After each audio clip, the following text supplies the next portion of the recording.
Mom? Can you hear me? If you can hear me, say Aruri is sick. I'm sick.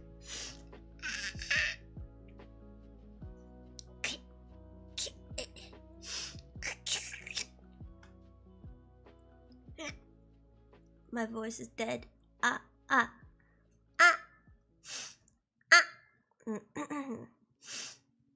그래서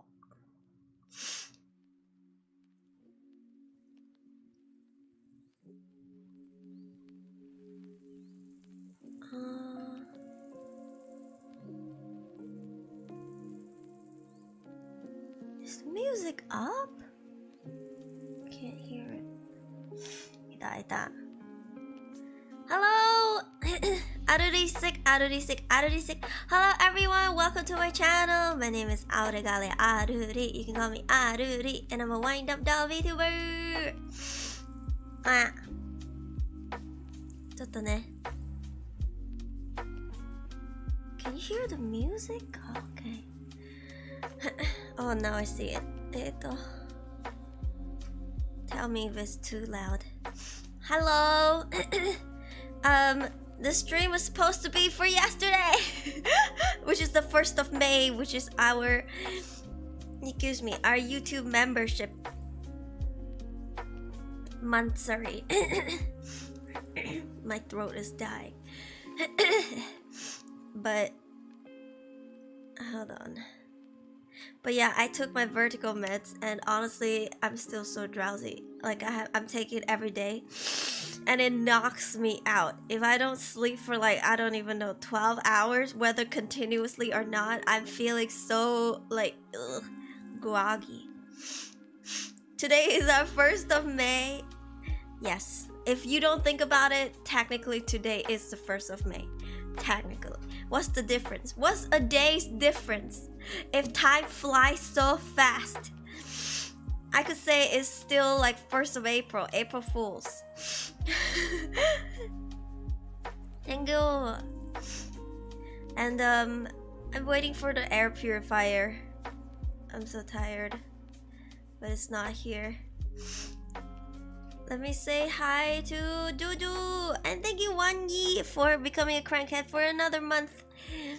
I have contacted the artist who's still making the what do you call these things? Badges? They're called badges, right? Something like that, yeah. And they're still working on it. So I'm excited. No, hello! Hi, sick Aruri, hello! I'm so sorry. I feel like I've been trying to get my health back together. Oh, also my mom is not feeling well, but for her it's a toothache. She went to the dentist. She came back, and her toothache is still there. Like, no, okay. Here's the thing. She said she thought it was only one tooth, and the dude fixed it. And then she came back. First day fine, and then second day she's like, another teeth is aching. Actually, there might be 2. And I'm surprised the freaking dentist didn't know that there was 2. He only did like 1. And she thought she could tough it out, but no, it's hurting a lot. And she took some painkillers and told her to go to sleep. I was like, go to sleep, because it's 10 p.m. here. So she can't go see the doctor until tomorrow. Yeah. Man, are these people qualified to like work on people? I don't know. If you a dentist, you should know, right? Just woke up. After sleeping for the last 4 hours. I wish I was sleeping for the last 4 hours. Dentist.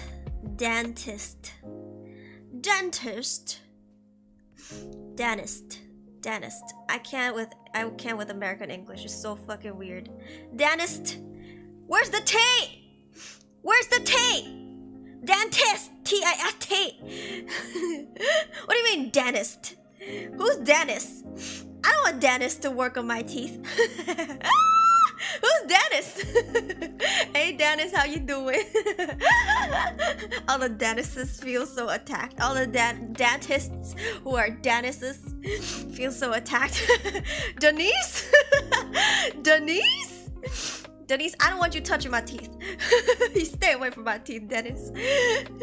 Yo, I thank you.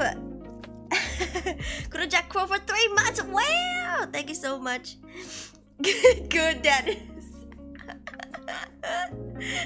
Did you? Denise. Denise is here. Denise is here. Denise. Denise. Did you know that in America they call dentists Dennis? Dennis. Why? Why? Dentist. Well, there's a T in there. There's a T. Call it dentist. Yeah. Why do they call it dentist? I don't know. And I was watching Seinfeld, and I learned like a lot of words that Americans use that just isn't supposed to be like that, I feel. It sounds like not how it was spelled. These not no. Dennis, do you check teeth? Do you check teeth? They're like, yeah, just open your mouth. They're like, no. Dandies, no. Sorry. I'm so sorry. I'm very sorry. I am on medication. So if I go off the rails, it's blame the medication, okay? I'm normal. I promise. Keep going. I'm getting cancelled tomorrow. All the dentists are gonna write a tweet longer about me. I'm getting cancelled on Twitter. If you see my channel gone, it's because they worked with YouTube to take me down. Do you guys like going though? I mean, do you mind? Because I never cared to go. Like, I mean, like, as in, like, if I were there, I wasn't scared or anything. I was never scared of the dentist. I would go, and then, like, I would just sit there and chill. And meanwhile, my friends, they're like, I never want to go. I'm so scared. And they hate the sound of the drill. For me, I only really hate it when it's, like, close to the back of my teeth. I don't flinch. I don't get scared. I just hate how close to my ear it is. If it's the front, I don't really. I'm just chilling. I just like my mouth. And I feel like kind of sore now. Yeah. And then I remember one time I went in, and then I don't remember what happened to my jaw.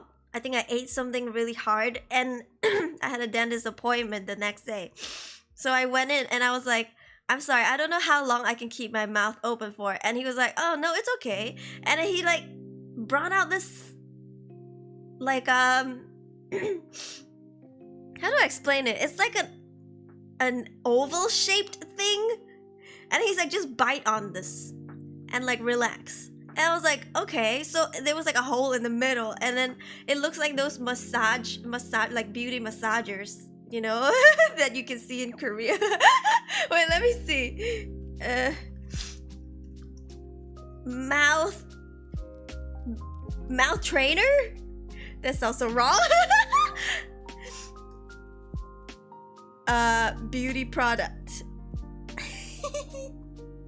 Oh, you know what? Mouth opener dentist. My Google is so confused. Oh yeah, oh my goodness. Why don't they show the stuff without the person's mouth opening?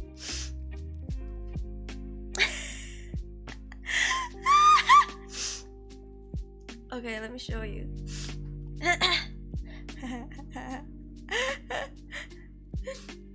I think I had to get my tooth extracted, so here, let me show you. Okay, graphic teeth. Visual graphic teeth. Oh yeah, so this thing. He was like, just relax. And then I was like, okay. I looked at him like this. How did he not laugh every time someone do this. I don't know. I hold the drill. I'll have it on and I'll be the person's gonna stare at me like, why do you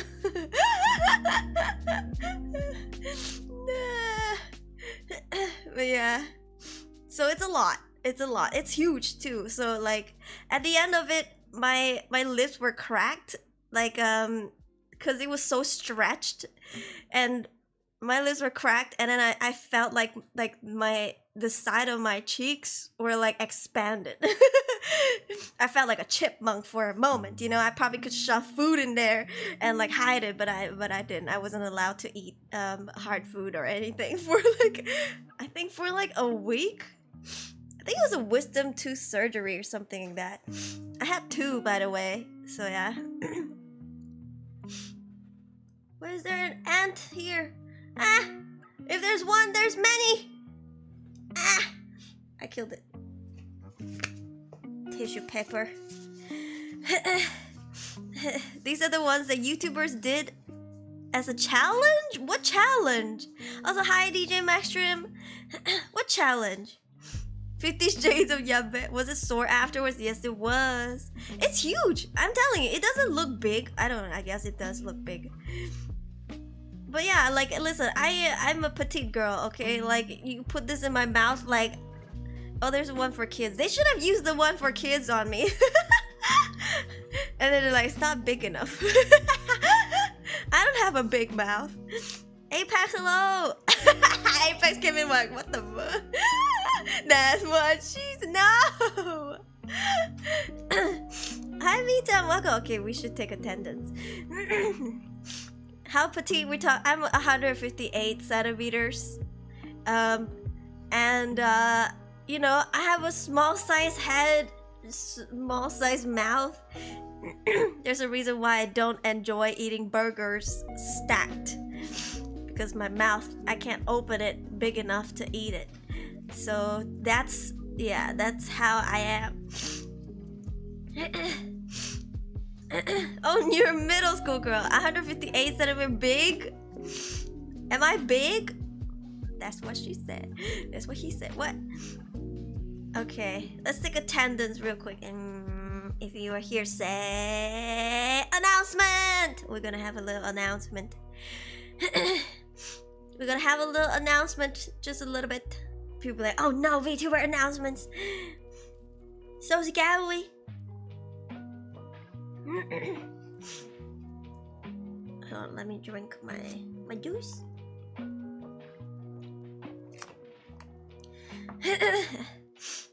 Okay.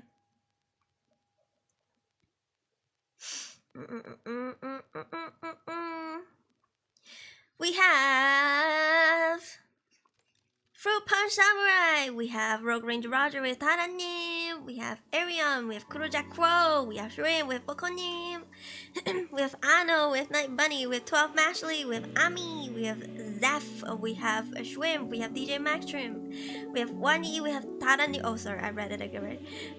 We have Darkest Mech Ninja, with Faima, we have Spooky Squash, we have Blaze, we have Maja, we have Milford, we have Malik Turi, we have Trya Cafianto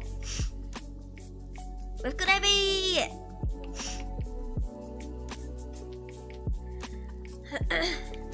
Sorry, I thought you'd ask to say dentist, but I was wrong. Dentist. No, they don't. There's not even a D or a T in there that they pronounce. They just go Dennis. Like, who's Dennis? Anyways, quick announcements. I have updated the monthly goal for May. I almost thought I put the wrong month down. And I've included a small portion of the Japan trip fund, and we will keep doing this up until October, my trip. Hopefully I can accumulate enough. In the meantime, we honestly, the flight tickets have been booked. But we're suffering because now we gotta figure out the logistics. Like, okay, flight tickets bought while still cheap.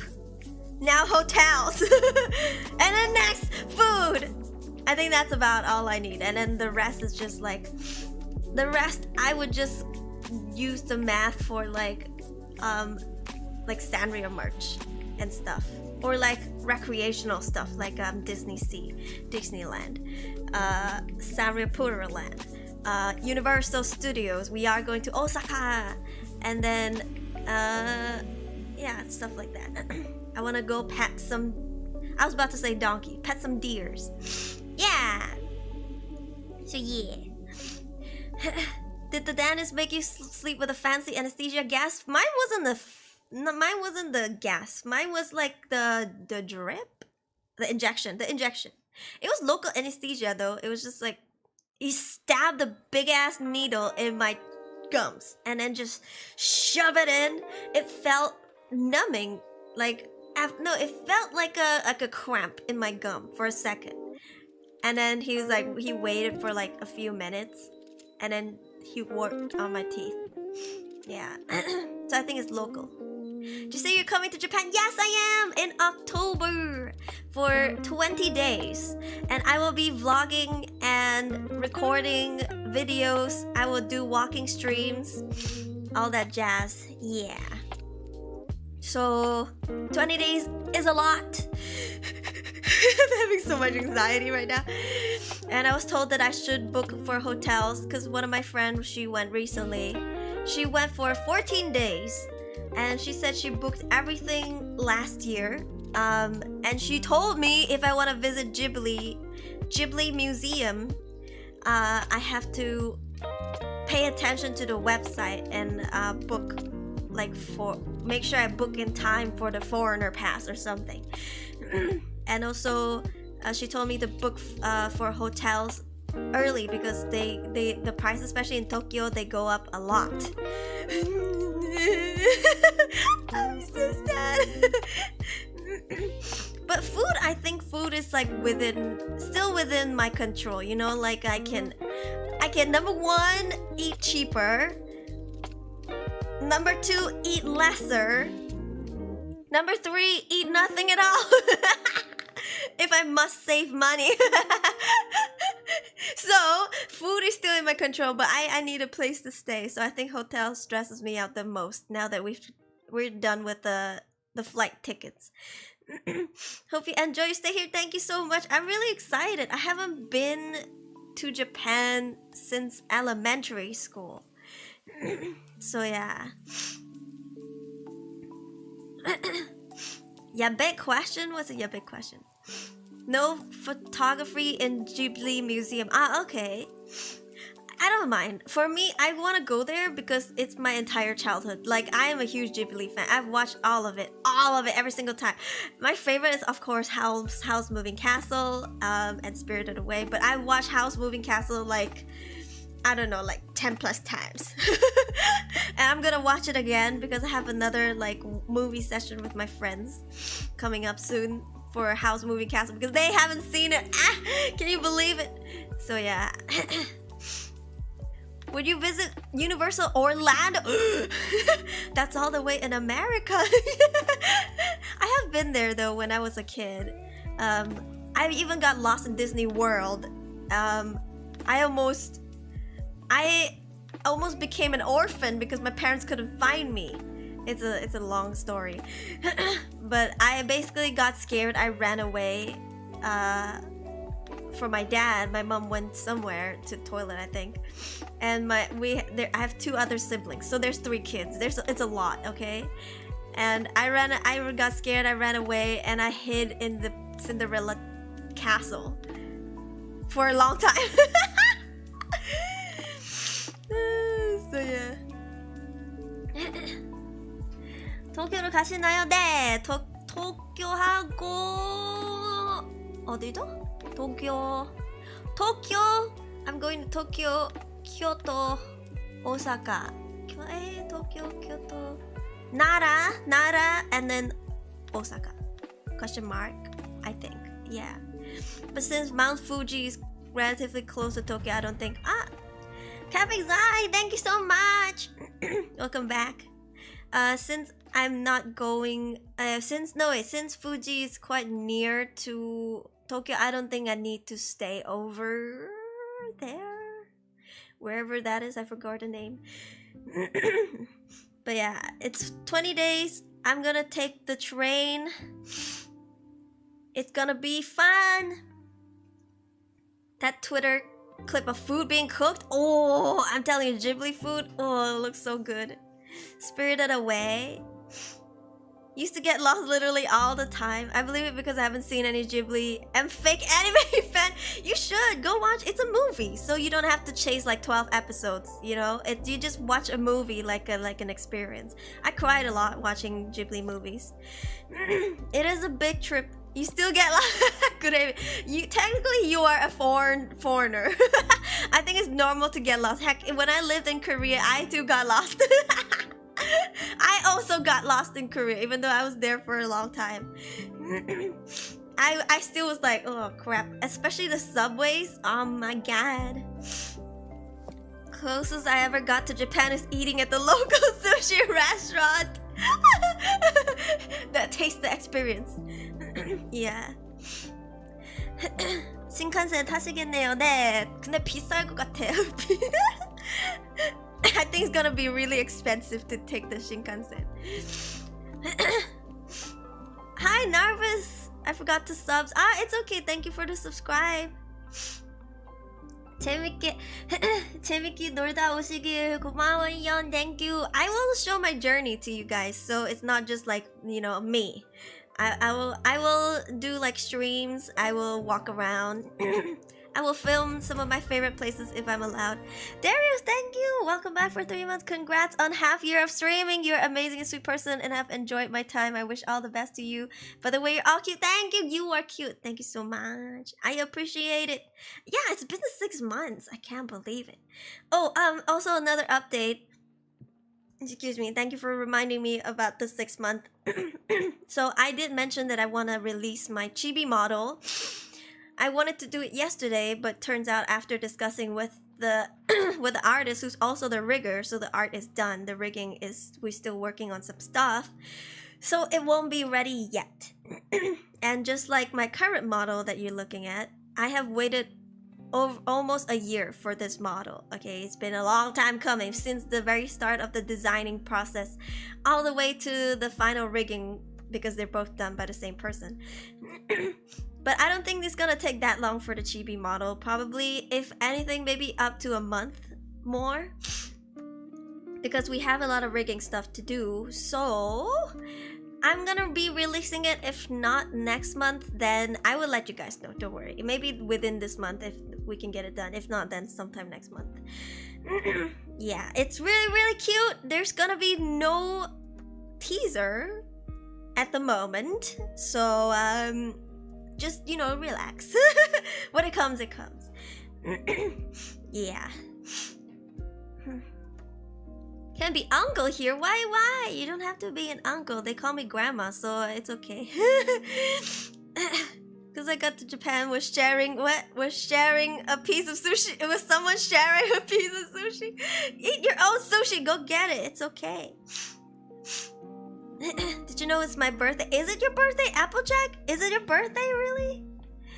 It's the first time I'm here. How's your day? Thank you. I've been sick, so I've been trying to rest up a lot. DJ Mushroom, thank you for the membership. Welcome to Crankheads. Yes, you are now a crankhead. Welcome. Aether, hi, how are you? Congratulations for the chibi model later. Hope I can be there. Thank you so much. Yeah, it might be in a month or so. But the reason why I wait is because I want the model to be perfect. This artist, I actually even told them this. I have been wanting to commission them since my past life as a VTuber. When I first saw their models, I was like, oh my god. And I couldn't find them for a long time when I wanted to commission for a chibi model again. And I could not believe that I didn't save their link. Because as a Virgo, okay, I was meticulous, right? I made sure, like, I, bookmark stuff, like I would save links and stuff that I want. And when I couldn't find it, I was like, I can't believe this. Of all of the riggers and artists, I didn't save this one. And I kept going through servers to servers to servers. I was like, I'm sure at least once in my past life, I have told somebody about this artist. I must have dropped their link in a server somewhere. I was digging and digging and digging because I don't remember their name. I didn't remember what they called the chibis. Because, you know, artists have their little names to call it chibis. Thank you. Please don't spam the chat. So I managed to find their link in one of the old servers that I managed to add Aruri into before I deactivated the other account. So I was like, oh my god, I told them, I was like, I can't believe I found you. I was gonna give up. I kept looking over and over again. And so yeah, because I've waited for nearly 2 years to want to commission this person. I want this model to be perfect. Like, I want it to be the best it can be. Yeah. Anyways, thank you, Aruri. I'm gonna go sleep and wake up later at 3 a.m. Oh my goodness. I have to finish my work by 9 a.m. tomorrow. Gamare! Thank you so much. Rest well. I hope you do well later. Good luck. You got this. Elizabeth, Asura, hello! I don't know. Get up, get up. How's the cat doing? I think he's outside. He was meowing a lot lately. I think he knows that my mom and I are sick, so like he's been extra like worried. He was guarding me in my sleep. If you looked at my alt account on Twitter, I posted some photos of him sleeping on my pillow. Like just his head. He's just resting his chin on my pillow. And then when I woke up, he had half of his body on my pillow like he was guarding me. I think he was worried, like he was like checking if I was still breathing. But yeah, it's very cute. He's very cute, and it's nice that I get to wake up and then just reach over to pat his soft fur. He doesn't leave. He didn't leave at all. Like he didn't. Usually, you know, cats or pets, I guess, in the middle of the night they would want to go eat, right, or poop or drink water or whatever. He didn't meow or anything at all. He just stayed there until I woke up. And I was like, ah, so cute. Speedy recovery, thank you, Milford. I have an exam tomorrow, I want to chill, so I came over here. Ah, good luck tomorrow. Hey. Make me wonder who's the artist. Ah, yes. The artist for the chibi.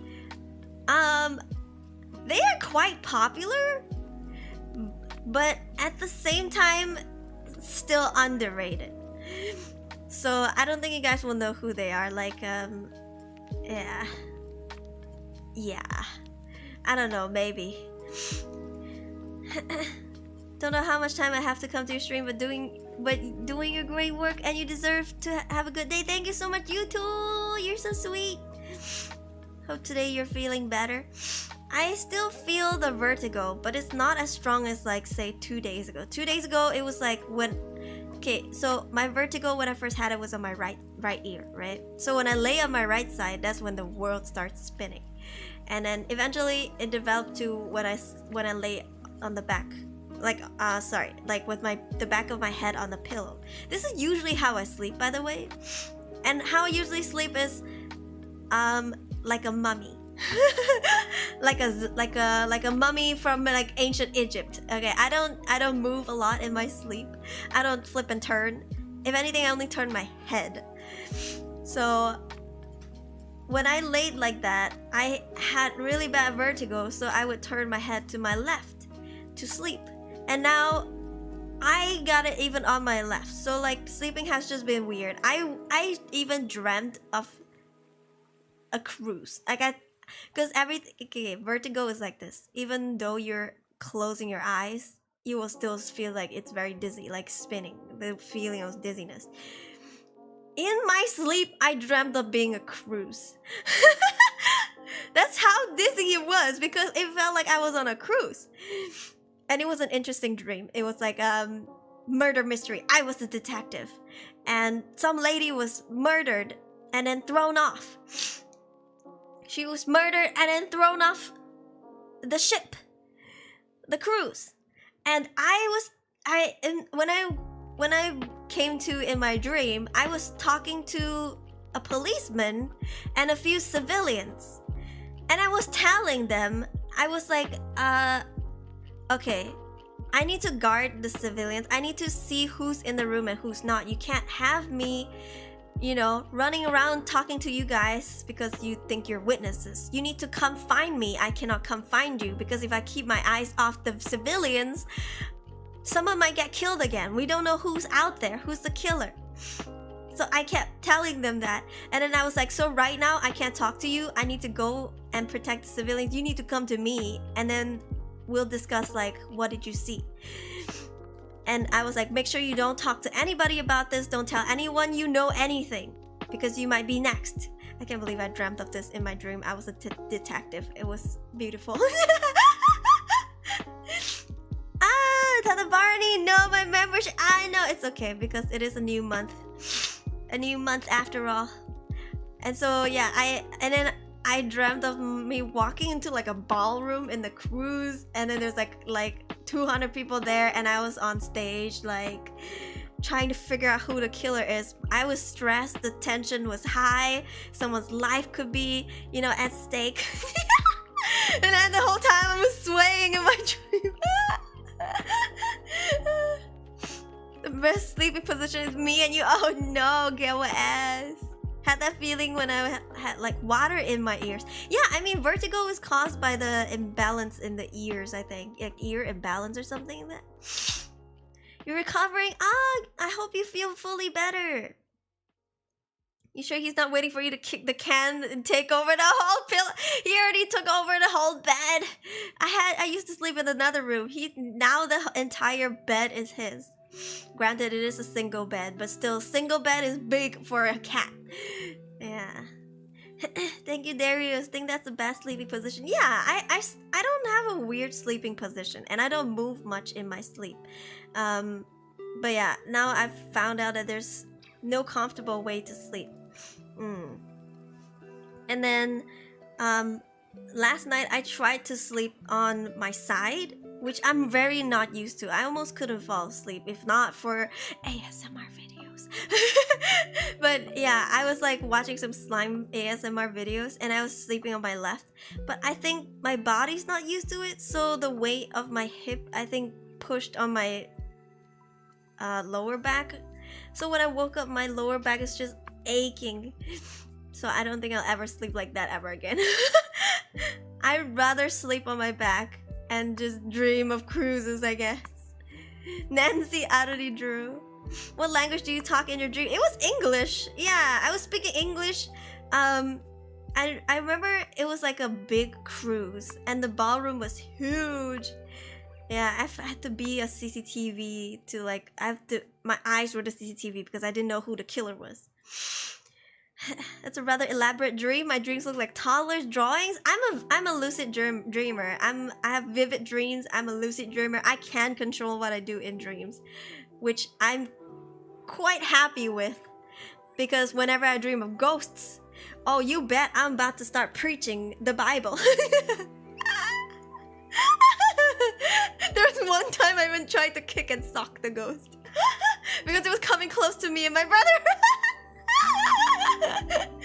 I love my dreams. The downside is because my brain is so active when I'm dreaming that when I wake up I don't feel like I slept at all. So that's the down part. Like I can control, like I want to fly. If I want to fly in my dream I can do that. But when I wake up I feel like, bro, I didn't sleep at all. So yeah, I guess there's a pros and cons. Detective Aruri is on the case. Back to being poor again. Did you guys spend a lot during the convention, the anime conventions over the weekend? Hi, Gabrielle. Yeah, I always sleep on the side, but never in the middle position. I always sleep in the middle position. Hi, Lord Peace. How are you? I'm a little bit sick. Playing a detective game in your dream. It was kind of bizarre because, you know, I could have dreamt of me being on a cruise, right? I could have just been like, you know, vacationing. I could have been sipping on some like mojito, you know, like just or hitting up the casino. Even though I don't gamble, I could just like walk around. But no, in my dream I had to be a detective. And I blame Stephanie Sue for this because she's a YouTuber. She tells you stories and true crime stuff, and she talks a lot about how she's scared of cruises because of how much crime happens on a cruise ship, and usually they're in international waters, right? Because there's gambling involved and stuff. So then, you know, it's like, what jurisdiction does it fall under? You know, if like you murder somebody, and how do you get away with it and you're still trapped on the cruise with the murderer? And yeah, many people went overboard. There was even one with the Disney, okay, allegedly, with a Disney cruise ship or something. There was a crime that happened and they tried to cover it. Allegedly, don't sue me. So yeah. The killer is a mongoose. Spent a bit much? Yeah, maybe. Also, welcome, Mongxiangjia. So, it was like a murder mystery dream. Which kind of fun. I don't know, it's kind of fun. I like it. Kidnapping, robbery, murder. It was murder. So, some lady died. That's what I knew in my dream. So, some lady died, and we don't know who the killer is. And I have no clue. I don't know if it's a guy, a girl. Like, I don't know their gender. I don't know their identity. I just know that because we were on a cruise, the killer must still be on the cruise with us. Yeah, it was so wild. It was so wild. Imagine someone seeing you asleep and hearing you mumble scriptures. Begone, foul demon, return to whence you came. I've done that before. I've actually dreamt of the Valak in my dream. You know the Valak from like Insidious? No, Conjuring? The nun? I've dreamt of the nun before. She was fucking terrifying. Why? Okay, not because she looks scary, okay? Not because she looks like a monster, but because she is tall. Like, if you look at the movie... Listen, I'm 158 centimeters. This lady is like the size of a dude. Like, when I first saw the Valak acting, I thought it was a dude with makeup first. But turns out it's a lady. Like, I'm sure she's very nice and talented. And all, she was scary as hell as a nun. But yeah, I just feel like it's so terrifying because it was so tall and it was coming at me. And I was like, ah! I was like, nope. No, thank you. Yeah. And I think the most dangerous part for me in a dream is when I wake up. When I wake up, it takes... No, in my dream, so when I first wake up in my dream, right? It takes me some time to register that I'm dreaming. And it's scariest when I haven't. Because I'm a lucid dreamer, so we can tell when we are dreaming. But there's a buffer time. From when sometimes we know immediately, like I would wake up, I would, you know, obviously be in my dream, and then I'll be like, we don't have flying cars, and then I would know that I'm in a dream, something like that.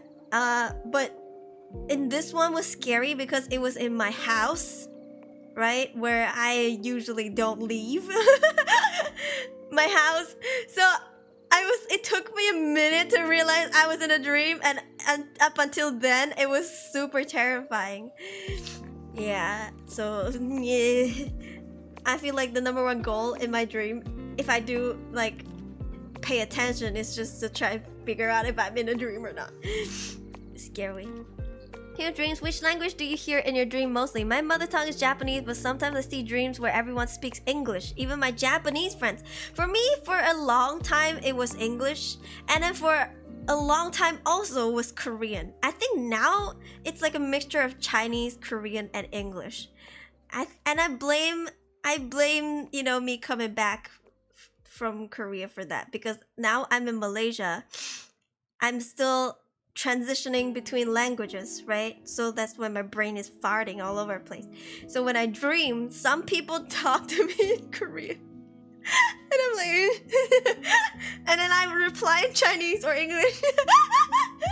But I think it's been more and more English nowadays.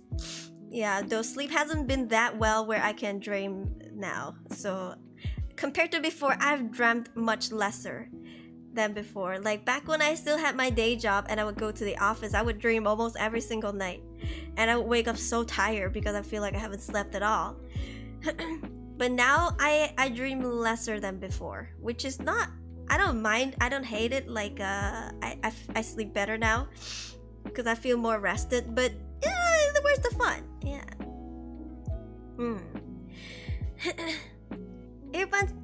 Irpansha, makasih udah mampir, welcome. Are you a human? Am I? Am I? I think you play too much horror games. I don't know why I dreamt of The Nun. Because I haven't seen The Nun in so long.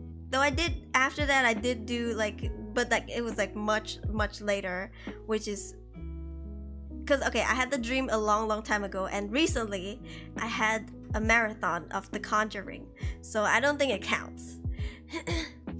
Yeah, never introduced Aruri to Shaq. No, I just feel intimidated by tall, scary creatures. Okay, there's a reason why big fishes scare me. I'm like, okay, I have thalassophobia. I'm scared of deep water. But if I see freaking a Nemo, I'm not gonna freak out, you know? But if I see a whale, I'm gonna panic. If a fish is even half my body size, that's kind of scary, you know? Be it like my entire body size, okay? And unfortunately, a lot of fishes are bigger than me combined. You know? So it's kind of, it's intimidating. I feel like it's kind of scary. Like, you know, the sunfish? It's harmless. It looks stupid. But it's big, so it scares me. It's huge. If I swam and the sunfish came over and said hi, I would panic. You know? Okay? Yeah. I think I panic a lot. So yeah. But if you're a tall person, don't worry, I'm not gonna sock you when I see you. I'm not gonna punch you in the face. I'll just be like, wow, you're tall. Just don't charge at me. Then maybe I'll fight back. Here's the thing. The nun was floating towards me. So I was extra terrified because it was tall. So yeah. I don't know. I just feel like I already see the lower half of the world, you know? Like, there are some things where my tall friends are like, oh, look at that. And I'm like, what? Look at what? I can't see. So my view is restricted. That means I have less things to fend for for my life.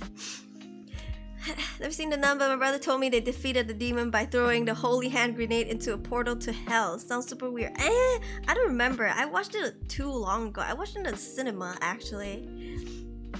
I mean, at first it came up in Conjuring, right? Then only it came up in The Nun, like, much later.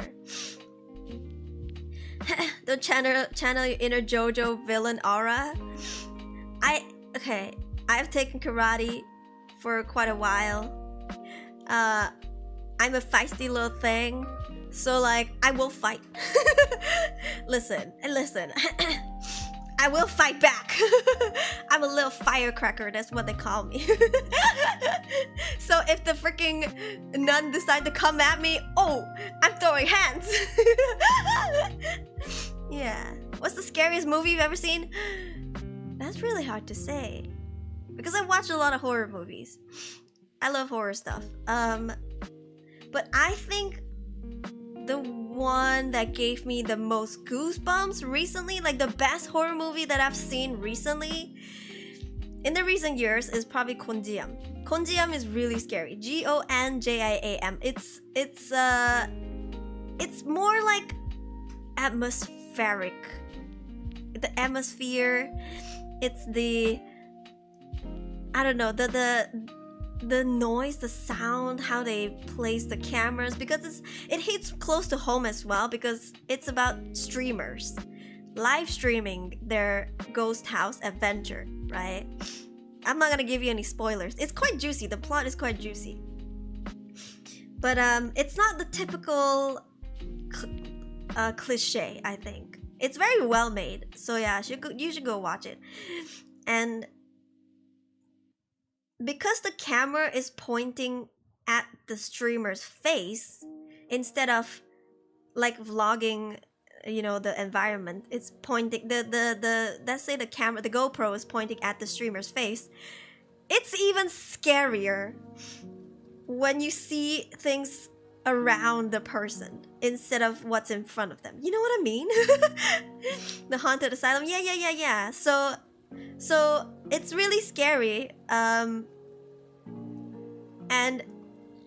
I remember one scene where this girl, she had to check her surroundings because she's trapped in this room. It's really dark. And she could only see it through her camera. Because the camera's facing her, right? It's looking at her. She could only check it with her back against whatever she's trying to check. And that scene was absolutely terrifying. Yeah, I got goosebumps all over when I watched it. So I feel like you guys should go watch Konjiam. It's really, really eerie. I would say it's really well made. Go watch it. It's a Korean movie. Yeah. AZ. Megan for me was the scariest horror movie I've seen in a long time. Megan, the one with the robot, the uncanny one. Time to add to the list of movies that I need to watch. Yeah. You know what? Heck, maybe we can do a watch along for it then. I've seen it like 4 times. So it's kind of like, you know, I don't want to get desensitized by it because I still want to watch it someday and be like, woo, spooky. But I think I can push one more time, I think. Yeah, I'm listening. Yo, Tada should go watch it. I agree. Welcome. Applejack, have you done ASMR stream? Yes, I have. I've done 2. Yeah, one is just regular ASMR. The other one is a horror storytelling stream. Yeah. What about killer dolls like Chucky? I'm not scared of that. Like I feel like it just looks, it doesn't look scary to me. It looks punchable. Like I can punt it. Like I would kick it if I see it. Yeah. Gotta ask my emoto to watch it together. Yeah. Oh my god, you guys gonna scream. One of the actors quit the industry after a movie. Why? Thoughts on the Pope's Exorcist? Pope's Exorcist. Let me see. Ooh, this one I haven't seen. It's new. 2023? Did it just come out? April 5th, 2023. It just came out not long ago. Oh, I haven't seen this. Ew, that's a handsome Pope right there. I'm sorry, I'm getting distracted. Who's that guy's Russell Crowe. Father Gabriel. Huh. Oh, I know this boy is a really good actor though, so that'd be interesting. But yeah, I haven't seen that one yet. It's quite new. Listen, I've swept through Netflix, so if it's on Netflix, I've probably seen it. Other than Spanish ones. I'm trying to keep up with the Spanish horror movies and they keep popping them out. Megan was silly for me, really fun though. Looking forward to a sequel if they make one. I thought it was really uncanny. The first half of the movie was good and then it just went downhill for me. Because it became kind of predictable. And also it was kind of out of place, but you know, the directors also worked on Paranormal Activity or something like that. It's a Paramount Picture film, I think, if I remember correctly. Sorry, I got juice all over the place. Chucky gets beaten up a lot in his movies. I beat him up too. I don't care if he's a doll. I beat him and his girlfriend, okay? You remember he has a girlfriend? She's like a goth girl with like black lipsticks. Yeah, I was traumatized because I watched them did intercourse in the movie, which was so uncalled for, but I guess they had an ugly baby or something. It was a weird movie. Chucky was a weird series, and it was the terror of its time. Skyrex, welcome. Handsome Pope, yeah. Not bad at horror movies. Some horror movies are just too much to me. Which ones? Okay, which ones are your favorite horror movies, guys? List 3 if you have. Like, list 3. For me, I feel like the Insidious series was absolutely terrifying. I watched Insidious 1 in the cinema with my classmates, okay? There was like 12, 13 of us. And we were kids, okay? We watched Insidious, and there's this one part with a jump scare where they were sitting in a dining room. I can't fucking forget this. And the red devil's face showed up. It was a jump scare.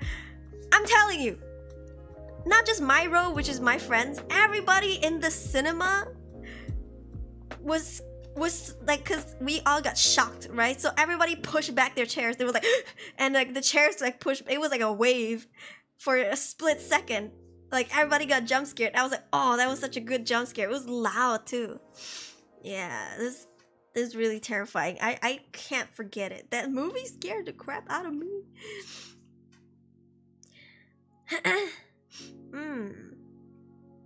Chucky is small equals to not scary. Chucky just looks annoying.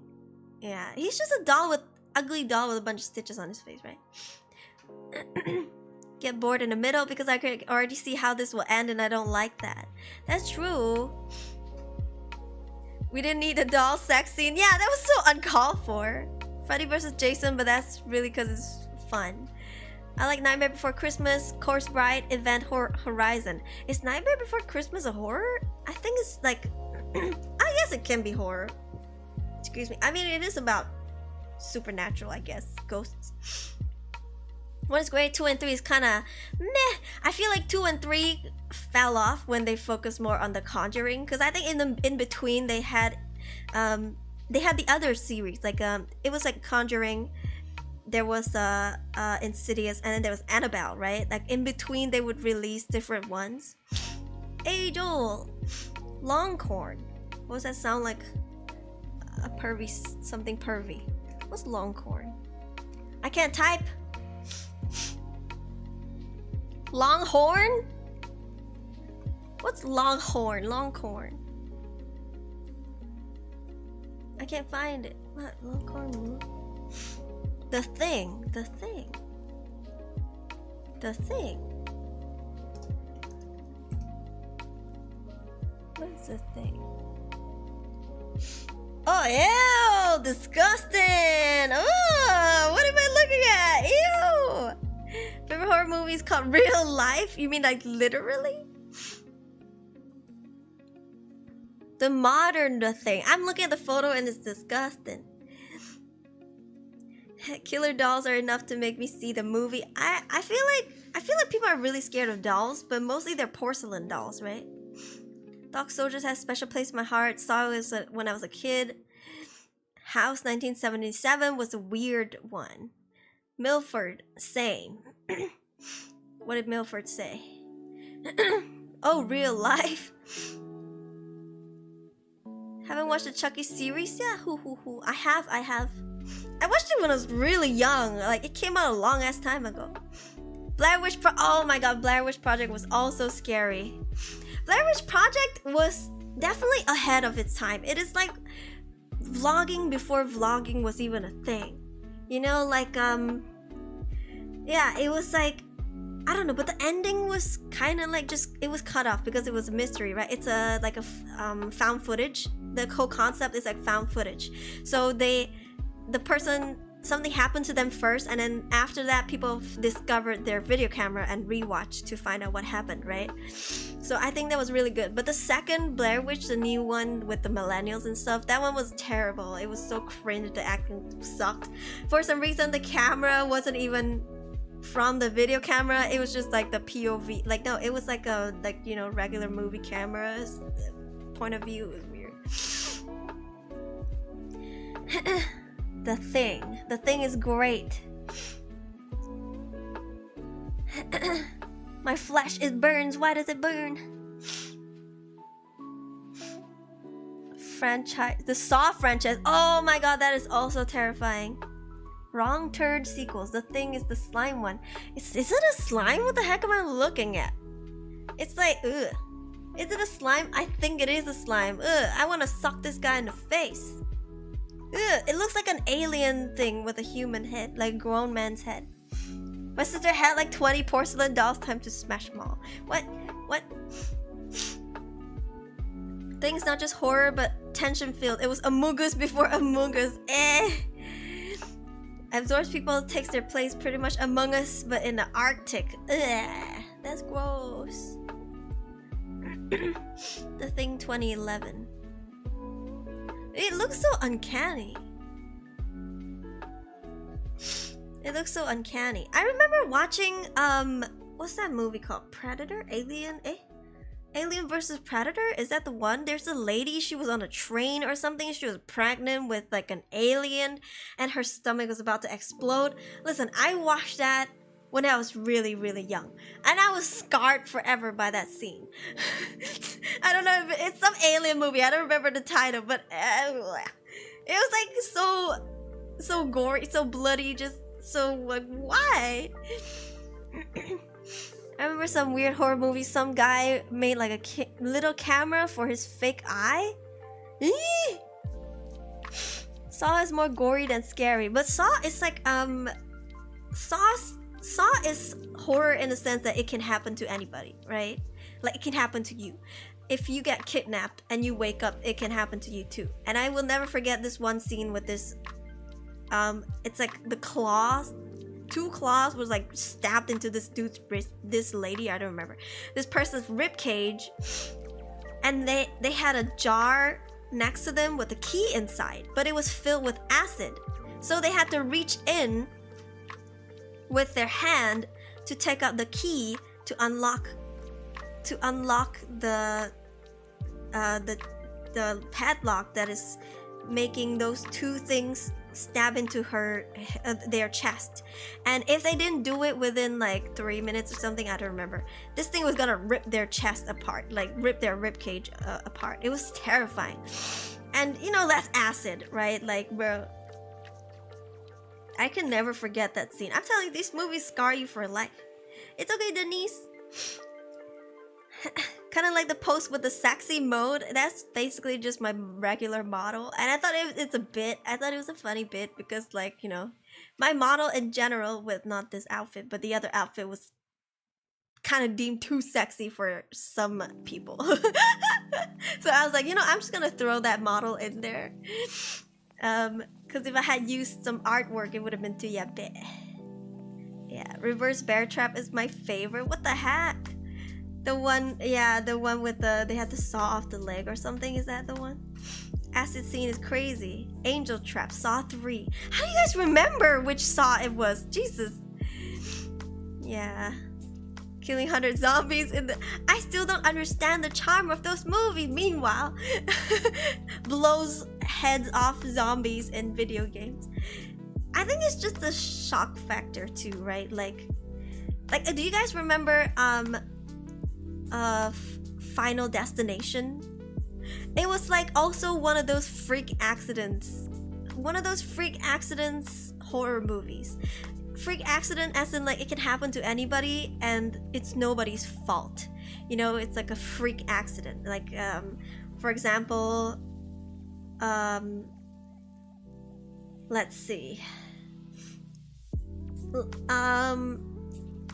for example, you're driving behind a truck that's carrying a bunch of logs, and just for whatever reason the log got loose and then stabbed right through you. That's a freak accident, right?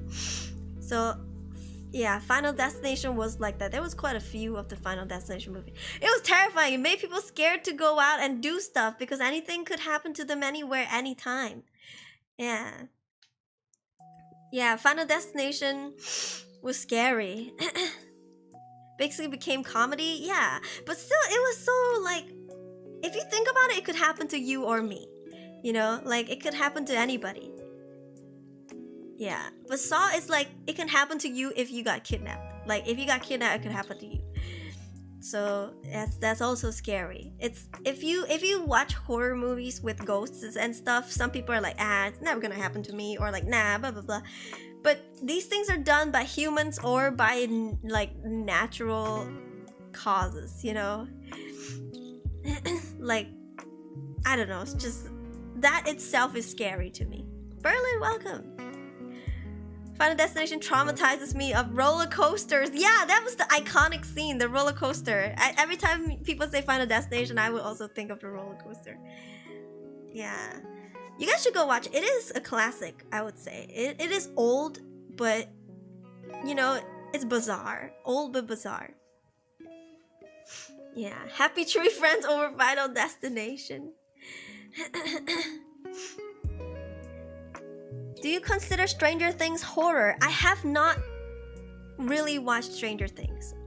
It is alien, isn't it? Stranger Things is about aliens, right? Like alien invasion or something. Okay, here's what I know about Stranger Things. From what I watched, I think I watched either only season 1 but barely was watching it, or the first 3 episodes or something. I remember when people tell me Stranger Things, number 1, the alphabetical lights on the wall or something. Number 2, alien looking teleporting thing. Number 3, Dungeons and Dragons. So like, Texas Chainsaw Massacre. Oh, did you watch the new one? The new one was really gory. Yeah. Used to watch the airplane accident investigation that made me be afraid of even flying. I feel like these movies make people scared to live life. Can't wait for the 6th one. I heard the producer want to overhaul the plot. What do you mean? You like the Resident Evil movies? I watched the series. The one with, what's his name? Leon? And there was like a really pretty girl. Something about him being a president bodyguard or something that I didn't understand much because I don't know the Resident Evil plot. I only know Resident Evil Village and Resident Evil 7. What's the guy's name? Ethan, with Ethan. So I don't know who this Leon person is, if their name is even Leon. And the really pretty girl. So it's kind of bizarre to watch it starting in the middle of nowhere. Yeah. An idea for one of the episodes for X-Files was later turned into a movie. I feel like that was a really good move because it blew up. Even in Malaysia it blew up. Yeah. If you had to be transported into a horror film or series, which would it be? I would hate it, but I would hate it. Oh, frick. You know what? This is so hard. Okay, guys, Dark Assassin asked a really good question. If you had to be transported into a horror film or series, which would it be?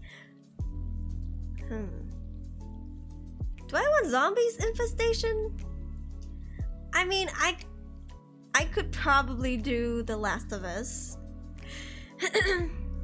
But if I have to choose from a movie, oh, I don't know. A Quiet Place, maybe? Maybe A Quiet Place. I think I could survive A Quiet Place. I'll never sing again. Oh no, I'll die as soon as I sneeze. Oh no, I'm the first one to go. Oh no! I take it back. I take it back. Oh no, if I start sniffling, I will die. It was such a good movie though. Quiet Place. A Quiet Place was really good. The scene where she had to give birth, oh my god, I got chills just thinking about it. Like, that's the best scene in the entire movie. The acting too.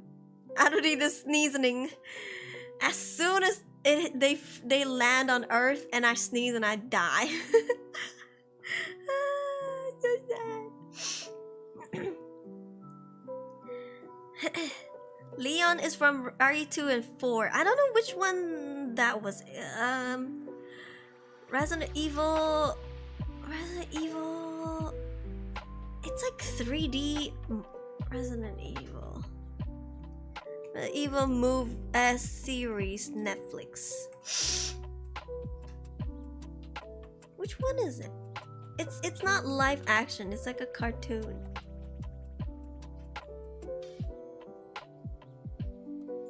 Infinite Darkness? I think it's called Infinite Darkness. Resident Evil Infinite Darkness. Eh? Oh yeah, it is. Yeah, she has the red jacket and all. It was a weird watch. And I haven't played the game, so I don't know what it is. But the Asian girl was really pretty. Last 3 Star Wars movies, definitely the horror movie for me. I heard people who are Star Wars fans hated it as soon as Disney... Was it Disney? As soon as Disney bought over Star Wars, they said it became so bad. Yeah. Ever watched the Halloween movies? I feel like I have. Let's see. It's the one with the Freddy. Is it Freddy? What's this guy's name? The guy with the mask. Yeah, I've watched this. What's his name? What's this guy's name again? I forgot. I keep confusing this guy's name with the whole mask guy's name with the sharp knife hand guy's name. I think that guy's the mask guy, right? What's his name? Michael Myers. Jason. What the fuck? Jason. How do I compare these three guys?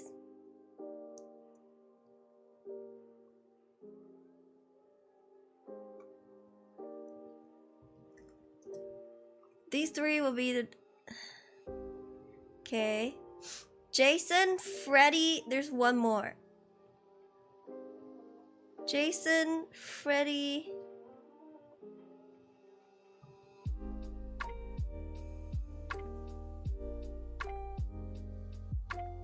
Leatherface. Freddy Krueger is the striped shirt. Oh, that's the claw hand. Okay, claw hand, whole face, and then not whole face. Halloween guy. Bro.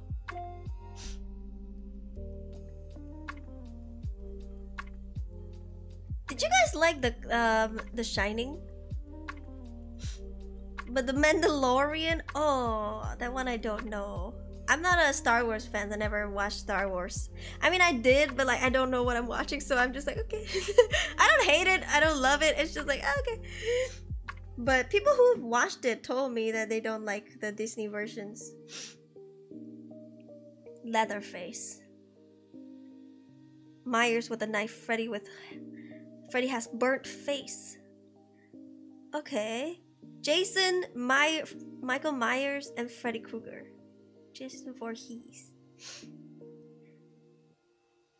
Mena is fine, but that's only because they made Kathleen go hands off and let Filoni for. I don't understand any of that.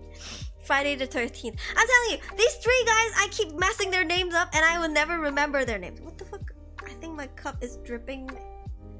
Is my cup dripping? Why do I keep getting drinks all over my desk? Where's my tissue paper?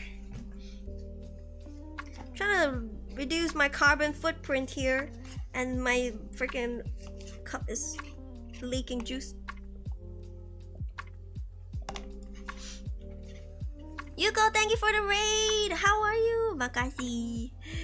Welcome raiders, you can call me Aruri. I'm a Vtuber. We're just doing chatting stream today. We're talking about movies and horror movies, which is my favorite. Hello Yuka-chan, how are you? What were you streaming?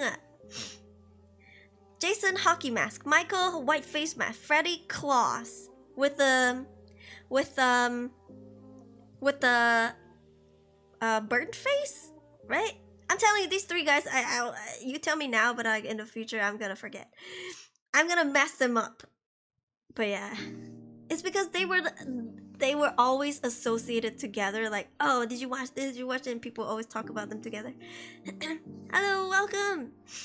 You streaming your work? Ah, hope it went well. Shredded face. I heard TikTok. What makes you flinch most in horror movies? I can't with gore. Like I'm okay watching like paranormal stuff, like ghosts and stuff in movies, but I can't with like blood and veins and limbs and stuff getting cut off. Like I can't with intestines. Oh my god, that is so disgusting. Wah! Like human intestines, especially like when it's splattered out. Wah! I can't. That's why Saw was really hard for me to watch, because it was so gory. Yeah, I feel lightheaded. Like I would start losing feelings. Like my legs and arms would go numb when I see gory stuff. Hope you're having fun. Thank you. I really love talking to everyone. Feel free to join in though. Have you heard I Know What You Did Last Summer? Oh, is that the new one? I Know What You Did Last Summer. Is it like what you did last? Oh no, that's the old one. Eh? What is this? Know What You Did Last Summer. I Know What You Did Last Summer. I can't remember.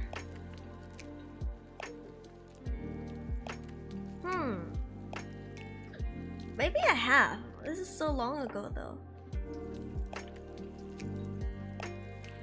This is a series. Okay, wait, maybe not.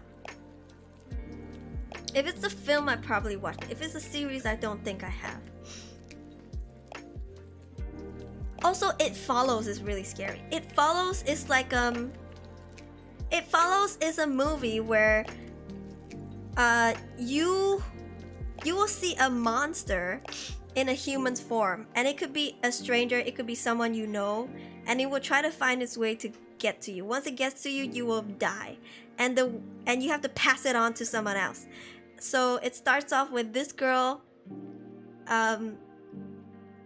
She's in high school or something. This is an American movie. She's in high school. She had sex with a dude.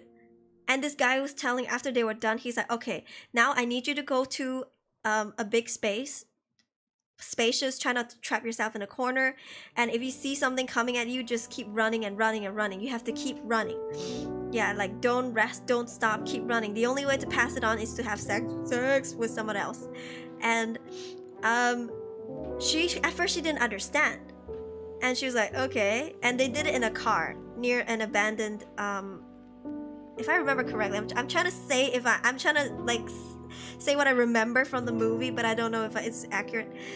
They did it in a car near an abandoned parking lot or something in the middle of the night. And so he's like, okay, come with me.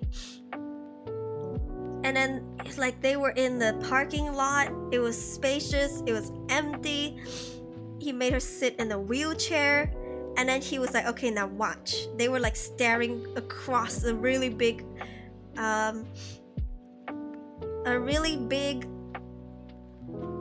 parking lot. And then you see this one person, just random guy, walking, and then start walking towards her, slowly.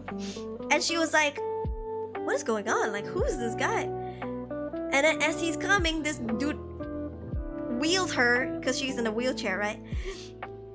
I don't know how he found a wheelchair, but anyways, he wheeled her away, and then he was like, keep looking, he will keep following you, so you have to keep running, and this thing will change and it will become somebody else next time, but as long as you see someone coming at you like this, you have to run. Something like that. Oh, it was a lady. Oh, it was a lady in flip-flops. Oh, okay. And then it was just like, it was bizarre because she had to have sex to pass it on to someone else, and the cycle doesn't end there, you know, like it's like a chain message thing. So that was interesting because it's like, how do you fight it? You can't keep running forever, you know, and you can't really sleep because once it gets to you, you die. Yeah, that was interesting. It Follows. Horror movies, gotta love them. William emerges from the bushes when you hear sex. Have you watched Supernatural? Not the series, no. I mean, I watched like a few episodes. What was it on HBO? It was on TV, I remember. One of the forms was her grandpa naked. Oh my god. John Wick, some of the fight scenes felt too dragged. I'm not an action person, so when I watch fighting, most of the time I feel like they're unnecessarily long. Because you know, in reality, if someone fought you like that, you're not gonna be there like ha ha ha ha ha. You know, you'd be whacked in 2 seconds, and you get up, you whack them back if they don't. If for some reason they give you time to get back up. You know, so in reality, he'd be dead multiple times. Or the other person would be. They wouldn't be back and forth like this, you know. So I usually get really because I'm a realistic person, right? I get so impatient when I watch fighting movies. I'm like, can we skip? I don't know how to appreciate like a good fight scene, but I know he has like a pencil scene. That one's really cool. The library scene. Happy Death Day to you. So damn good. Can recommend it though. It's a horror thriller. I have watched that. That is she keeps dying over and over again, right? Jung Cha, welcome. You have to what now to pass it on? You have to commit sex. Yeah. Event Horizon was okay. More of the story, stay a virgin. That's true. She was in high school too. She was like going to school. I don't know if she was 18 or 19 or 17, but you know. I read the book I Know What You Did last summer in high school. No one died in the book aside from a little kid in the bike. Our main character's hit with a that's so terrible. The Invisible Man is also considered a horror. That's the one with the wife, right? She was rich or something, like they're rich. I kind of remember watching that. No love horror movie? Why? We love horror movies. Horror comedy. I mean, as long as there's a shock factor to it, I'll always watch it. But I'm a poster person. So no matter what movie I watch, I gotta look at the poster. And then I'll read the plot. So if the poster is not attractive to me, I'm like, maybe I won't watch it. Let's see. Terrifier. 2022. It looks like a clown. I guess it's trying to be another It, I guess. Hi, Nero. Speaking of horror movie, what's your favorite horror series? Something like Sweet Home. Horror series? Like a TV show? Ooh. Sweet Home was a bit scary, but a horror series... I don't know, The Last of Us. Is that considered? I mean, it is horror. If you reach 40, you become a wizard. You're a wizard, Rudy. Horror comedy, YM Brothers. Why the poster? Because, I don't know, when you scroll through movies, the first thing you see is the poster, right? And from the poster, you can tell whether the movie is high quality or not. So it's kind of like a thumbnail, you know? So like you want to see what it's about, then you click in and you read the plot. There was another quite a good movie. It's called The Visit or something.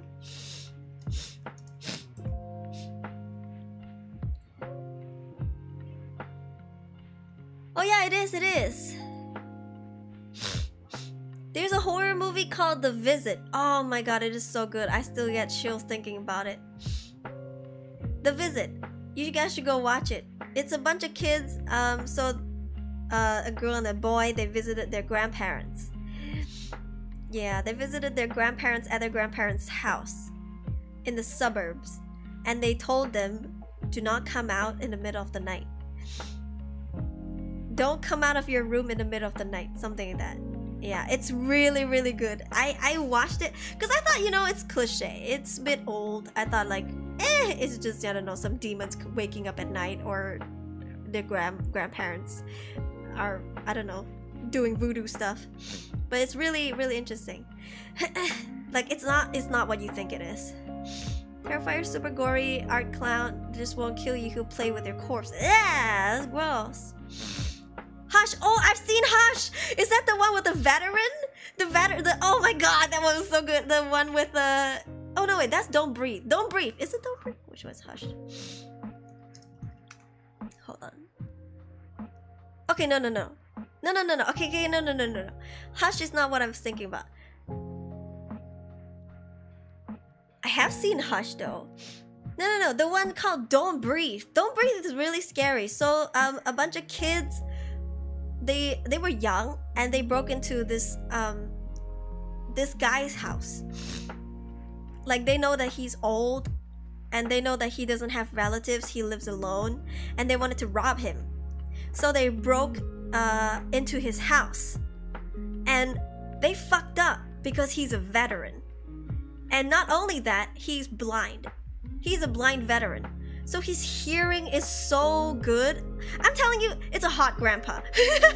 He's a really hot grandpa. He got muscles and all. He's muscular. He got a gun and everything. And he was like, his shot was so good. Like, if you make a noise, he will like, his reflex was scary. So the whole movie's called Don't Breathe. So you have to hold your breath when he's close by because he can hear it. Yeah, Don't Breathe. I really like Don't Breathe. There's a second one which was like, but the first one was really good. Yeah. Sir Weaver, hello. Voodoo stream when? What do you mean voodoo? Trying to make me do voodoo.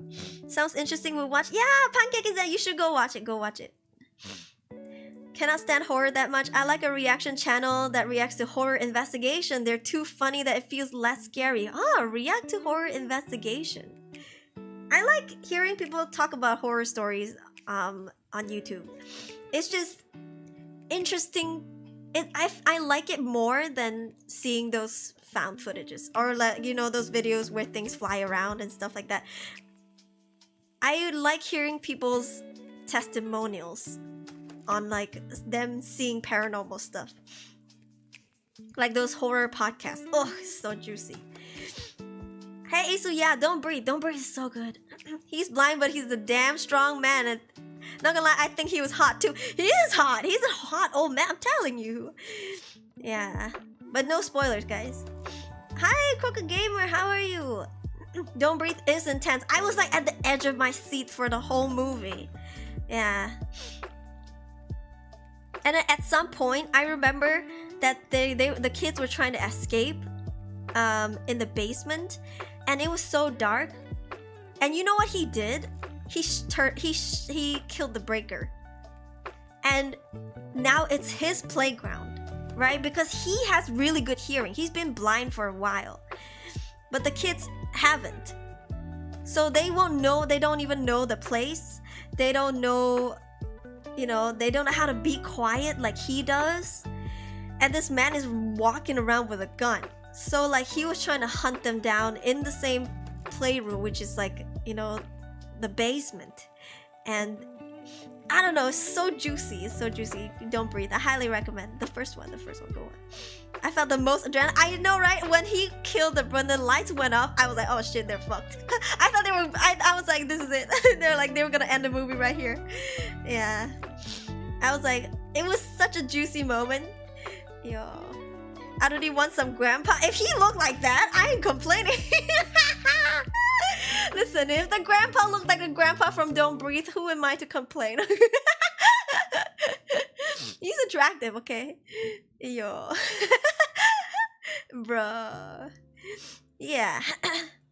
Found footage takes me out of it because I'm always like, why are they still filming? I guess it's like, it makes sense if their cameras have the night light, right? It makes sense if they keep it running. Also, I don't know, maybe it's like one of those feelings where if I don't make it out alive, at least I still have this one thing that will keep going, you know, like tell the world my story. In the same situation, I might have done the same. Though unlike the girl from the quarry who was basically wasting her phone battery, I don't think I would do that. But if in a dire situation where I feel like I must record because I don't think I have much time left, I think, yeah, I would do the same. Like, I would hit record just to show people like my last moments, you know. Personally, not a fan of movies. They're basically only death, and death. There's nothing actually horror or mystery, only gore. That's true. Some movies are just shock factor, right? They just want to scare you, but there's no real plot. Kind of like, oh, I can't get the name. My brain just blanked. Yeah, I can't. I had it. It was like, it was at the tip of my fingers. 13 Ghosts, I Spit on Your Grave. But this sounds like such a Chinese... sounds like such a Chinese translated to English title. Old man was like Rambo in Rambo 5. He plants weapons everywhere and only he knows, like a veteran. He is a veteran, yeah. He's rich too. Oh, true. Actually convinced whatever you do, don't touch the Ouija board if you don't want to get cursed. That's true, Kirisato. There is a movie called Ouija. Yeah, there's a horror movie called Ouija. Yeah. It's just called Ouija. I think a few years ago it came out. It was also interesting. The main characters are kids. Yeah. Really good acting though. Old man looks like Kevin Nash. Kevin Nash is called Big and Sexy Kevin Nash. Giga Grandpa, yeah. Have you guys seen a really old one called the Wax Museum or something? The one with Paris Hilton? That one too was like so popular in my school that everybody was like, did you watch the Paris Hilton movie? Did you watch Wax Museum? It's so gory, so disgusting. I was like, ugh. Yo. Scary shit, let me go investigate what it is. If it's in my house, I would investigate. If it's not my house, I'm getting out of there, bro. Like sometimes, even if it's in my house, I'm getting out, you know? Last moments, I get it, but found footages, sometimes it's a weird moments that they still are holding the camera that makes no sense. That's true. I can only say like, it makes sense if they're using the night light, you know, the what do you call it, night mode. But otherwise, yeah. Unless it's like hanging on them. Like Konjiam was like the thing, they're wearing a head, what do you call it, like a headgear? And it's like locked onto them, right? Not lock as in like they'll never get out, like in a hostile situation, no, but it's just like a setup they have on them. Like, I don't think they have the time to think and try to take it off anyway in the heat of the moment. So that one was really interesting. Konjiam was really good. If you love gore and revenge, you love I Spit on Your Grave. I Spit on Your Grave. Zombie movies considered horror? Yeah, zombie movies are considered horror. But here's the thing, when I say horror movies, usually I mean like supernatural, right? And then when I'm talking about something like Split, it's not horror to me, it's more like a thriller. Like when it's done by humans, it's more like a thriller. And gore, it's just gore, you know? But sometimes they can all mix, it's confusing. Group of girls with weird names going to spend the weekend at the house at aunt's house, only to turn out that the aunt is a cannibal ghost. All I can say is Kung Fu Bass Girl. Is it like a comedy? Do you know a lot of my movies and series changed this name to Spirit Board because Ouija was copyrighted to Hasbro or Metal. I can't remember which toy company copyrighted. It makes sense because the board's name is copyrighted by the company who made, I wouldn't call it a game, but like who made the product, right? Yeah, House of Wax. Oh yeah, House of Wax. House of Wax was so popular. I remember people in school were talking about it so much. Night at the Museum. Night at the Museum is comedy, right? Is it? I don't know. It could be horror to some people if they're scared of dinosaurs. Some Thai and Chinese horror movies still scare and scar me a lot. I watched a lot of Chinese horror movies when I was growing up. I'm telling you, I had no choice. Because we had a lot of movie time with my family. I mean, the reason why my English, when I speak it, is more like American English than, you know, Malaysian English is because I grew up watching a lot of movies with my dad. So that was like my English reference. I watched a lot of movies, I watched a lot of series with my dad, and he went to English school, so he barely spoke Mandarin until like we were in school and we taught him how to speak. But yeah, he communicates with my mom in Hokkien because she went to Chinese school. So yeah, that's how I got my languages. But yeah, I watched a lot of shows with my family, and my mom, she would always go for the Chinese movies, and my dad would always go for the English movies. So that and you know, as kids, you were just forced to sit down and watch. And my God, oh, this is a nice song. And my God, some of the Chinese horror movies scare me to this day. The Japanese ones, yeah. Is Splice horror or thriller? Splice. Let's see. 2009 film. I think this is more like sci-fi, right? Is it? I don't know. What is she, an alien?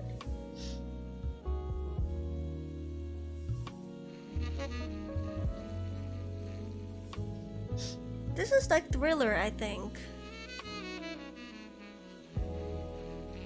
Isn't it sci-fi? If you're made in a lab, you're a sci-fi. Got my English from Hollywood, yeah. Let's see. Depends. I wouldn't say Resident Evil's horror. Those Sammo Hung Mr. Vampire comedy horror series. Sammo Hung. What's the Chinese?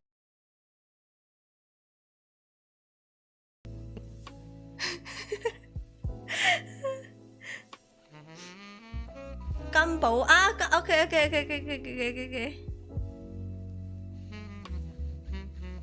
Bro. The Kung Fu movies back in the day though. Usually love those that are derived from actual folklore or the actual story or have stories behind the ghosts. Oh, me too! You know, I think, if I remember correctly, the Blair Witch Project was based on the Wendigo? It's either the Wendigo or the Skinwalker, I can't remember, but it's one of those. Farah, thank you for the raid! Welcome raiders! You can call me Aruri, I'm a wonderful Vtuber! How was your stream, Farah? Welcome raiders. We're talking about movies and mainly horror movies because I love them. House of Wax, even though it's in name or remake a 19th it's an in-name only remake a 1950s movie starring Vincent Price with one of the killers who was named after. Oh, they can copyright a cursed board game. I don't think the cursed board game had a name first. Okay, VTubers taught me English. That's so good though. Fawa, let me give you a mod. Thank you, Fawa. I hope you had a wonderful stream. What were you streaming? Art?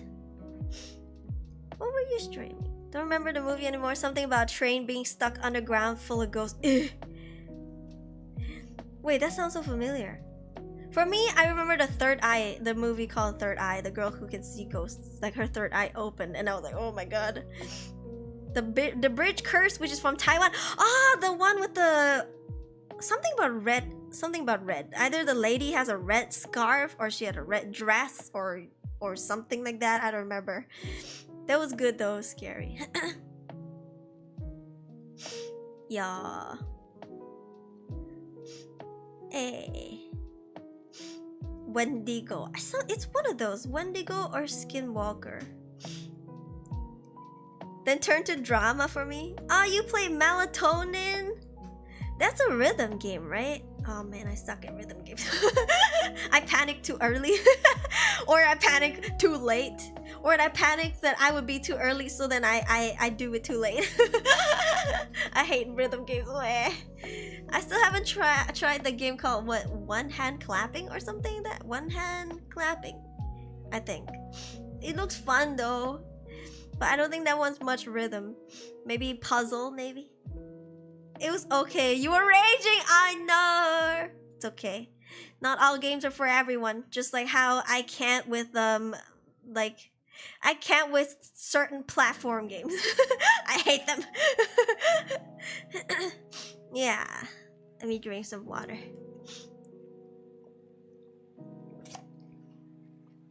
Are.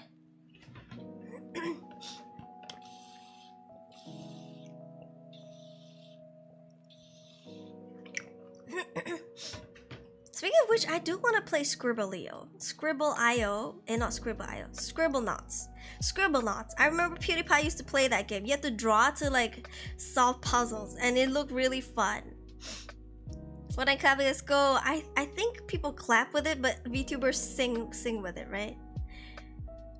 You need good vocals? Hey, I ain't gonna worry about that. For me, I'm worried about not being able to solve the puzzle. My brain is small. MIF, thank you. Welcome back for 3 months. Hey, I already have some work to do and I'm pretty sick. Just dropping by for a minute. Get well soon. Get well soon. We're all sick. Goddamn. Damn, we're all sick. What about Malaysian horror movies? Seems like every other title has Pontianak in them. I watched the Chinese ones. Or the ones made by Singaporeans. Those are hilarious. Scared the crap out of me. Like, Where Got Ghosts. Where Got Ghosts is funny. They use a lot of Hokkien too. I always assume singers are good at rhythm games, not if they have anxiety. I think singer or not, if you have anxiety and you're a panicky person, you're gonna freak out when you play rhythm games because it's a lot to handle for your brain. It's very overwhelming, like the music, the simulation, like your fingers, you have to focus, but then you're like panicking. Yeah.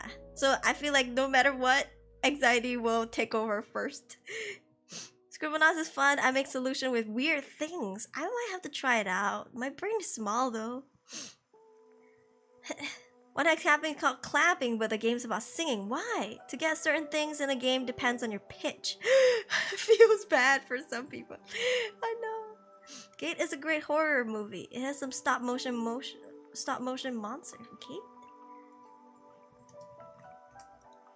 Gate. The Gate, 1987. Gate. What are those? Now this one I haven't seen. This reminds me of like the Tooth Fairy or something. Ew. I will have to say, because I never was on the hype train for The Shining, I'm gonna get cancelled for this. I watched it like I think a year ago or so. I didn't like it. I thought it was meh. People are like, oh my god, it's a classic. The Shining is the best, blah blah blah, the best horror movie. But I think, you know, maybe for its time it was good. But now if we watch it, it's like, like, I know it's classic, but like I'm not a fan of it. It's like meh, it's alright. I think if I had watched it before and experienced it during its time, I would have appreciated it more. Because just like a lot of old movies that we watched before, we tell kids to watch it now and they watch it and they think it's meh because they don't understand that it was ahead of its time, you know? Excuse me. Yeah. Waris Jari Hantu. Jangan pandang belakang. Oh, you know it's Indonesian, but there's this horror movie called, was it the one with the girl praying and then the pocong was just right there? Oh my god. Xiao Tao Xiao. Oh yeah, Xiao Tao Xiao is so good. Yo, my school loved it. We even, like, our teacher even brought the CD to school and we watched it together. After school, yeah. After morning class. It was so funny. Hey Teddy, good morning. Good evening, sorry. Or good night. Hello. Repetition. Look at Malay dramas. Always about some rich family with inheritance problems or love problems. I've watched a lot of Malay movies lately where it's about family. Like, it's all about family. Like, trying to, I think maybe it's Raya season. They come out with a lot of like family value movies, you know? It's like about going back to your hometown. It's about like finding, I don't know, like forgiving and understanding your parents and stuff. It's always like one of the kids are having issues with the parents or something like that. Yeah. Denise, I watched a Japanese movie called Ringu when I was a child, and thanks to that I don't watch horror movies since then. Oh, that was really scary too, because when they saw the tape, their faces would change shape, and I would never forget that shape. Like the face that turned. It was so scary. Ever a big fan of horror titles? Mostly nostalgia. Yeah, I feel like that too, Iroh. I think a lot of horror movies like The Shining was good for its time, but like not anymore.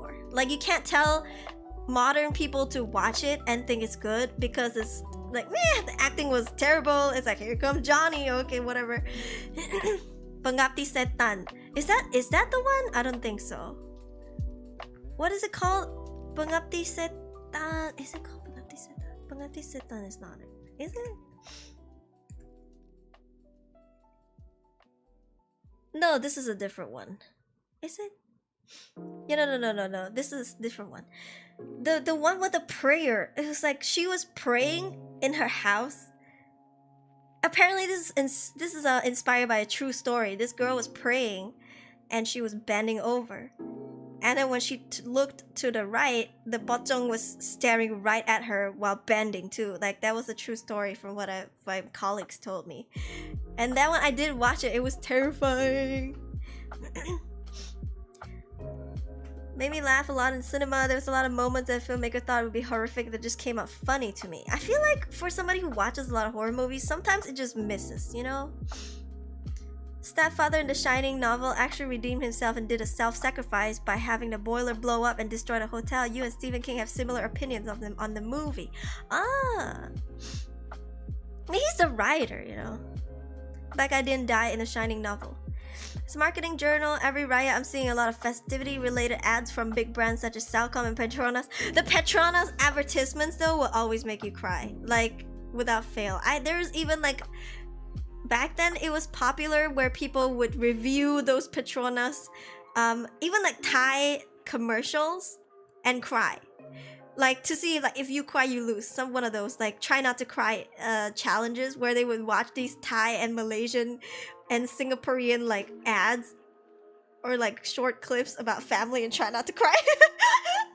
I won't lie, I have teared up quite a few times. Yeah. Here Comes Johnny line was actually improvised because Jack Nicholson was, like, pissed off pretty much. Oh, okay. So he was method acting. No horror movie, but spilled gravy on rice was quite good. Oh, I haven't seen that one yet. It's the one with the old man, right? He looks very pissed and is wearing white with like a sarong or something. Is it a recent one, Waktu Maghrib or something? Let me see. Like, what is it called? Horror movie Indonesian prayer.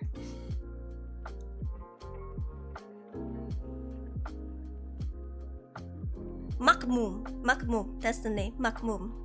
Follower, Makmum. Yeah, that one. Really scary. Right, yeah. Dr. Sleep is a sequel to The Shining. I haven't seen it, but I heard it's really underrated. I've seen it. I didn't feel much. Then again, I wasn't a fan of The Shining, so watching Dr. Sleep was like, I don't know, it's just like, to me, at the end of the day.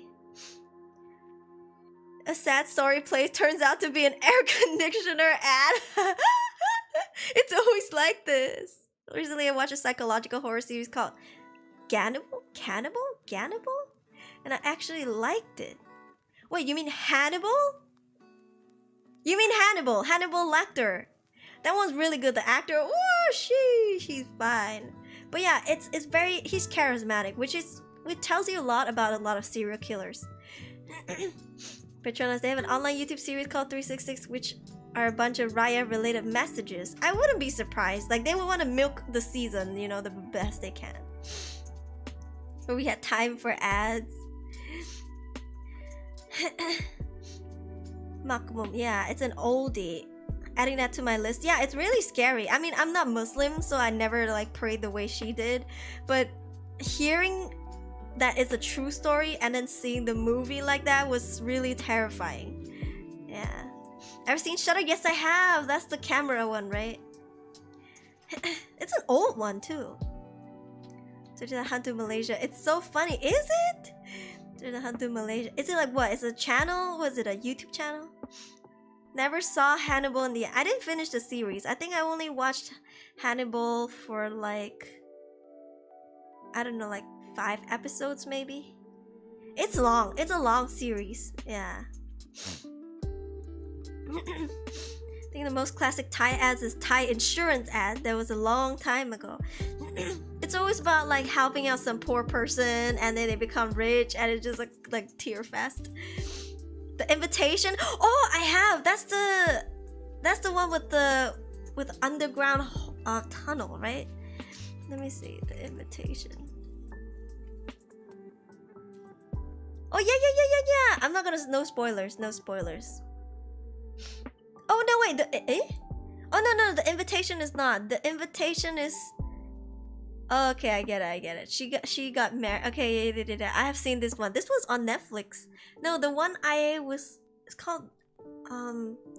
It's like a banquet or something. You go in, you wear a mask. It's like a masquerade ball, but like for rich people to eat there and stuff. And there was like an underground tunnel. It's like a museum.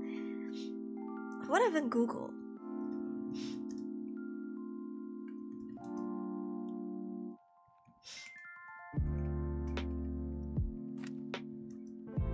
Theater? It's kind of like theater.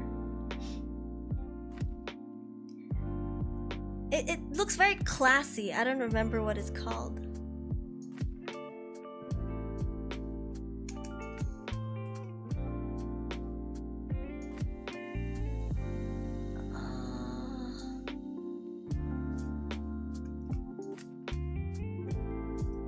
Netflix.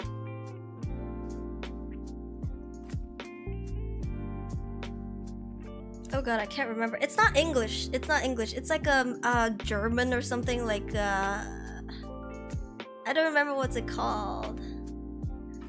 Like they went to a banquet. It was like they wore masks and stuff, and then they went underground. I remember it was like a good movie.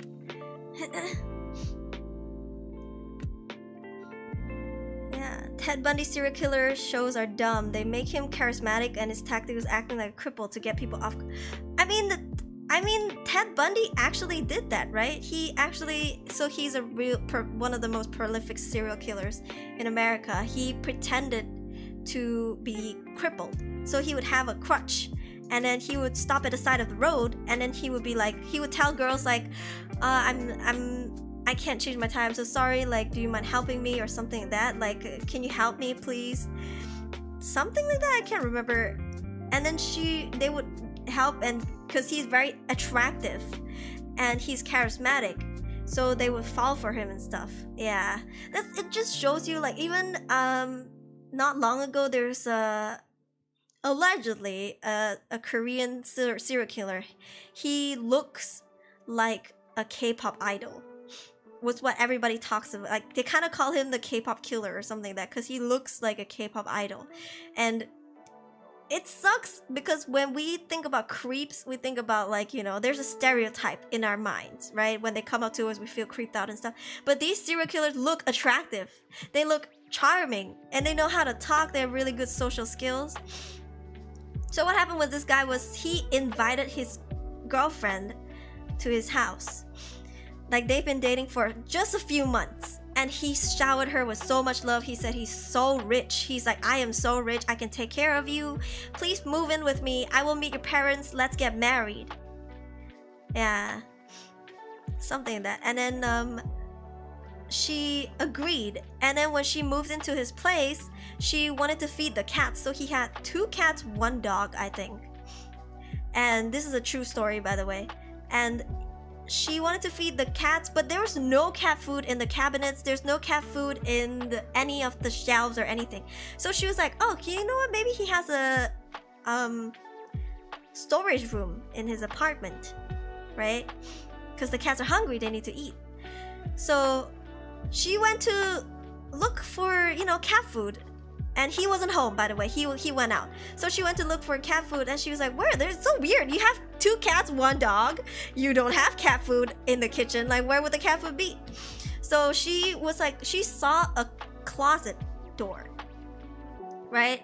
It was like a closet, but the handles were tied together, like with a rope or something. And that's really bizarre because you don't see that often at all. Like, when is the last time you went to someone's house and you saw their you know, like, closet being tied up like that? I get it. I'm a cat owner too. If you don't want your cats to go into your closet, because they can pry open doors. Like, my cat, he knows how to pry open cabinets, but that's why we don't leave his food in the cabinets. And some cats, they will chew the packaging of the bag to rip off like a hole so they can eat out of it, like eat the cat food out of it. Maybe it's that, you know. But when this is a true story once again, but when she you know, loosened up the rope and she opened the door, you know what she found? She found a rotting corpse inside of the closet. The smell was overwhelming. Like, she found a rotting corpse like inside of the closet. It looked like a man. It's quite of a big posture, and she got so scared she stumbled for a moment, and then she called the police. And from then onwards, just a whole shit show unfolded. Yeah, this is a true story in Korea. He was handsome. He looked like a K-pop idol. Yeah, let's see, I can find a photo.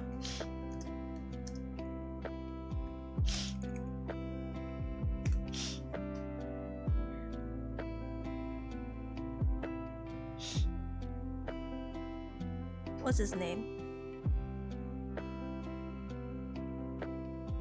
What is his name? Yi Gi-young.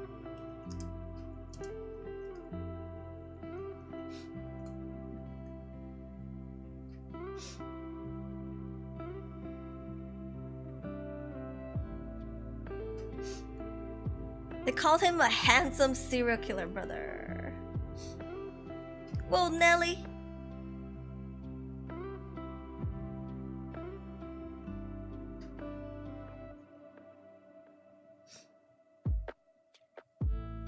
I want the photo save.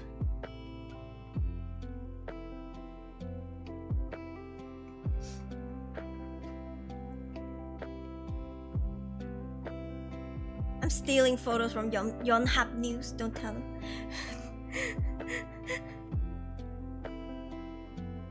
I don't want to save, I'll just screenshot it.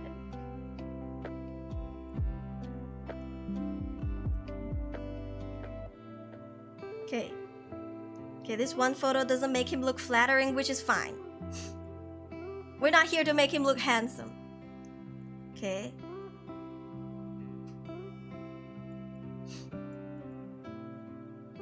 This one photo. He doesn't look like creepy, you know? He doesn't look like, he just looks like an like a regular dude that you see outside.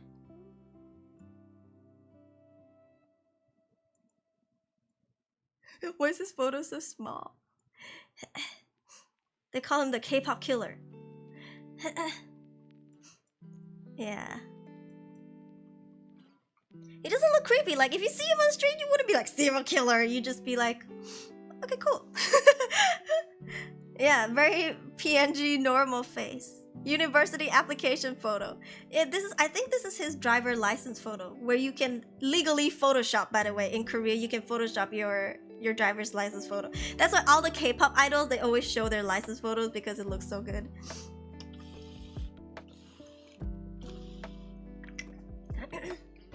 But yeah, he's quite good looking, you know, compared to the stereotypical serial killer that we have in mind. He looks like this. And when the girl found out, turns out that guy, his family was searching for the guy who died. His family was searching for him. And he's actually a taxi driver. Yeah. Joe Schmo? Who's Joe Schmo? That mugshot kind of scary. It wasn't a mugshot. Yeah, that's a identification photo. Very punchable face. Punch him. He deserves it. But yeah, basically the guy was a taxi driver, the one who passed away. He is he's, I don't know how old he is, maybe in his 50s something. He has kids and a wife, and they were looking for him for 5 days.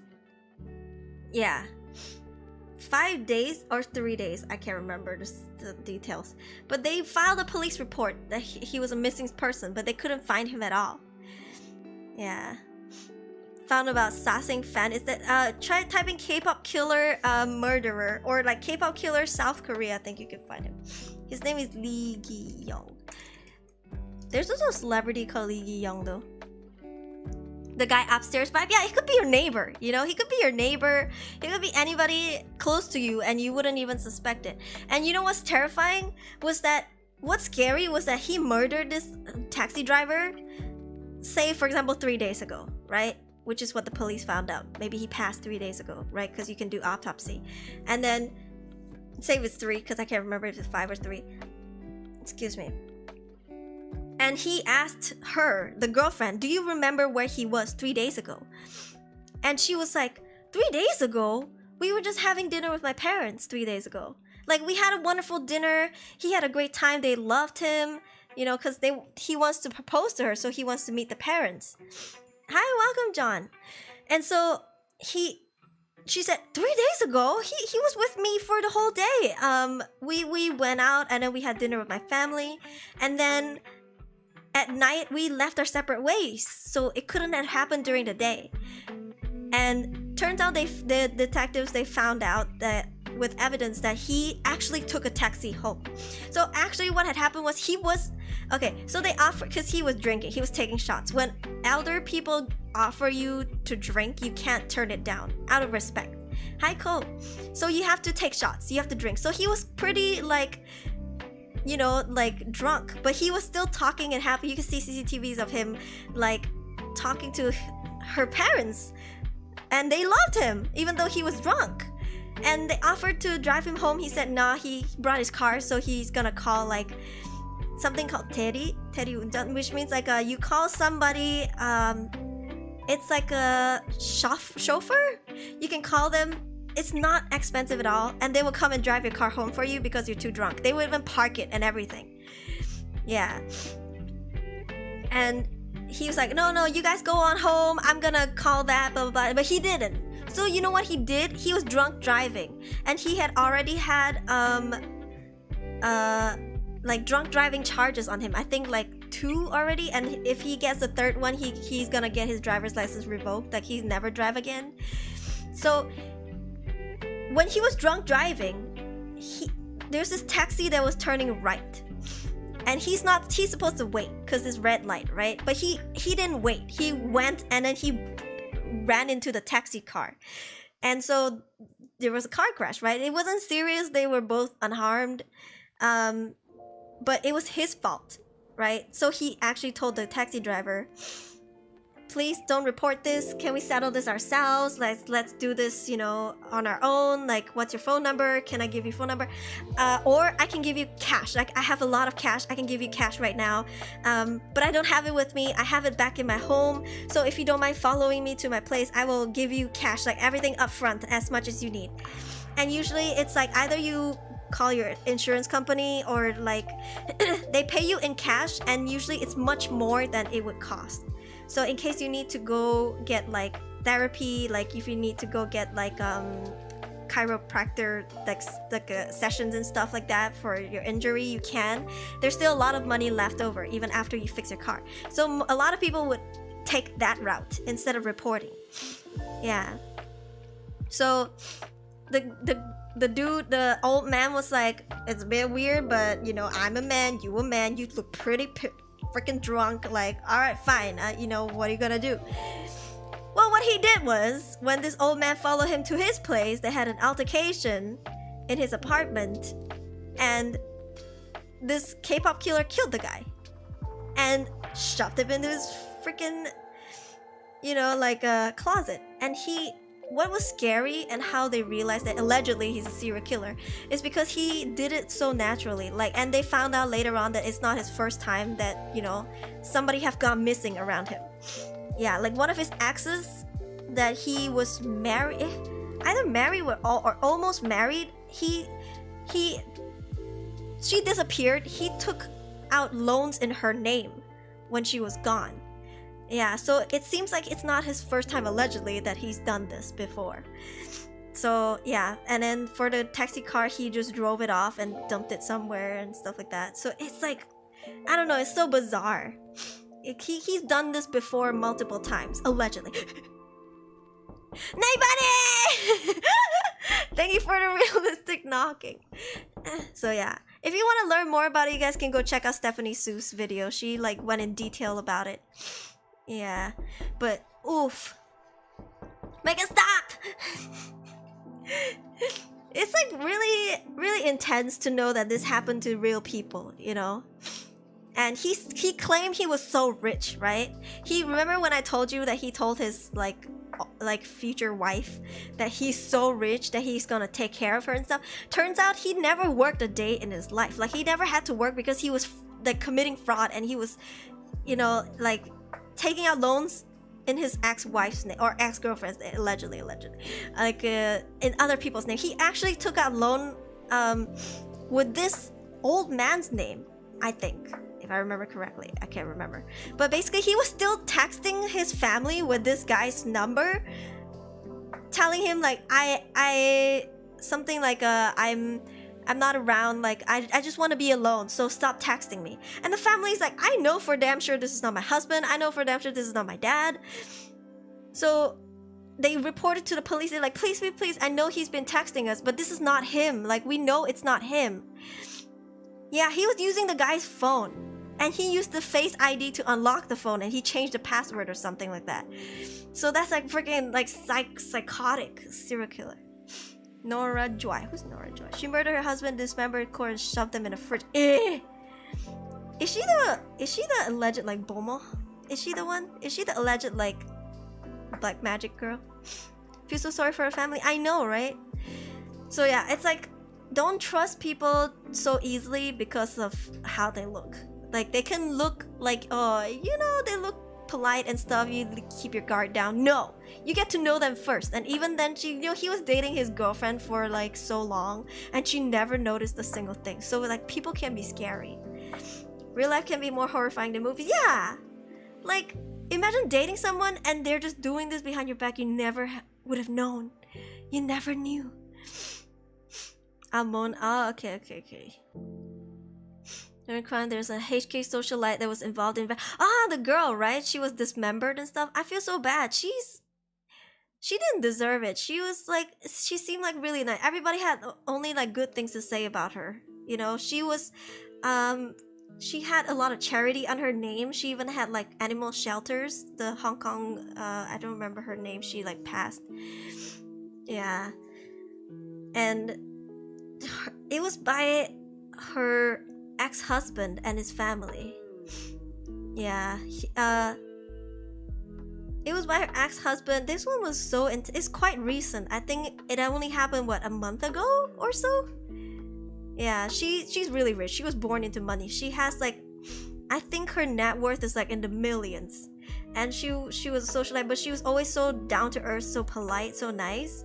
And then when she was 18, she got married to this guy. I don't remember his name, but this guy's dad was a police. He was a chief or something, chief of police, and allegedly he got let go because he attempted to assault a lady or something, like sexually assault a lady. Yeah, but she didn't know it. So when they were dirt poor too. So when she married this family, she basically fed the entire family. Like she raised them.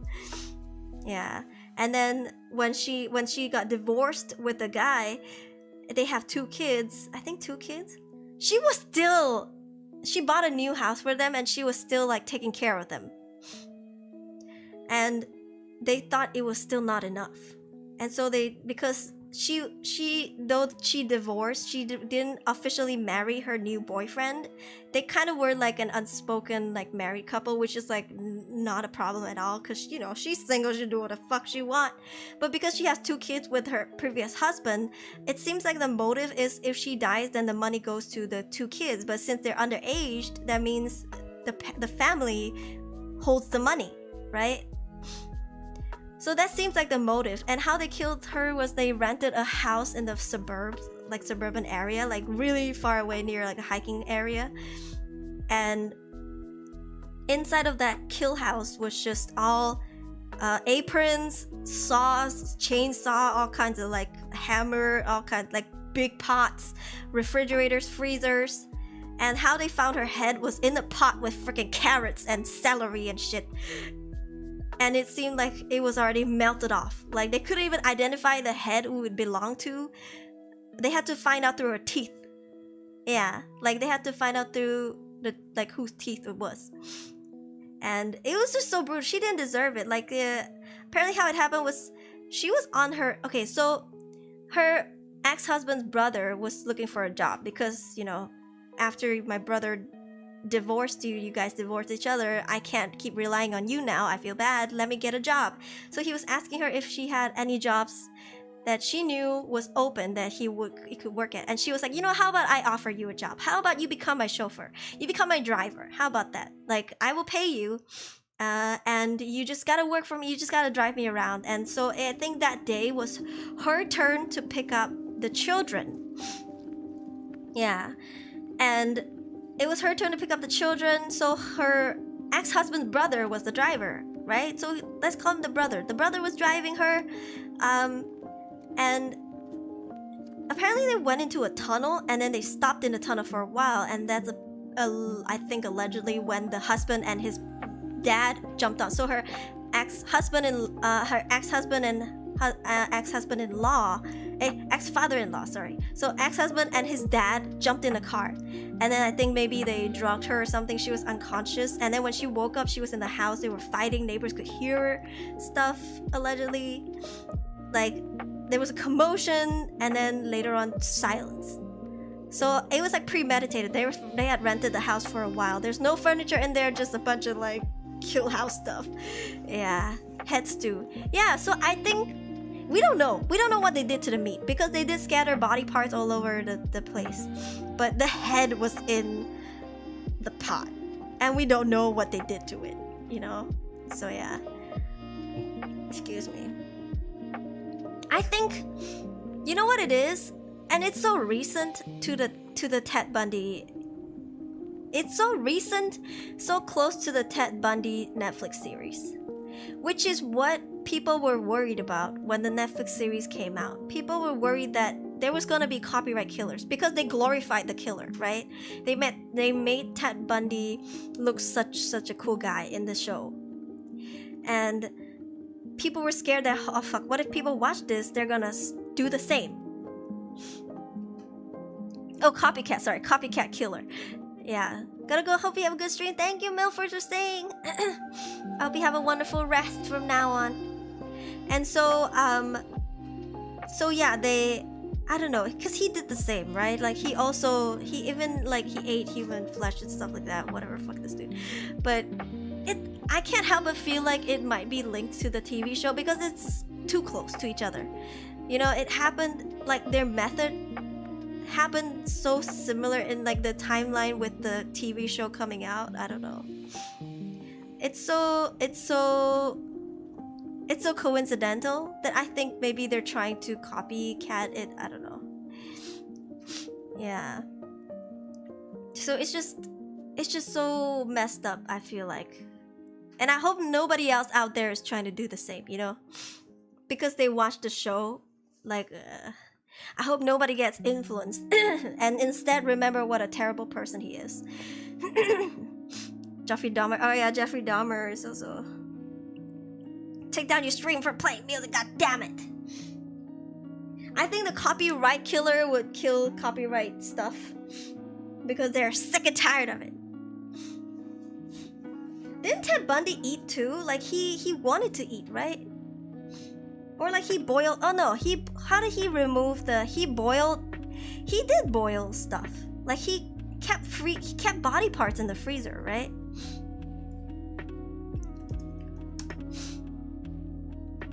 Was he a cannibal?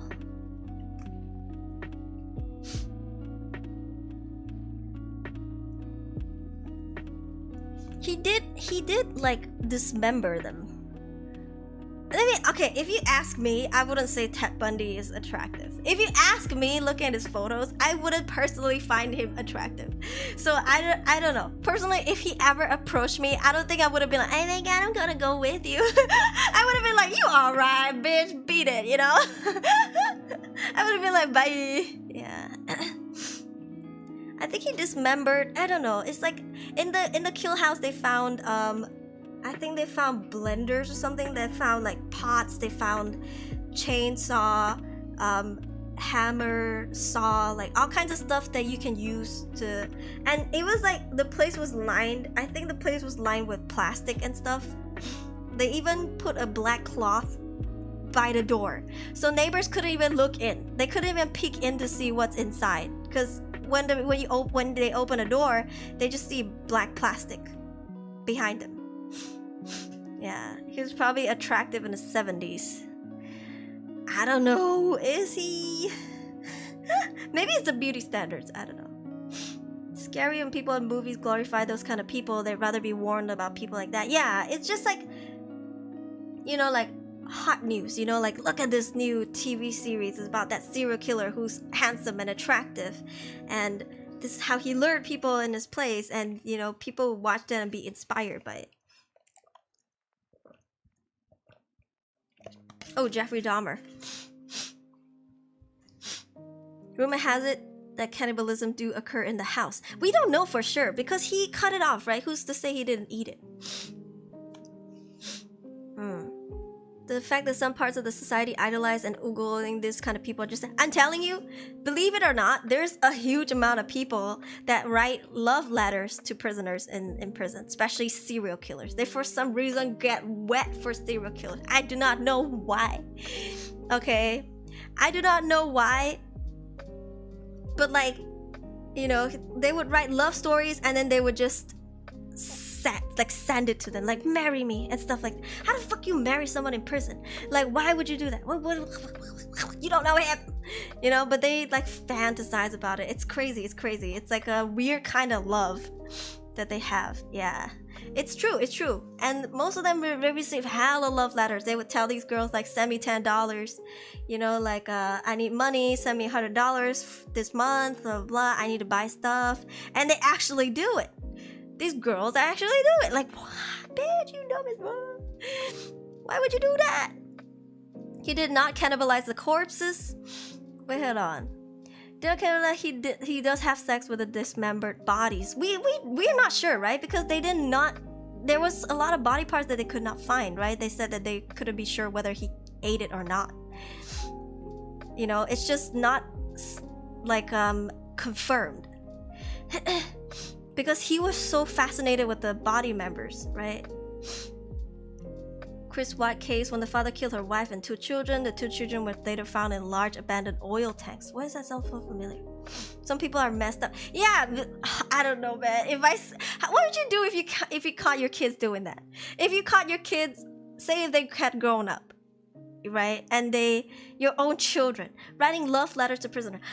I'd be like, listen, if you bring this person into our lives, we're done. Like, I cannot save you. I cannot help you. Whatever happens to you, you are on your own. Like, I would tell them, I can try to help you get out of it. Like, I would be like, do you want to meet some really cool people? I know parents always try to set up their kids, but like, you gotta trust me, man. These guys in prisons are just they're not the way. You know, like, we believe that people can change, but not after they murdered like 15 people. Are you kidding me? Yeah. At best, is them wanting their 15 minutes of fame. Serial killers, they're really prolific. They're around for a while and they're just glorified by a lot of people. Yeah. Jeffrey Dahmer was the one fascinated with death, but at the same time, Ted Bundy was interested in body parts, wasn't he? Like, he would play with the intestines and stuff, right? Because of his dad, wasn't it? Was it Jeffrey Dahmer?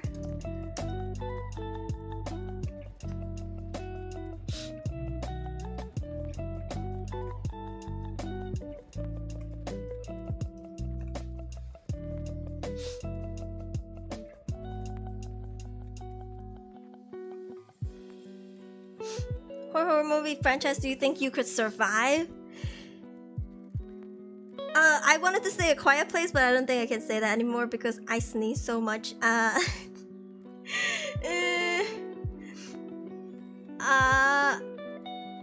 don't know. Maybe some zombie stuff. Maybe something with zombies. Cause like, if I can find tools to help myself and I'm smart about it, I think I could probably live. But yeah. Ted Bundy had a normal childhood, but he killed small animals. Was it normal though? Wasn't his parents like divorced or something like that?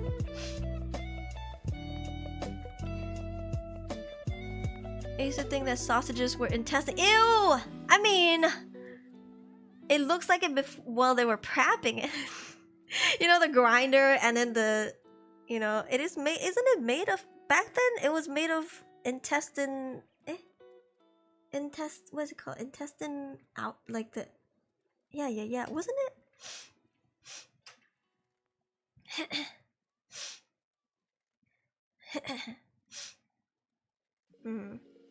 Zombies are slow.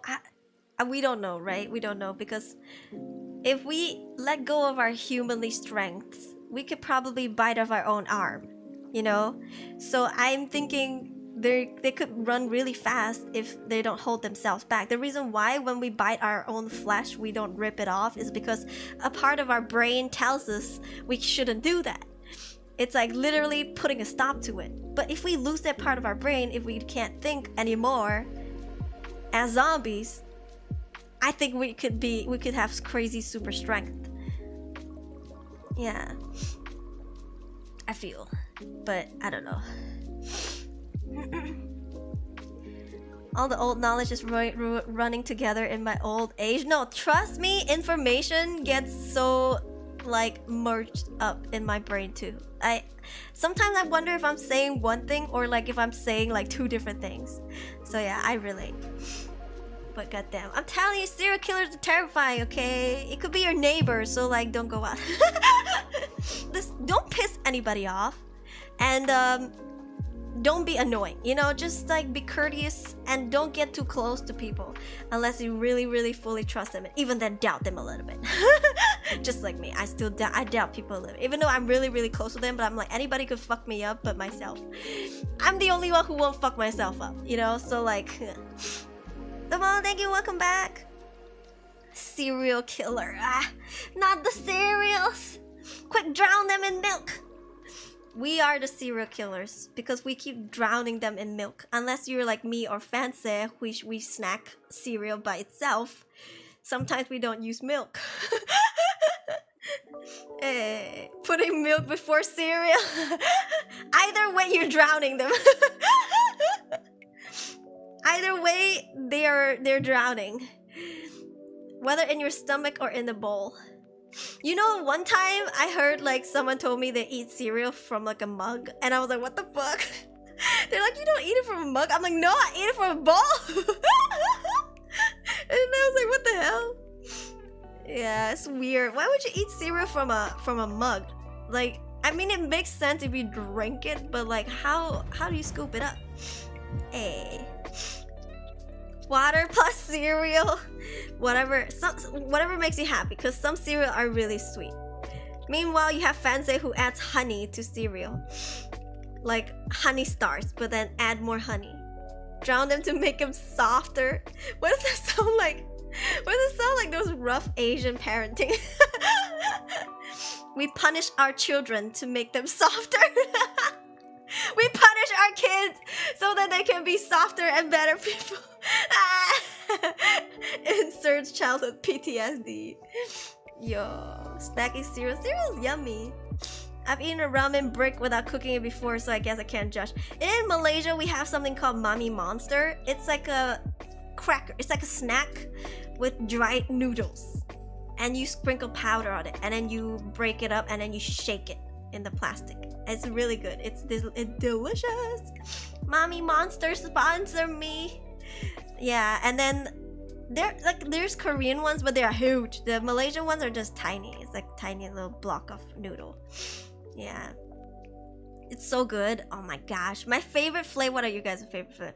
Mine is like, I think mine is barbecue. Sometimes I don't even add the powder because it makes it too salty. I just eat the noodle by itself. Portion control. Isn't this what Koreans do as crunchy snacks? Yeah, there's also the Korean ones. Eat cereal on its own using hands. I do that. I used to do that with Cocoa Crunch. Those soldiers who have eaten Spam for all 3 meals of the day for a year at a time. I love Spam. But then I ate so much. And also I think I ate the salty kind. So then I just got so over it that I just didn't want it for like a long time. I think I didn't have Spam for like months. Which in Korea, if you order something called the army stew 부대찌개, it's so good. I haven't had that forever. I miss it. Somebody cook 부대찌개 for me. But like, Spam is one of the key ingredients because the army made it, the soldiers made it, and they made it with the imported items. They made it with the Spam, you know. Oh my god, I miss it. Smacking the meat hard enough to tenderize it. Smacking children should work the same. It's so true. Rika-chan, hi! Wonder if you can make instant noodles from Mami Monster. I have never tried. I think it's hard. They must have dehydrated the noodles to the point of no return, right? Has anybody tried? Barbecue, of course, same. I don't like the powder, too salty. Yeah, either I add only half the packet or I don't add at all. Most of the time I don't add the powder. So I buy Mommy Monster, I don't even look at the flavors. I just grab it. I just grab whichever, and then I don't use the package. the flavor packet. Mommy Monster came out instant noodle now. Yeah, that's true. But I wonder if anybody cooked the Mommy Monster snacks as instant noodles. Maybe I should try it. It's too small though. You need like 2. You need like 2 for it to be a meal, or even like half a meal maybe. Because it's so small compared to the Korean one. The Korean one is like the actual block size of like Korean instant noodles. The Mommy Monster one is like smaller than even like Malaysian instant noodles, I feel. Korean army stew is so good. It is. What are your favorite kind of noodles? I like the oh, what is it called? You know the kind where you eat like mala noodles, like mala hot pot noodles, the really slippery ones that are thin and long. I like those. Like the, it's also wrong, hello. It's like on the thinner side and it's really long and it's super slippery. So when you like suck it, just all up in one go. Sorry. It sounds so don't take that out of context. But yeah, that one's probably my favorite noodle. And then I like bihun a lot. Next cooking stream, ayo. I won't be doing a hand cam until after the Japan trip. You just had it for dinner? It's so good, so baked. The noodle is so nice. Mommy noodle tastes the same. Oh, okay. You sell some budae-jjigae ingredients? Where? Shopee. Not an advertisement. No. Let us know. What? Drop your store name. Yo, does it deliver? So lazy to go out and buy stuff. I'm like, do you deliver? Hand came typing ASMR. Yeah. Thin and long like a jellyfish. Oh, I love jellyfish. Jellyfishes have a really crunchy texture. I've known a lot of people who never had jellyfishes in their life. Jellyfishes are super crunchy and crispy. Not crispy, crunchy, just crunchy. It has a crunch to it. You know how some squid has like crunchiness when you eat them? It's not chewiness, it's like crunchiness. Yeah, jellyfish is like more crunchy than that. It's like it's not like eating a vegetable kind of crunchy. It's like there's a bit of chewiness, but like it's crunchy. How do I explain? Hor fun is different, I think. Let me see. Chinese types of Chinese noodles.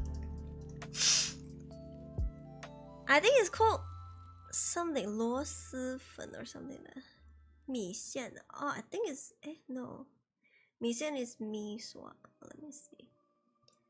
I'm Hokkien, so oh, 米线 and miso are different.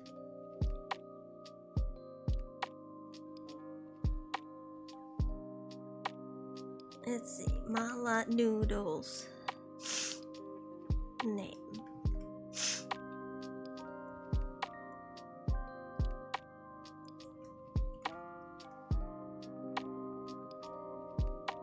Okay, hot pot.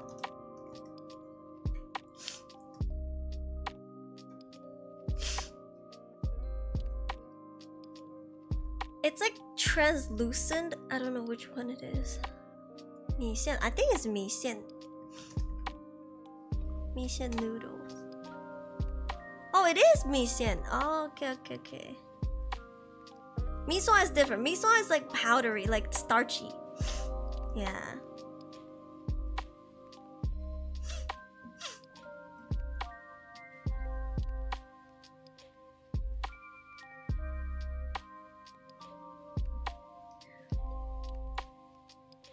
Lo Xu Fan. Oh, it's so good. Yummy.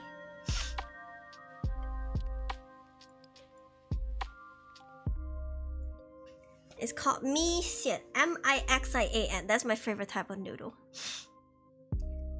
You ate a bat when you were a kid? Wait, hold on. Teddy, since you're from the Philippines, do you like balut? Is it called balut? Balut. It's the egg with the bird inside, right? Like, what does it taste like? you tried eating live octopus in Korean? Yes, I have, and I liked it. Honestly, I'll be honest, it tastes like nothing. You have to dip it in sesame oil so it doesn't stick to your throat. So honestly, it just tastes like sesame oil. It just tastes like, what can I say? It just tastes like sesame oil. Because it's still moving and the suction cup is still active. So like, you have to dip it in sesame and you chew the shit out of it, and honestly, it just tastes like sesame oil. Give the dish with spam. As spam was the prime meat, it was available during the Korean conflict to make a meal at a time. Yeah. Mala question. Wei-la, zhong-la, or la? Wei-la. I like Wei-la because I still like to taste the ingredients. Yeah. Those are pretty nice, though a bit hard to eat for me. Eh, why? You can cut the noodles. I mean, it'd be terrifying for ancestors to see, but it's fine. You love balut. It's part normal hard egg, part munching flesh. What about the bones then? Aren't there like, what about the feathers? What about the bone? Because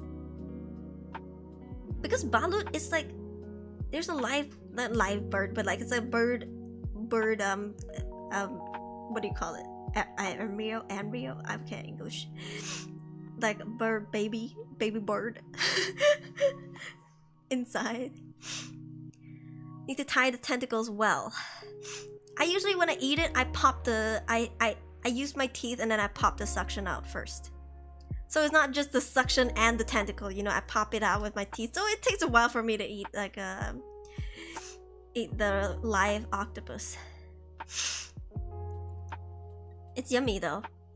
I love octopus. I love squid. It's like one of my favorite food. I go to a Japanese restaurant, I have to order the squid or the octopus. I don't care about the price. It's just my favorite. Is it a delicacy? For the feathers, you spit it out.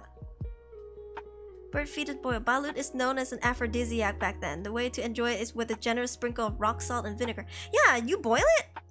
Rogue Ranger Roger, I don't think you boil it, right? I think you eat it like raw. You just crack the egg and you eat it, I think. Right? My ex-colleague Malaysian say balut is good as well. He eats the craziest crap. I mean, I'm open to try it. Like, I am open to try it at least once. If I like it, I like it. If I don't like it, I don't like it. Okay, but I've never tried it, so I can't be the judge. For somebody who's open to eating insects and food and stuff, like all kinds of food, I just can't judge it by the way it looks. I will say though, no matter what circumstance, no matter how you prep it, if you offer me cat or dog meat, I will never eat it. I almost ate, because when I went to Korea with my sister, I didn't know what dog stew is called. It's called poshintang. Okay, I didn't know what that was because I went to a samgyetang place. Samgyetang is like the herbal chicken soup place. You know, it's like an urban chicken soup, like the one with the whole chicken and there's like rat dates and stuff inside. And I didn't, because they only had one left, and it was my sister and me, and we had to order each a dish in order to dine in there. We can't share. So the only other thing was poshintang, and I didn't know what the fuck that was. And this place was close to my university, so I was like, usually I would just order it because I would just try whatever, try new food, whatever. But this time I was like, what's that? And I was like, I googled it. First fucking photo I saw was this dog, not dead, by the way, it's just someone's pet dog, sitting in a pot, not turned on, by the way. The flame wasn't turned on. Sitting in a pot with vegetables all around it. And I was like, what the fuck? And I kept scrolling and turns out it was dog meat soup. And I was like, eh. Yo, I didn't order it. I told my sister, you know what, you eat here alone, I'm gonna go. Like, I go buy something else to eat. Like, I'm not gonna, like, well, I can't do it, man. Yeah, I went with my gut feeling. That's why I trust my sixth sense so much. I'm telling you, women, you got sixth sense, you better trust it. Your vibe will not lie to you. Trust your vibe, it will not lie to you. And so yeah, I was like, huh. I googled it. I was like, oh no, thank you. Oh, I dodged the bullet. I was like, nah. And then I left, bro. You eat here by yourself and going to McDonald's. There was like a 7-Eleven nearby. I went there to get like a toshirak, like a bento. Yeah, and then I ate it. I ate it like at my place because it was quite close to my house. I used to live in university areas. Well, not when I first went, but like later on. Yeah, this is like so weird because I was like, I'm pretty sure I'm familiar with a lot of Korean food. Like this is one that I haven't seen before. I don't know what it is. And usually I'll just be, I'll order it, you know? I thought it would be like a fish dish because I don't know many Korean fish dishes. And like, I was like, it could just be, I don't know, like pollock fish or whatever, like just some weird fish parts, whatever. But oof, little did I know. Yeah. Well, it's pretty normal for me. Price per balut has gone up in the past few years since those who raise ducks are scarce nowadays. Ah, 14 to 21 days. You do boil it. How much is one in like US dollars? Fuck this shit, I'm out. Going back to the bat, my aunt once cooked a sauteed bat meat dish and it smelled like piss. Huh? How did you acquire it? How do you acquire bat? Because you know you gotta go into caves to get bats, right? Like, unless you like breed it in your house, in your really really dark house. Like, unless you live like the Addams family, you know, with no lights on. How do you get bats? Just because when we think of bats, we think of caves, like somewhere in the middle of nowhere. I respect your food. I just really can't imagine myself eating it. Cause yeah, still, if y'all enjoy, then enjoy. Yeah, that's true. I'm open-minded when it comes to food, but still, I understand what you mean. Yeah. Is this chicken rough? Nah! Not like this. I don't dare to try exotic meats, not because of ickiness, but what if I like it? GG, man, I'm gonna need to find new friends. Hey, wanna eat some monkey brains? Now that one I know is a cuisine in Thailand. Monkey brains. Yeah, I think people... Is it Thailand or Vietnamese? Let me see, I think.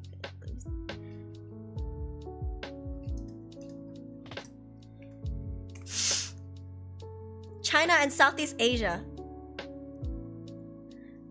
Monkey brains have traditionally been eaten in parts of China and Southeast Asia because people believe that they will be imbued with ancient wisdom. Good luck. Good luck with that. You trying to eat monkey brains, you think you'd be smarter? Good luck, you become dumber. Live monkey brain. Ew.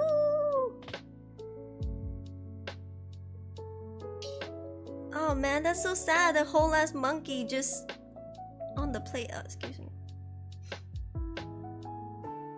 With fur and all. Ew.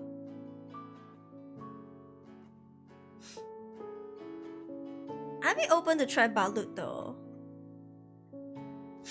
Especially now knowing that you boil it. I was ready to like down it raw. Because I didn't know you boil it. I just thought maybe the feathers would get stuck in your throat if you try to like swallow it.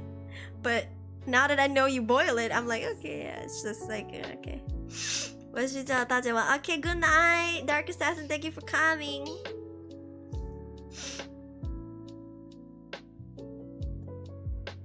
Balut is priced around 20 PHP to 30 pesos, 20 pesos, 30 pesos, around 50 cents US dollars for one.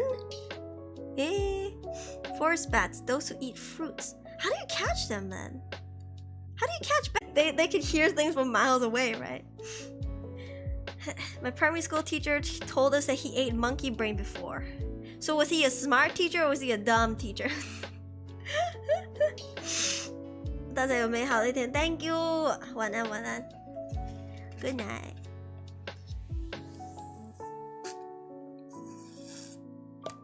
When balut is sold, it is piping hot. Eating it cold just is an atrocity for me. What if you microwave it? What if you heat it up in a microwave? Is that like... Ew. Did the stream hitch? What does that mean? You call the bat expert Batman. Batman, where can I eat some bat meat? And the ones that doesn't spread, you know? The ones... Oh, yeah, bit. My internet. The ones that doesn't spread the sickness.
Hi Matikun, welcome.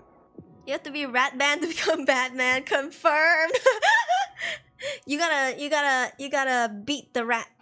You know, once you eat it, you become the alpha. You beat the rat. That's how you get the Batman. That's how do you get the B, alphabet B.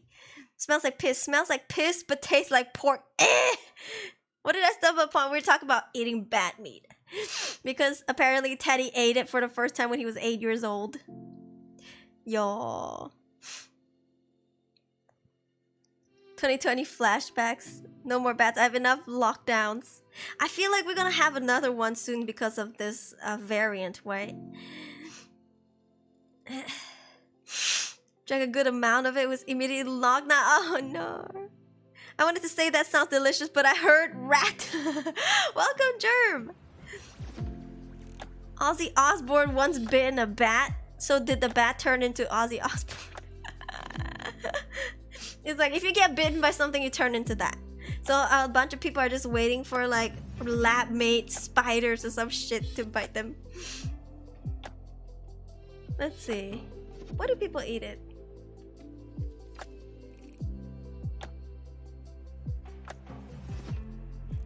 Traditional medicine. Oh.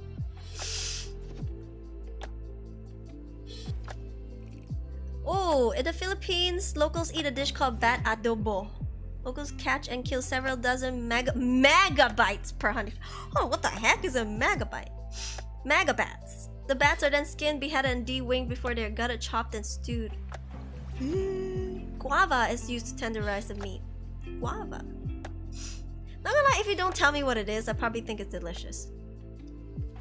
Okay, bats are most vulnerable to overhunting in Indonesia, the Philippines, Malaysia, and islands of Oceania and the Indian Ocean.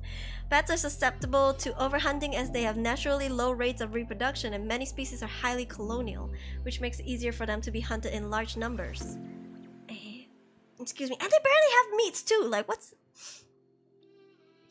Diseases, okay.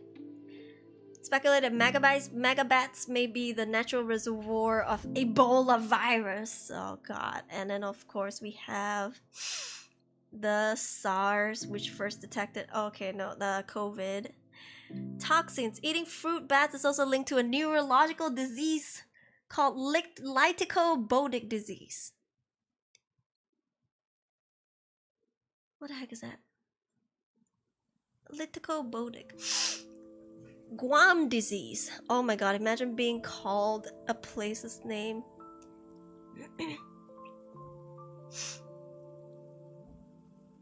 It reflects its resemblance to ALS, Parkinson's disease, and Alzheimer's disease. Kuwaina. Let's stop eating bats.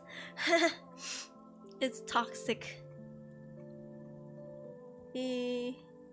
You know, when I was a kid, I thought bats were poison. Bat bites were poisonous because they have fangs. Because as a kid, like adults would tell you, like snakes' fangs have venom, right? So I just kind of correlated, like, oh, fangs, venom, fangs, venom. So I thought, like, oh, if a bat bit me, I would have like poison in me. Like, I didn't think like, oh, I would turn into like Spider-Man. I thought like if spiders bit me, I would be poisoned. Yeah, because, you know, fangs. That's what I thought, but no. It's like when you're a kid, you correlate things in your brain. Megabytes of bats, they catch bats with hard discs. I bet they do. Ah, it was adobo. I got bitten by cats. Why am I not a catman? Or are you, maybe? I mean, you just don't remember. You know what I mean? Hi, Warren. Bitten mosquito, not become mosquito man. If mosquitoes bite you, bite them back. Regularly ate farm frogs as well during my high school days, often slow cooked in coconut milk. We do eat, we call it, oh fuck, water chicken, which is like zuike in Chinese. You call it zuike, which means like a frog. I think they're called spring frogs or something like that. They're bred for cooking, and we do eat that in Chinese culture. We do eat that in porridge and stuff. Sometimes in like stir-fried dishes that are spicy. We do eat frogs. My mom loves them. For me, it's like, ugh, it's like, it's delicious, but there's barely meat and a hell of bones. Like, I'm just like, Speaking of questionable food, what about bird nest? Bird nest is delicious, but it's like the puke of the bird, right? the vomit of the bird. Tianji. Oh yeah.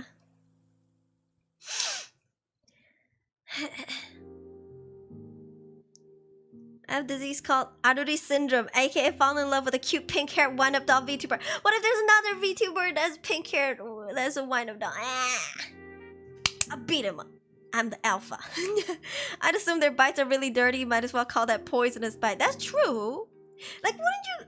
Anything that bites you, as long as the wound is open, you can get like bacteria inside, right? Wouldn't that just be toxic regardless? I don't know, maybe I'm a germaphobe. Like when people cough around me, I hold my breath. Say if I'm walking down the street, like in a mall, and somebody coughs, even if they have a mask on, I hold my breath. I've been doing that since I was a kid. I have been doing that even before COVID was a thing. I would hold my breath, and then sometimes I would like sway my fingers around to blow the air away while I'm walking past really quickly, just so that when I do inhale, I'm not inhaling the germs, bro. I'm so weird. Sweet meat to disguise them from kids. Not missing out anything. Tasteless flavor from other ingredients. Not sure about nutrients. We do eat bird nest supplements. Like not supplement. Bird nest like yanwo, you know, like the drink. It's a comes in those tiny little glass jars. As a matter of fact, we still have a lot at home. They last forever. And yeah, they're saying like, oh, it's good for women, good for the skin, good for the body, blah, blah, blah. It is the spit of bird, right?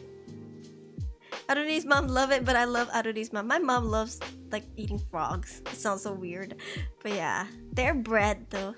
Alpha Aruri arc confirmed. Hell yeah, I'm the alpha. Fight me, bitch. Essence of chicken. That one is good too. Jijing is also good. Yeah, that one is. I like the taste. So many people hate it. My siblings hate the taste. It's like it's not alcoholic, but it's like bitter and it's like fragrant. I love it. I love herbal stuff. You know, growing up, my parents, especially my mom, because you know we're Chinese, she would go to the herb store, the Chinese medicine store. She would buy all kinds of mixed herbs, and sometimes, I kid you not, when she boils them in the pot, like when she makes the stew, it's black, like straight up just black soup, black herbal soup. I don't like when she adds the egg in, she lets it boil for hours, egg turns black. It's like, it's so like, it looks so sinister and it's so bitter, but I love it. It's so bitter, but I love it. My sibling hated it, and sometimes when my mom wasn't watching, my brother would be like, can you finish it for me? And I'll be okay, yeah, just dump it in, and then he would like pour it into my bowl. Yo, I'm telling you, I don't know, I like bitter food, but it's weirdly enough, I'm not a fan of bitter gourd though. Bitter gourd for some reason is just not my thing, but bitter food in general, I'm okay with it. Yeah, herbal soup's good. Yeah. I'm not the biggest fan of chicken essence, not gonna lie. I only drink it when I need to force myself to throw up. No offense to those who drink it. Nah, it's fine, it's fine. I mean, some people do that, but why would you force yourself to throw up? Yo, mom is turning black. No, let it cook. Let it cook. My mom gets so excited. I don't know why. She's so excited when she like brews this like traditional medicine, like Chinese traditional medicine. And if you go to the store, okay, did you watch Spirited Away? Do you know the spider grandpa that's like setting up herbs in the basement or something? It looks like that. You know the drawers, there's like just a million drawers, tiny little drawers, and then they pull it out with like herbs inside. It looks like that. I kid you not. And I remember going with my mom before, and then it smells so nice, but like, how the fuck you know what is what? The words are so tiny. It's like a little card in front of every drawer. I'm like, bro. Then again, I guess it's like you work there long enough, it's your store, that you know where everything is. Yo.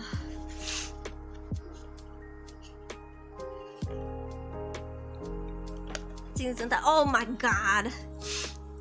Tell me you're Chinese without telling me you're Chinese. I like the old-timey American medicine. You have the fever, drink this whiskey, and if you stick, keep drinking. That's so extreme.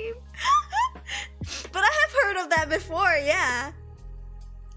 You have to fever drink this whiskey. You still sick, keep drinking. Yeah, I've heard of that. It like warms up your body, right? You know, like kids at a very young age. I was told by my like ex-classmate that I met in university. She's Russian, and she's like, because we were talking about medicine and traditional medicines, and she was like, oh, you know, in Russia we drink vodka. And I was like, okay, but what if you're a kid? Like, do you take like cold medicine and stuff? And she was like, no, we just drink vodka. And I was like, what the fuck? As a kid, you drink vodka? Hold on. Like, as adults, when you take shots of vodka, you knock the hell out. I guess they start young. That's why they have crazy high alcohol tolerance. It's coming full circle. They just take vodka. Like, how?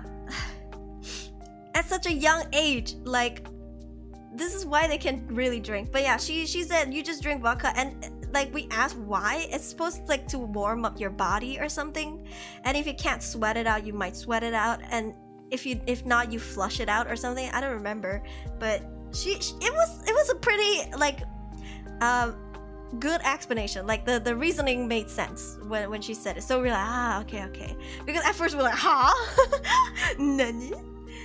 Yeah. Can't say you have an Asian mom until she cooked tar-colored soup, bro. It turned black. Yeah. Should have what we used to do, along with cocaine, used to be regular medicine. Cocaine was in Coca-Cola, right? Yeah, like people would drink it for energy and stuff. Don't know why Finland have something similar. If sauna and booze don't heal you well, drink booze, which already makes you dehydrated. Go to sauna, extra dehydration. That's why they raised the drinking age, bro. Russian classmate, no, vodka must drink. No, she when she told us, we were like, huh? So shook. They started drinking vodka so much because their water sources were so garbled, and now it's just a thing. But I don't understand. Like, alcohol is supposed to like dehydrate you, right? If you watch Peaky Blinders, you know how they just keep in like they're thirsty, they drink alcohol. I'm like, doesn't that dehydrate you even more? Because you're drinking alcohol. Like, if I'm thirsty, I look for water. You know what I mean? Yeah. 药材汤 is the bomb. Me and little bro fight over it, but I'm just the soup man. The ingredients I don't eat. Oh, okay. I eat the ingredients and stuff. Yeah. I'm Hokkien, so we eat a lot of Hokkien, like herbal medicine. Coca-Cola used to have a lot of cocaine, but now it's mild. Now there still is? I thought now it's just hella sugar. Like they remove, because people would drink Coca-Cola for energy, right? To have like, you know, a kick of energy. But because it was banned, they now use sugar for that energy. Which is why if you drink soda every day, you have a high like sugar rush, right? But if you stop cold turkey, or if you stop, you're gonna have sugar withdrawals or something. You're gonna have like headaches, migraines, sluggishness, something like that. Like no lack of energy, I think. The Coke. It's not Coke without the Coke. Went to a steam room hungover once. It was nice, but I felt claustrophobic. Oh, have you been to the big ones in like those clubhouses? They're nice. Vodka is cheaper than mineral water. There's a story about this in YouTube. It's tragic. It's about control of human freedom. That's so messed up. They get more thirsty, so they drink more, which means more money. Heard mainland China banned ghost horror movies, but I heard monster movies have gone pretty popular there. Good place to look if you miss the cheesy monster movies they show on the Sci-Fi Channel. Huh, that's interesting. Why did they ban ghost horror movies? Wait, what is the deal? Why did they do that? You don't want to scare your own people? Mild amounts from the last time I checked from Coca-Cola. So we're all secretly doing a little bit of cocaine. Oh no! It's sugar. They straight up removed it because the old law they put up. Oh, excuse me. I gotta burp. Oh, excuse me. Anyone here just eat the herbs that's in the fridge? I do with the kitsi. What is it called? The kitsi is Hokkien. The what is it called? Oh my god, what is it called again? We call it rabbit eye because it looks like rabbit eyes. It's not. We're not eating rabbit eyes. It's an herb that is red and tiny. What is it called? What the fuck? Tiny Chinese red herb.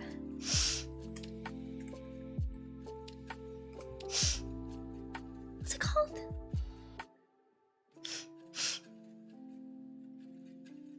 Berry. What's this berry called? Goji berries. Goji berries. Oh yeah. Oh yeah. Goji berries. Goji berries are yummy. I eat them straight out of the packet. My mom was like, "Stop it! We need it for soap." And I'm like, "Ah!" But we are encouraged to eat it because it helps the eyes. Apparently. Haven't had out doing another writing work might return. Okay. Otsukare. Good luck, Teddy. Thank you. The vocalist of Motorhead only drank JD off-based, and he was diagnosed with dehydration. He only added ice to JD to combat that. That is big brain though, because ice is technically water. Oh, Jack Daniels is good. Like they're really based. My favorite is Jack Daniels, then Johnny Walker. Actually, no, it's changing. Jack Daniels and then Dom Benedictine, and then Johnny Walker. Yeah. But I'm allergic. Soda started out as carbonated water with flavored syrup in it, less common nowadays. Isn't that what Fanta is? Supernatural stuff are now banned in China. Why? They don't like it for some reason, unless it's fantasy. History of American whiskey in small towns were rarely real whiskey, but instead it was made from moonshine, fried sugar, tobacco, and other ingredients. It was whiskey only by its name. Did you know that Fireball doesn't contain any alcohol? The cinnamon whiskey. Let me see.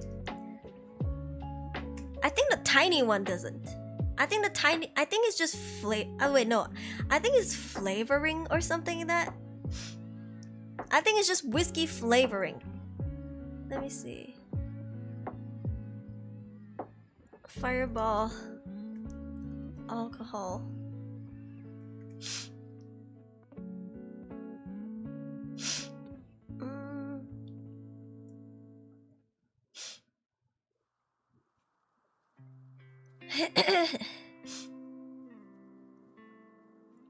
Hold on. Whiskey flavoring. Where did I hear that news from?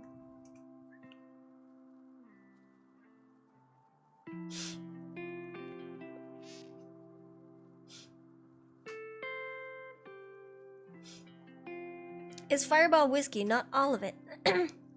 It's made with a mix of Canadian whiskey, sweeteners, and natural cinnamon flavoring. But is it whiskey? Well, no.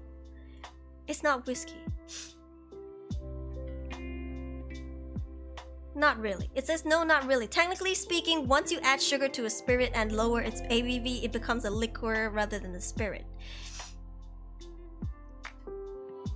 But this is a semantics game, and one not exclusive to Fireball. When you hear coconut rum, you probably think of Malibu, but Malibu isn't technically a rum. It's rum-based coconut-flavored liqueur with an ABV of just 21%. Fireball cinnamon whiskey does not contain real whiskey, so it's not unreasonable to categorize it as such. The problem arises once you get to Fireball's other product, Fireball Cinnamon. Oh yeah, and they were being sued. That's right. They were being sued because people thought it was whiskey, but it was actually just flavoring. Bing Tang, eating sugar is the best. Oh my god. That's too sweet for me. Gooseberries. I need goji berries. My eyes are terrible. Taiwan's where you go for good supernatural horror. I watched one recently. What's it called again? Incantation. Oh, that's really scary because the religion is really similar to Taoism, which is what my mom practices. Because most people in Taiwan, I believe, practices Taoism. But yeah. Johnny Walker Black Label killed me because of the taste alone. I'm more of a vodka or dark spiced rum person, though good moonshine is nice. I see. Heard about it for the first time. Yeah, they were being sued. Like, I remember Fireball was being sued because it was like whiskey flavoring. It's technically not whiskey. And I think they won. Yeah. Now at every gas station sell them without liquor license here. Oh no! Not too into alcohol, but Kahlua. Kahlua is so good. So good, yeah, you can fuck it up with it. You know, yeah, it's like bubble tea, right? It tastes sweet like cream, like cream flavored milk, but then oh, the alcohol percentage, bro. Listen, mix Kahlua with milk and oh fuck, what is it called again? Kahlua milk and what's it called again? Kahlua.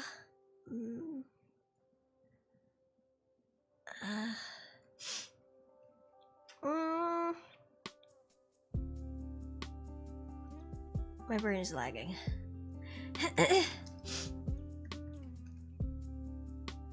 Oh, and Bailey's. Yeah. Kahlua, milk, and Bailey's. Oh, so good.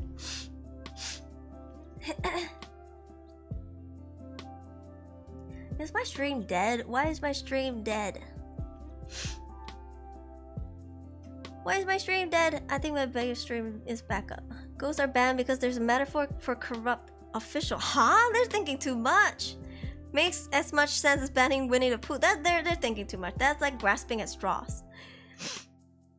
Cinnamon, a type of monkey whiskey. Oh no. All road leads to monkeys. Is this something at Bailey's? Yes, Kahlua, Bailey's, and milk. So good, so good.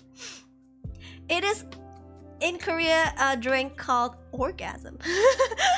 If you mix those three together, it's orgasm. If you add like for example rum or vodka or gin, you call it flaming orgasm. Yes. It's pretty good. It's pretty good. What are you having today? I'm having an sorry. Write that down. Yeah, try it. It's pretty good. Kahlua cola, try it. I can't drink anymore. I'm allergic to alcohol now. I'm so sad. My symptoms are like food poisoning symptoms, but violent. Can you imagine it? I'm like, I can't. And it lasts for days. I'm like, oh, suffering. Yeah. Apparently you're very mean when you have gin. Why? How mean are we talking about?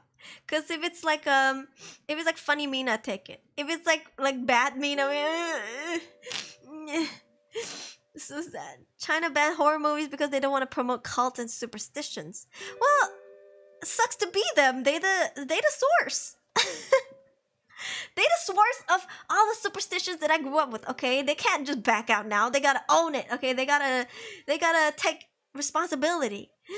They can't do this to us. Hello? I grew up with those superstitions. We were forced to believe them. They can't just like They can't just just not take responsibilities. I can't. That's not good. I don't like this. They should own up and be like, yeah, we have superstitions. Just stay safe. Don't be stupid. Yeah. Okay, wait. I had this really nice Bailey smoothie in Singapore one time. Bailey smoothie? That sounds delicious. Warhammer another. Bailey smoothie sounds good. Well, I guess I just say really mean stuff and stuff. We need to do a drinking stream. But like, listen, most of my viewers don't drink. Yeah. Because I think like half of them are religious. So I understand. So yeah, I can't do like a drunk stream where I call you guys when you guys are drunk too. It's to prevent people from claiming to be able to deal with the supernatural. Okay. That's not the way to stop it, right? Instead of blocking it entirely in the country, shouldn't they just... Instead of removing the belief entirely, shouldn't they just like... I don't know, punish the people who claim that they are? Isn't that... But I guess they're scared of cults growing, because it does grow rapidly.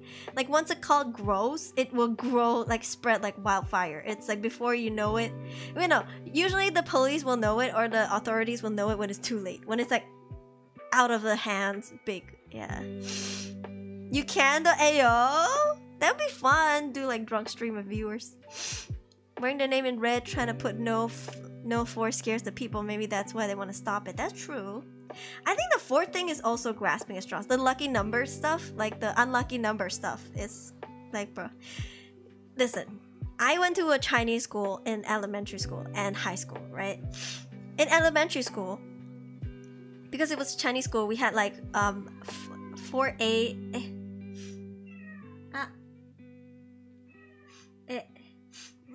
We had like classes that went from alphabetical and then like grade 1, grade 2, grade 3, grade 4, right? During grade 4, they didn't have, I think they changed it to something else. AA or something? AA, B, A, C, A, no, AA, A, B, A, C, A, D, something like that. Because they didn't want the number 4. And it's stupid. I'm like, 1, 2, 3, 5, 6, 7. Like, what are you teaching the kids to count? Like, where's the 4? Just because it's bad luck? You're an education place, like place of education. How could you give in to superstition? Like, what? Even in my high school, we had a new building with the elevators, and it was like, the elevator, instead of 1, 2, 3, 4, 5, it was like 1, 2, 3, and then 3, 8, 5. This cat. Bruh. Jared Leto has his cult?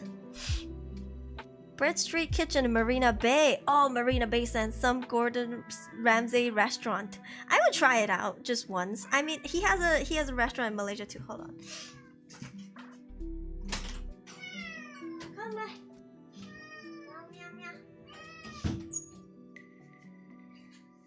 Meow meow meow. Yeah, they also banned fanboys on TV. Oh my god, going backwards. Guess we're not getting Snake 4. Looking forward to Snake 5 coming out next year. It's like, what? In a place of education, how could you do this? You know, of all places. What are you gonna teach the kids? 1, 2, 3, and then, ooh, bad. 5. Like, what are the kids gonna know? Just because we're Chinese, we're not supposed to say the word 4, bruh. Yeah, it's my cat. Hello. Hello. Come here, boy. Come here, boy. Hello. What are you doing?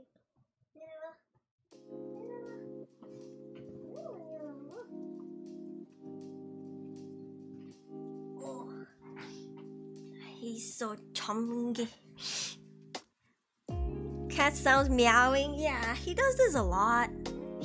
Cult of Jetto. Oh yeah, we worship the cult of Jetto here. Jetto's my cat. Okay, he's grooming himself on the box. Everything comes back to Jared Leto. I didn't know he had a cult. That's so bizarre. Yeah. Jared Leto? A cult leader? What does he practice? Like, what is the reason of his cult? What is the motive? All hail Jetto. Yeah, he came in just to meow at me and then go sit down and do his own stuff. Him? That would explain why he hasn't aged in the last 30 years. That's true. He has really young looking skin. He has really young and he looks young and a little psychotic, but attractive. So he could probably be a serial killer and get away with it.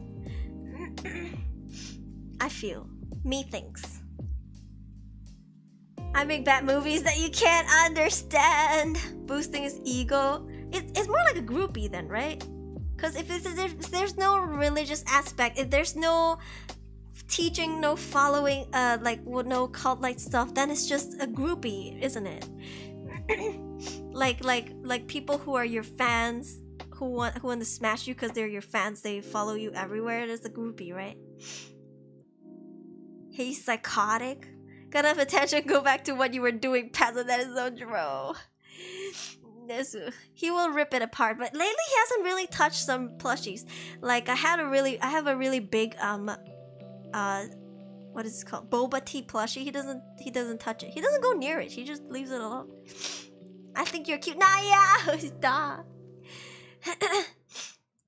He straight up has an island. He has them to worship him and orgies and yeah, it sounds like a groupie. Wanting to smash someone you worship is kind of weird. Yeah, I mean, like, do you want to smash Jesus? Do you want to smash? Okay, I'm not about to name names, but like, that's a weird thing, right? I feel like respecting something or somebody, right? And having so much like to the point where you having so much respect where you worship them, it's past the it's past the level of romance, right? Or lust, isn't it?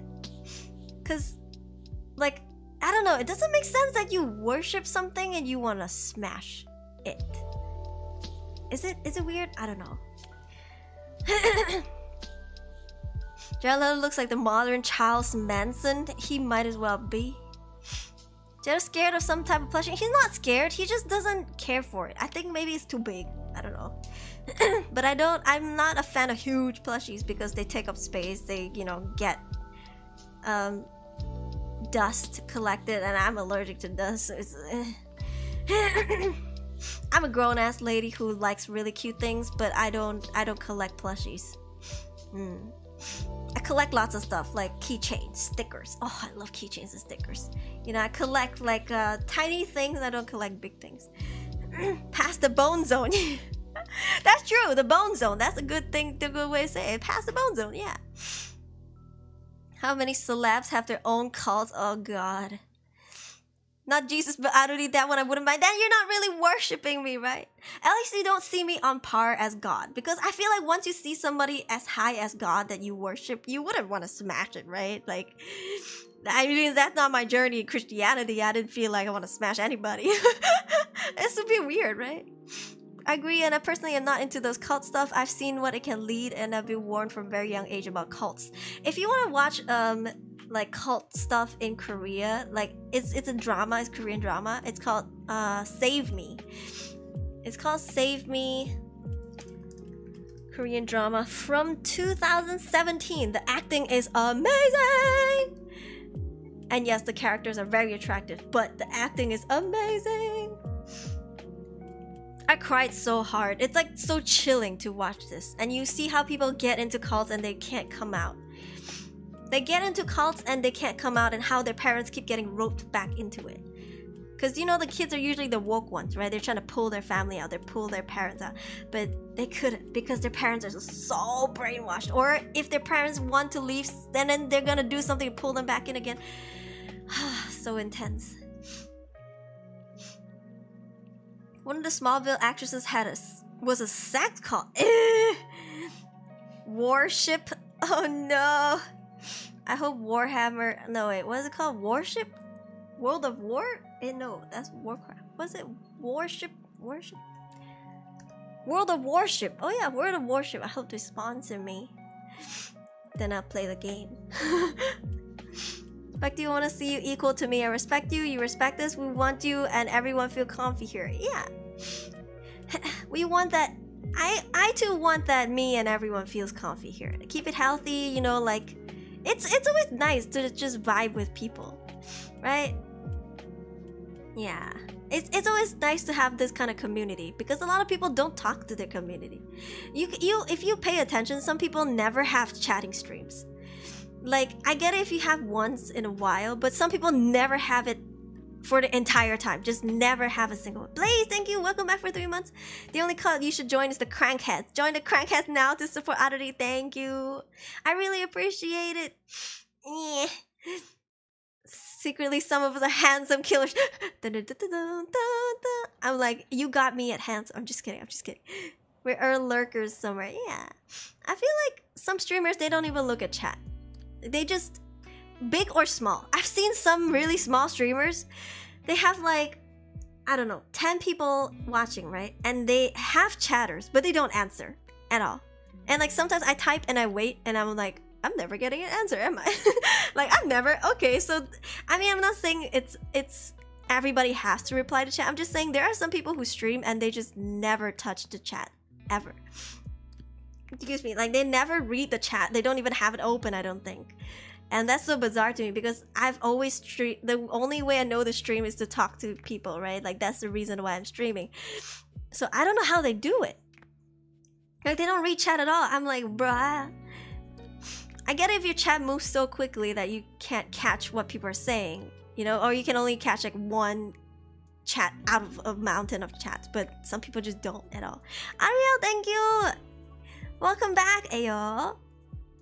Andrew, I have had that happen to me before. Hey, welcome. Yeah, I just feel so like, I don't know, I just feel so weirded out by that. It's just not my style. I mean, I'm not saying they're doing it wrong or anything. It's just like not something that I do. My new debit card didn't update all of my membership. Oh no. I hope you got everything solved out now. I also had a new card recently and I get to update my because it expired. And I was like, oh crap, my card expired. And they were like, would you like us to send a new card? I was like, yes. So yeah, I had to update everything, bro. Yeah. Handsome ladies killer shit. When they do chat, it's often to badmouth them at times with what I've seen. Oh no. Depends on the streamer, but it comes off as a bit cold. I'm always lurking and watching and strike when you least expect it. Yo, opportunist. Aruri-chan, so cute. I'm gonna cry because she's so... Ah, thank you so much. Please don't cry.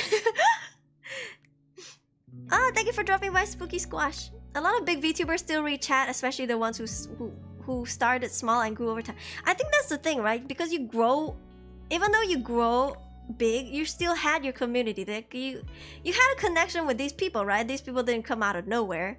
Even if they did, you get to know each other. So it's kind of rude. I don't know. For me, it's like imagine if this was a party, right? We hang out at a friend's place. Let's say it's not a party. We hang out at a friend's place, and someone new walks in.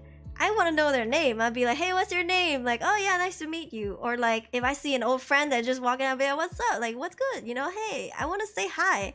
I don't know how to just ignore people. I never been to a party or meetup where I just sit there and somebody new comes in and I just stare at them and just go back doing what I do. Like, I don't know. Even if I don't know them, I don't know. It's just kind of weird to me. There we go, it's showing it correctly now. Love you, Beth. Thank you, I love you too. Thank you so much. Which means it is possible. It is. I think they just decide not to.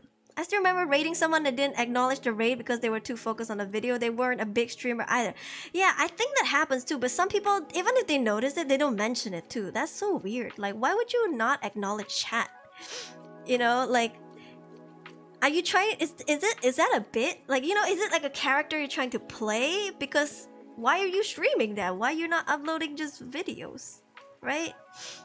I just can't wrap my head around it. Live stream is all about the experience. You talk to people, and you know, people were watching you, and you discuss stuff. But if they see it and then they just like, clearly there's only one person in chat, and they see it. And they just ignore it. It's like, oh, excuse me? I've been ignored. That's why I know it's a bit weird. And I'm never the weird person in chat, you know? Sometimes just like, hey, hi, I hope you're doing great. Like, how are you? You know, how's the stream? It's just a regular question. They just like ignore it. I'm like, okay. So the raid didn't want to mention it. Ah, that's so weird and rude. Sorry, I'm just a janitor here. I just work here. You're still here. That's good. Yeah. We'll probably have to go soon though. Let me see. 1:20 a.m. Hey, what's up? Wanna chat? Stares back silently. Kind of weird, but I can never be that person. I am the one who talks to break silences. Like, I'm the one who talks to break awkwardness. I can't just sit there and look at someone that I don't know and then not even like tilt my head or like be like, hey, what's up? You know, even if it's a whisper, like, hey, how you doing? You know, like, I don't know. It's so weird to me. Exactly, that's not cool. Some people are really like that though. Forgot to follow you on Twitch and didn't catch you play Honkai Star. I'll follow right now. I might stream it later. If not later, then tomorrow morning. Oh, not tomorrow morning, but later in the morning. So it's now 1:20 a.m. I might sleep a bit more because the meds are back. Like, they're kicking me in the face again. They're making me drowsy again. Because I took it after dinner. So I think maybe if I do nap, I'll nap for like 2-3 hours maybe, and then I'll stream on Twitch. If I miss my alarm, then I might stream at like 6-7 in the morning. We'll see. Thank you for the follow, mate. Ayo. I think if you don't speak to other people or want to be in contact with people, then don't expect people to notice you. That's true. You know, there was a lot of Malaysian VTubers like this, and then they had a huge debate of like, why don't we grow? You know, and they just blame everything else but themselves. And in my head, the only way I know to stream since day one, even in my past life as an agency VTuber, I've always just... And I grew small too, you know? Like, agency doesn't mean success, right? So I have made a connection, like a friendship, you know, just a relationship with... I build a relationship with my viewers. And I don't know how else people will come back and watch even if they don't know who you are and they don't care for you. Like, that's so weird to me. Like, me as a viewer of VTubers as well and streamers, why would I watch you if you're just gonna ignore me the whole time?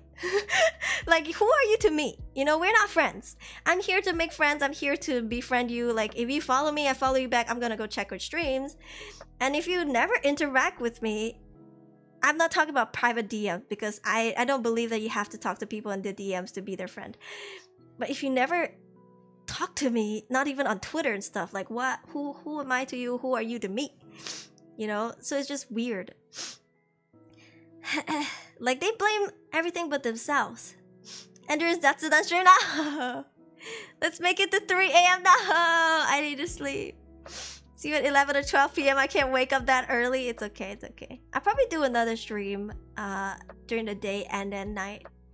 If not, then I'll stream at night. We'll see. I'm trying to stream as many days as I can. And if I'm doing partner push on Twitch, I need 75 active chatters or something like that.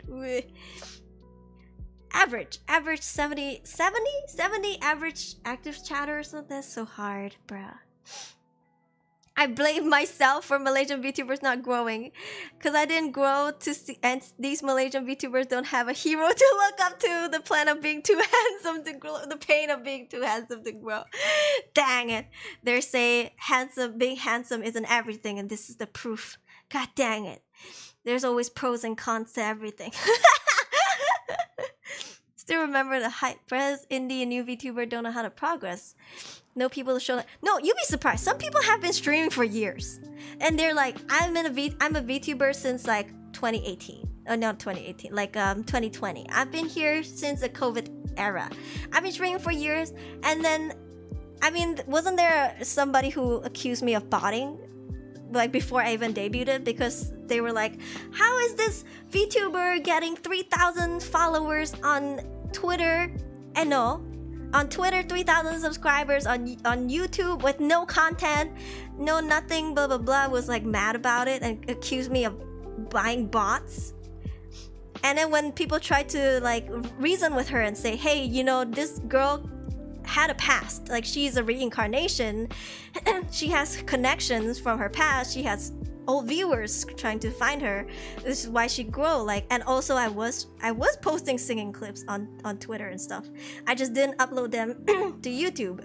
And so this person was refusing to believe it, and I feel like they just want to hear what they want to hear, you know? They're just being stubborn, and they're like, I don't know, like people botting, blah blah blah. Like, I worked so hard. Dadass was like saying, I worked so hard on my model. I made everything by myself from scratch, but I'm still not growing. Like, I hate new VTubers, something like that. I was like, bro. You know what? Stay salty. I have nothing to say to you, bitch. Because if I don't grow, I don't complain or blame other people. If I don't grow myself, it's because I'm taking a break. I'm taking a chill pill. I'm relaxing, okay? You don't see me post shorts. I don't do the shorts meta. I don't do Twitter video meta. Like, I'm just chilling, and I'm happy with my growth. Until the day if I decided to do shorts meta, then I will do my best. But right now, I'm just trying to grow in my way that I'm comfortable with. And if they don't like it, they don't like it. Whatever. I don't blame nobody else, you know? I only have myself to blame if I don't grow. Yeah. 75 average view, that's so much. Concurrent viewers. Ugh. Someone stuffs common sense and still don't get. They just refuse to listen. Don't stream Valorant in silence and expect to grow. Some of them don't have reactions too. Yeah. Imagine sleeping cat really. No. I'm glad you wanted the good one. No, I talk a lot. I like talking to my chat. I keep asking you guys questions because I'm like, tell me about your brain. Let me pick it. Let me pick your brain. Yo. Yeah. So I just feel like, I don't know. They did refuse to believe it, and they still, like, you know, wanted to start beef, and then, well, eventually got cancelled. A lot of their own friends, because of their shit take, decided to, like, you know, not associate with her anymore. And I was like, girl, go for you. You make your own bed and you sleep in it, you know?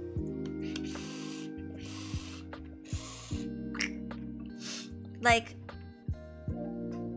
Pretty much the embodiment of be so good at something that it makes people think you're cheating. I wasn't, and I hated it. I busted my ass off to grow in my previous life. Like, I was the only one carrying everything. Like, bro, I literally, with my sweat and tears, like, I cried so much in my past life because I was struggling so much internally. I did it myself, and to have people say that I'm botting now, it's just, it sucks. Like, what do you take me as? But you don't know me. Yeah. Skill issue, commonly known as a you problem. That's true. You get paid to watch stream. Excuse me? I'm sure you do. If you were a moderator, some people get paid as moderators. Why become toxic? I don't understand. Yeah. Don't pick my brain. I will. Tell you about my brain. Damn, you be in it for a wild ride. I love wild rides. Sorry, that's so funny. She was a sucky streamer. I saw a VOD. It was not a fun stream to interact. You know what's funny? After she said that about me, I wanted to give her the benefit of the doubt. I wanted to see maybe bitch was having a bad day. So I actually went and followed her on Twitch. I even subscribed to her YouTube. And you know what's funny? You have to be following her or subscribe to her for 30 days before you can chat. 30 days, a single month.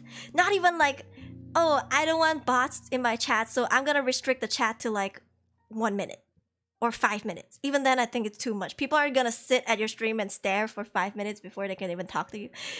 30 days! I was like, and you blame me for you not growing? And why are you hating on me if you're not growing? As a viewer, I don't want to subscribe to someone and only talk to them for 30 days. I'm gonna forget you in 2 seconds. There's so many streamers out there. What is this VTuber's name? It's fine. You know. They do hot takes, like really bad shit takes all the time on Twitter. And then they pretend to be religious. And then everything they say is contradicting what they believe in. And it's just like, okay. And my friends who are in the same religion are begging her to stop because they feel like they're just being tainted. What did they expect? I don't know. It's just really weird. I just hate that, like, bitch, you come for me when you compare us together. Like, what?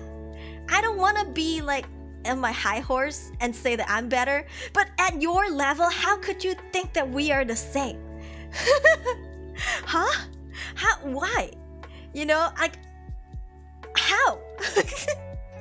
It was just so funny, but at the same time, I don't know if I should be angry or laughing. Like, I don't know. It was just like, and you know what's funny? After 30 days, okay, because I have patience. After 30 days, I waited. And then 30 days later, I said hi. I said hello in her chat. And I said hi because of this one hi. This hi was trending all over Twitter amongst Malaysian VTubers because she got so mad that I said hi. After 30 days, she couldn't handle the hi. She was like, imagine having to wait so long just to bring it up, like just come into my chat and harass me. I feel so attacked right now. You are so fucking childish, blah blah blah, get a life, bitch. I was like, I'm trying to be your friend, bitch. Like, I'm giving you a chance. I'm not asking you to say sorry to me. I wasn't expecting her to apologize. I didn't say, hey, apologize to me for what you said 30 days ago. I'm not like that, okay? I was just like, hi, maybe we could be friends. We don't have to be, we're in the same workplace. We don't have to make it so ugly. And because of the hi, everybody started tweeting like, hi, and then like, people reply, oh my god, I'm so offended right now. It's just like, bro.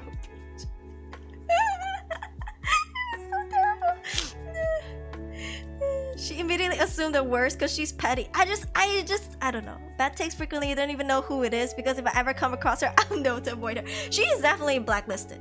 I had to remind her that she would get blacklisted. Like, with her attitude and everything, I was like, you've been ranting this whole time. She was trying out auditions for agencies. And you know what? She's married, right? She has a husband. She blamed her husband, allegedly, for failing these auditions. She was like, I can't pass these auditions for these agencies because I'm married. I'm like, excuse me, I think before they found out that you were married or whatever, they probably checked out your streams, they probably checked out your tweets, and they probably realized that you were a shit agency VTuber. You will never make it as an agency VTuber. Listen, I myself am a rebellious person for the right reasons, okay? I don't follow rules that doesn't make sense. But even then, I knew I knew what to do as an agency VTuber. I knew how to, you know, what is the word for it? Not behave, well, behave, but at the same time, I knew how to control myself and how to be an agency VTuber, as much as I have my own thought. But she's out here with her shit takes, and then venting and ranting about people, and then constantly being toxic about people who sucks at Overwatch, and then expects to become an agency VTuber. And then say that I bought it, that I didn't work hard. This is what she said. She said I did not work hard. People who doesn't have to work hard, all they have to do is be rich, pay for a pretty model, and buy bots. I'm sorry, I worked 3 jobs to pay for this model. I had to stream, and I had to get a side gig, and I had a day job, bitch. I saved up money. This model was paid for in US dollars. I am in Malaysian currency. I bled out a lot for this model. Don't say I'm rich, please. If I was rich, I would have fucking be here freaking trying to scrape together my Japan fund, okay? I wish I was rich. So yeah, I wonder how the husband is holding it. Hey, Arian! Her husband is, let's just say her husband agrees with her on everything, which I think that's really cute. I'm like, even if your takes are shit, your husband is still in your back. I see why y'all married, because he's probably the only person who'd do that. Okay, that's one you should marry, because if not him, I don't know who else. You know, like, you guys are perfect match made in heaven.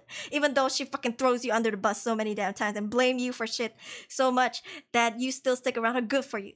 Okay, I don't know if that's a hostile situation, but like, I'm happy for you. Good, you know what? Good. I would hate for her to be available in the market, and so is he. I think these two are perfect together. Yeah, so like, good. Yeah, stay married, you know, but just don't blame your husband if you are a shitty content creator and then you blame everything else but yourself. Like, don't do that. Own up. Maybe that's when you start to improve, you know? Maybe that's when you remove the 30-day restriction in your live chat and your new viewers can start talking to you. By the way, I unfollowed her and unsubscribed to her afterwards because... By the way, I keep saying by the way. When I said hi to her, I wanted to say hi to her on Twitch. And I saw the 30-day restriction. I was like, okay, maybe YouTube, because she's also streaming on YouTube. Maybe I go YouTube and I say hi, because maybe YouTube doesn't have that restriction. Maybe it's a Twitch thing, Twitch bot, I don't know. No, same, both. They're both restricted. I was like, kill me right now. But yeah. So she seems to be doing her own thing. Good for her. Just don't come for me, bitch. Who the fuck do you think we're not the same? You need to get good on a really big degree. If I married a girl like that, I'm gonna get me another wife. I am the kind of person who would never even befriend her in the first place. Like, I tried.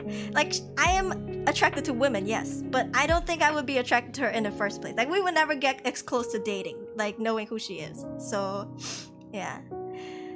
If the husband is happy with that, good for him. But if the toxicity is making him unhappy, though, rethink. He seems like he's backing her up with everything. Like, he shares the same views. So, then maybe they're a match made in heaven. Twitch has restrictions before chatting. They can limit whether you have to follow for 30 days or a day, or I don't know, 5 minutes before you can chat. Kind of like YouTube. Yeah, you don't like bad people. Yeah, honestly, I'm pansexual. I don't care what gender you are. I don't care what you identify as. You could be I don't know, identify as a squirrel. You're a squirrel VTuber, whatever. I could still be attracted to you. But if you are a shitty person, that's the end. It doesn't matter what you are, who you are, what religion. I don't care. You're a bad person. I'm not into you. Like, bro. Aruri-san tsundere? I don't know. I don't think so. Am I tsundere? Really curious on who this person is.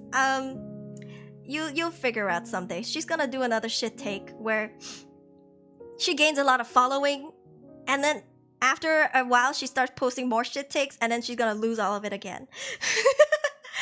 But while she's doing the hot take and it's getting popularity, she's gonna be like, oh my god, look at all these people who are like shit talking me. I'm not even reading the replies. She's like that. She literally did that.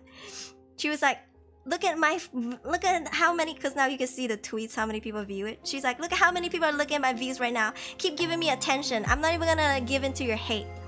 It's like, okay.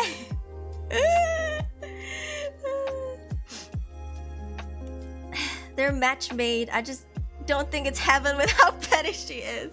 I don't think she make it, girl. No matter how hard you pray, the shit you say is too bad. You ain't gonna go to heaven, girl. Yo, I hope she goes to heaven because I'm not sure if I'll go to heaven. I don't think I'll go to heaven. Listen, I'd probably go to hell, a party with vodka, and maybe I finally not be allergic to alcohol. Maybe, because I'm telling you, heaven probably has wine. But in hell, we got fireball, baby. We got vodka, we got rum, we got everything. We got Jack Daniels. We got the hard liquor. I want to party. Yo, all the parties are in hell. Hell yeah. On to shit takes. Honestly, I can't understand people on the internet. Can't be that hard to be nice. No, she thinks she's entitled to her opinion, which she is. But then she's unreasonable because she wouldn't listen to other opinions. She's just like, it's my opinion, suck it. And it's just like everybody, some of them actually was harmful to people. Like for example, me. It was harmful to my branding because I hadn't debuted. And if people had believed her, which a lot of people did, okay? There was a lot of people who didn't and there was a lot of people who did. People did believe her. And they knew who the hell she was talking about because it was only me. Right? I had the exact same numbers. I was up and coming. I was pre-debut with no content on Twitter. On YouTube. And it could have been really harmful if a lot of people believed her. It could have been harmful to me. Then people actually believe that I'm botting when I'm not. You know, like she didn't think and expect that her actions would cause harm to other people. Yeah. So it just sucks. You know, her shit takes are harmful. It's not just like my opinion, you know, and I'm not hurting nobody, so you should shut up. Like, if she said that, I was like, okay, fine, whatever, bitch. You're just another person on Twitter. But no, she's actually like hurting other people, which is just like, ugh, disgusting. The tea is boiling. I'm telling you, I'm not here for drama. That's the first ever fucking drama that I was involved in since my very start of streaming life. Ever since I was a VTuber, I had no beef with nobody. I had no drama, no nothing. Nobody no throwing no shade at me because I don't live like that. I don't like to rub, you know, like against people's wounds or fight people and stuff. Like if you come for me, I will come for you, but I never go for people first. So that was like the first and only one, and I was just so baffled. Like, what the hell? You're a bot. No. That's why if you see people make memes of them, like my viewers, going like, I'm a bot, like we're actually bots. Like, oh look, Aruri streaming again to all these bots. That is the meme. Like they're throwing shade at hers because she said that you are all bots, basically. Like all of my subs and followers are bots. Which is like, okay, whatever. Good thing more people are on your side than her because they could see. I was clearly showing a lot of evidence that I was a reincarnation. She just didn't want to believe it because she was so stubborn and insecure. Everybody else could see it, you know? Like everybody else who had heard of other people explaining it was like, oh yeah, you know what? Now that you mentioned it, it makes sense, right? Like, bro, do I have to drop my other channel link for you to shut the hell up? Like, what? I think might as well somebody should have just dropped my past life channel link to her so she would shut the hell up. And just suck it.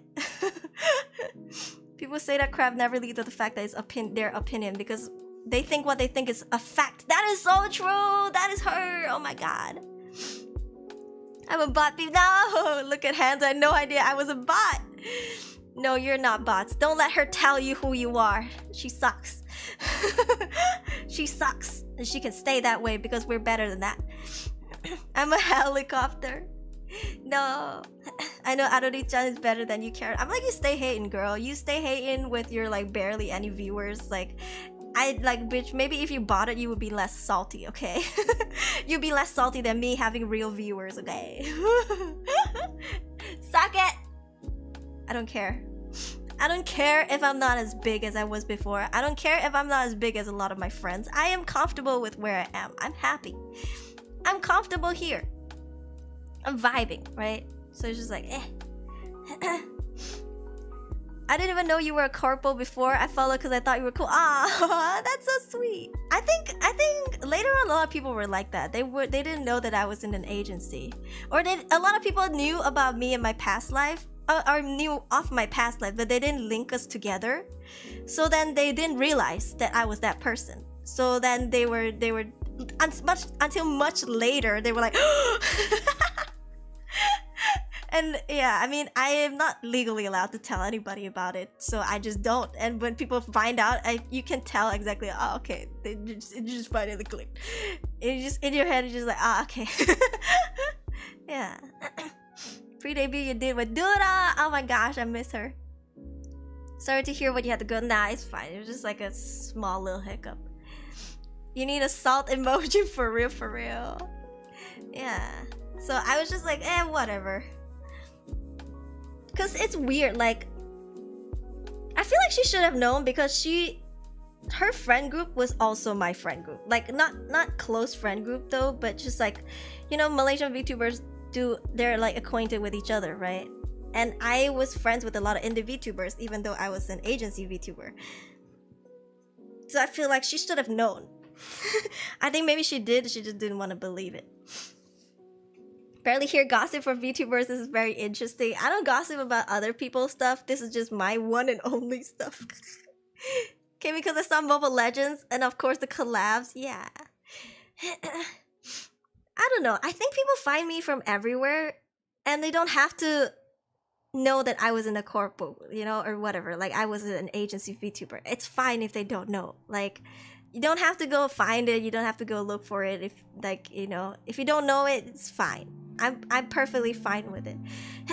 But like half of you guys found me from there, right? So it's just like, man, it's hard to let go of my past life because like it was my baby. I grew it it was like I had a baby. I had a 1-year-old baby, you know, and I had to give it up. It's so, I don't know, it's so heartbreaking to me. It was really hard for me to let go. Even till now I feel like I'm mourning, you know, I'm mourning over it. Like I'm mourning over a lost baby. But it was the decision that I had to make and I'm glad I made it. So there's no regrets. Like I'm happy with my new journey. I'm happy with my current life. Like what we have right now, I'm happy with it. So yeah. Showed up in my recommendation. I was like, why not unfollowed? Yeah, I'm glad you stayed. Learn something new every day. Yeah, Aruri was a corpo. I didn't hear that voice before, but no, what? I mean, I did a collab with Aruri before she debuted. What? Corpo? What?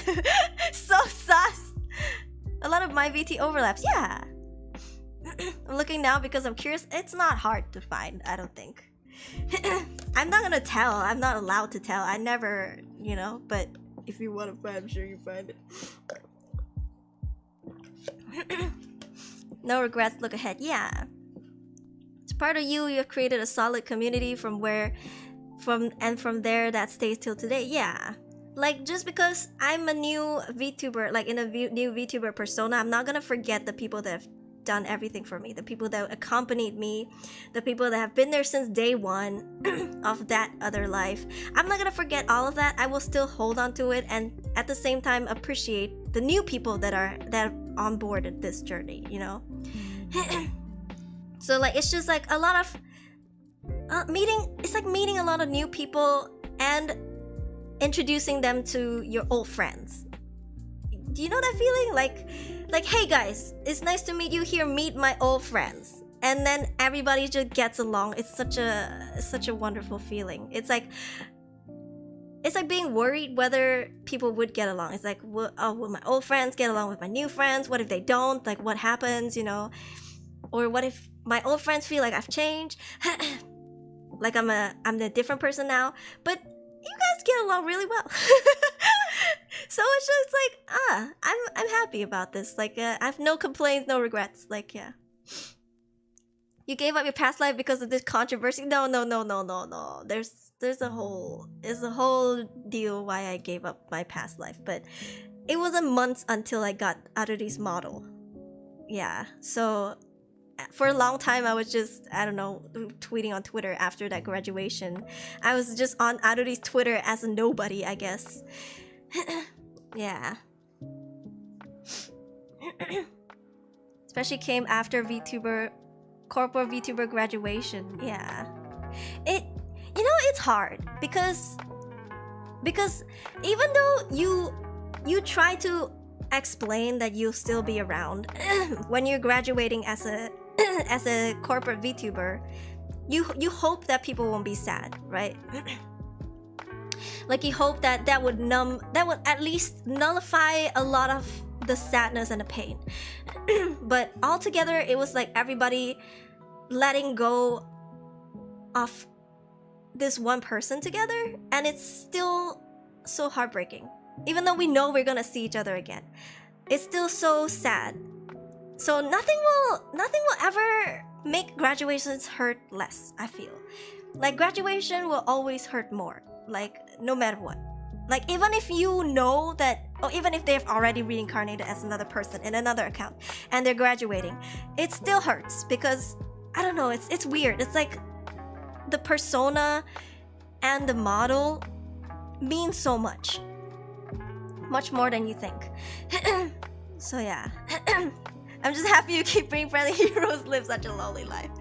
Of course. Thought you were corporal as Aruri because everything looks so professional. I thought you were in my holo. A lot of people thought I was in my holo. No. I'm just like friends with all of them, that's all. Like I'm an indie VTuber. But yeah, it's just, it didn't make it hurt less, I think. And I still cried as much, and till today sometimes I still cry about it way.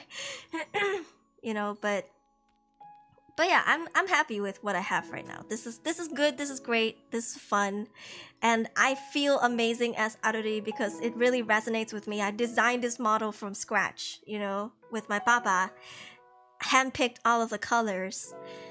So this is a refreshing new start that I feel more in tune with, I have to say.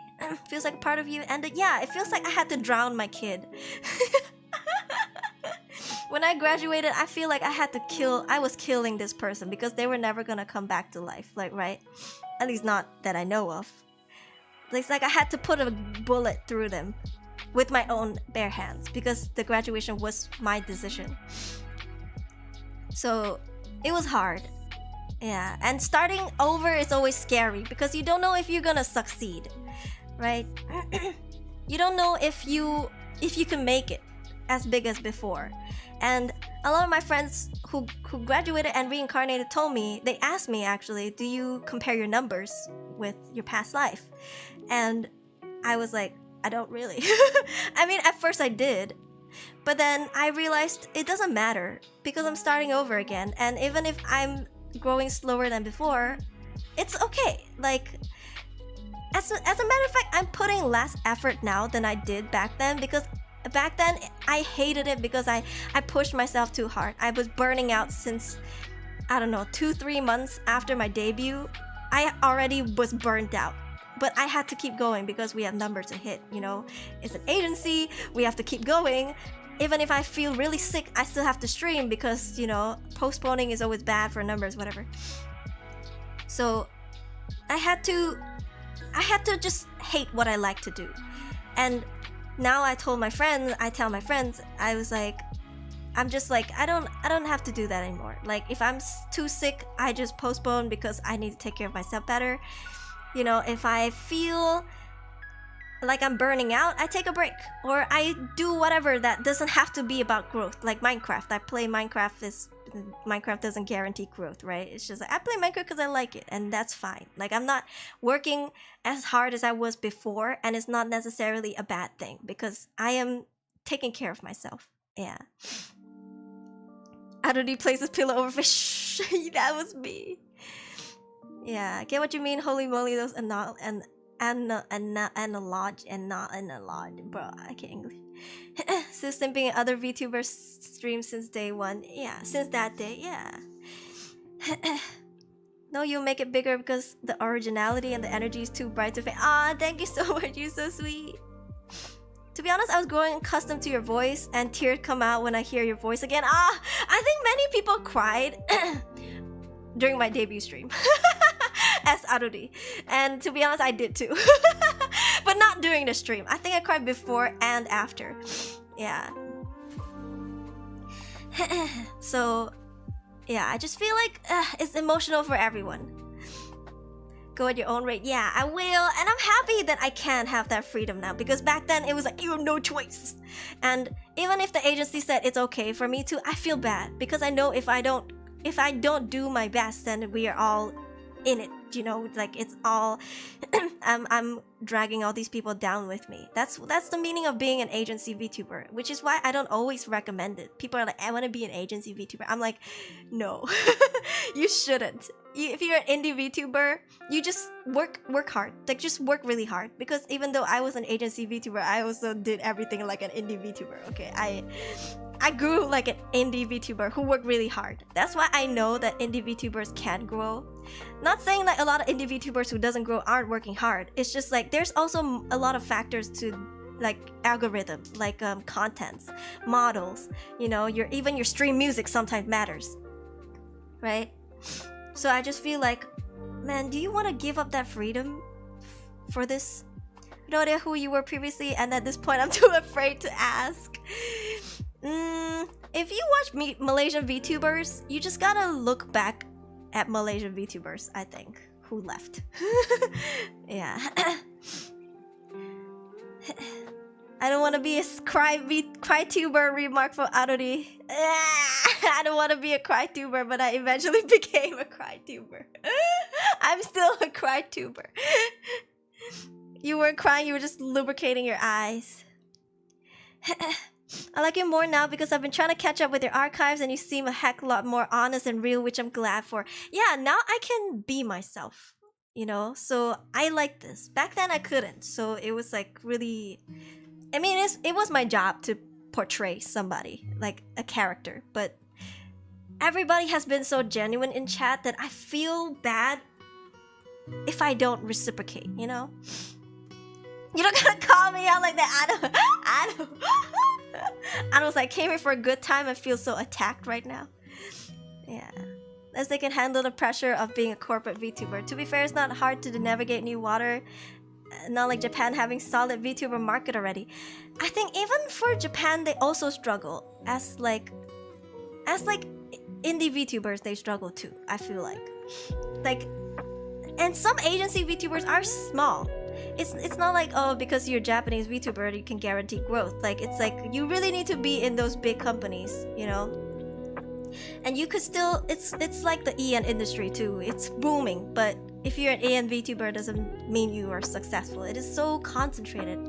The viewer pool is so small, but there's so many VTubers.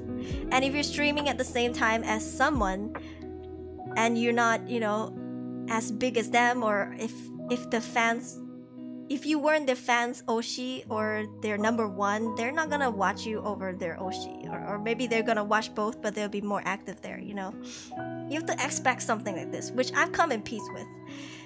Because I share fan base with a lot of my friends. And I notice that when I'm streaming and they're streaming, I notice a viewer drop. But I'm not upset about it, because these are their fans and they just come watch me when they like it. I appreciate that. It's fine. I will just look for my own fans. Like, ideally, people who have never seen VTuber before and I'm their first, usually they stick around you, you know, because you are their Oshi.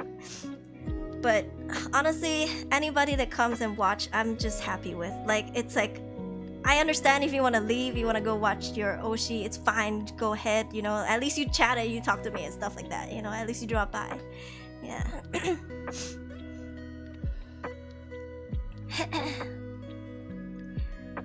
Navigate new waters. Mental health over fame. True. Look for corporate Malaysian VTubers who graduated. Not that hard. Ah, Deru, hi! I'm a crybaby. Your signing makes me cry. How dare you make that? How dare you make Dare cry? How dare you make Dare cry? Dang. Drink every time he says Dare. Had no idea the Malaysian VTuber scene is quite dramatic. Whatever drama was or is. Ooh, you're in it for a wild ride. Malaysian drama? Malaysian VTuber drama? Ooh, it's so spicy. And we haven't even gone into the Chinese Malaysians, like the Malaysian Chinese side of VTubers, okay? I have heard that that side is just a hot mess because everybody knows everybody in real life. It's the same. It's like this. When you guys grow up in the anime community, for example, cosplaying, right? And you know each other in real life, you add each other on Facebook and stuff, and you know what they sound like. And then when you, years later, find them as VTubers, you'll be like, oh, that is this person. And instead of keeping your mouth shut, you go tell other people, and then other people go to tell other people, and then everybody's just doxxed. Like, that's like the biggest struggle people have, and I think that's so sad. Like, bro.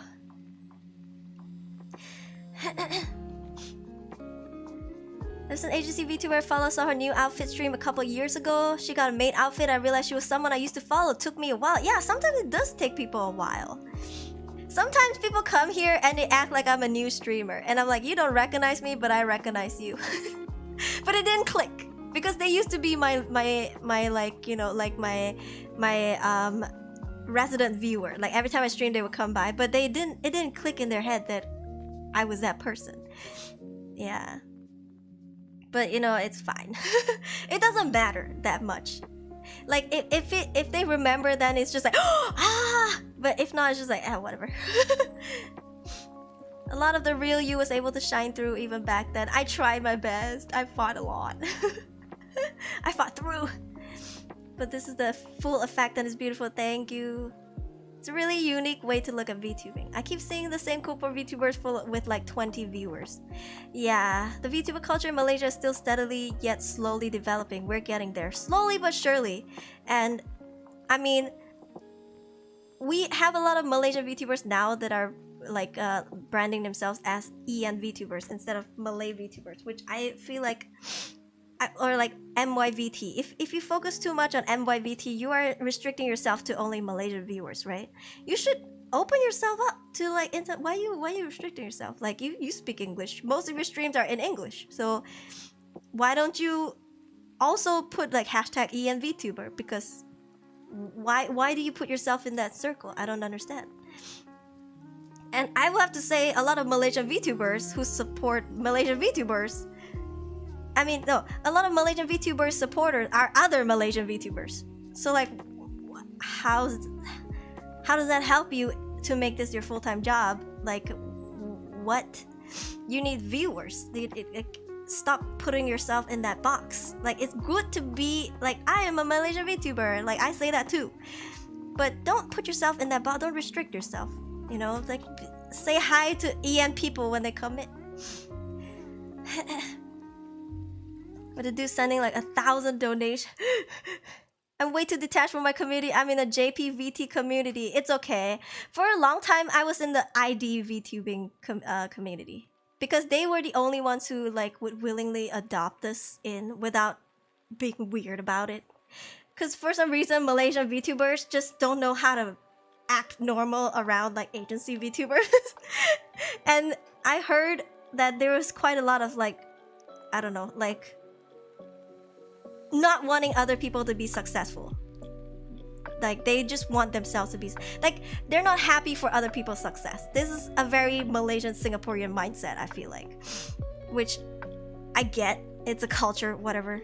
But the Indonesians are not like this. They're like, you are successful, yay, good for you, girl. That's why it was so much easier to make friends with Indonesian VTubers. Then like, I feel more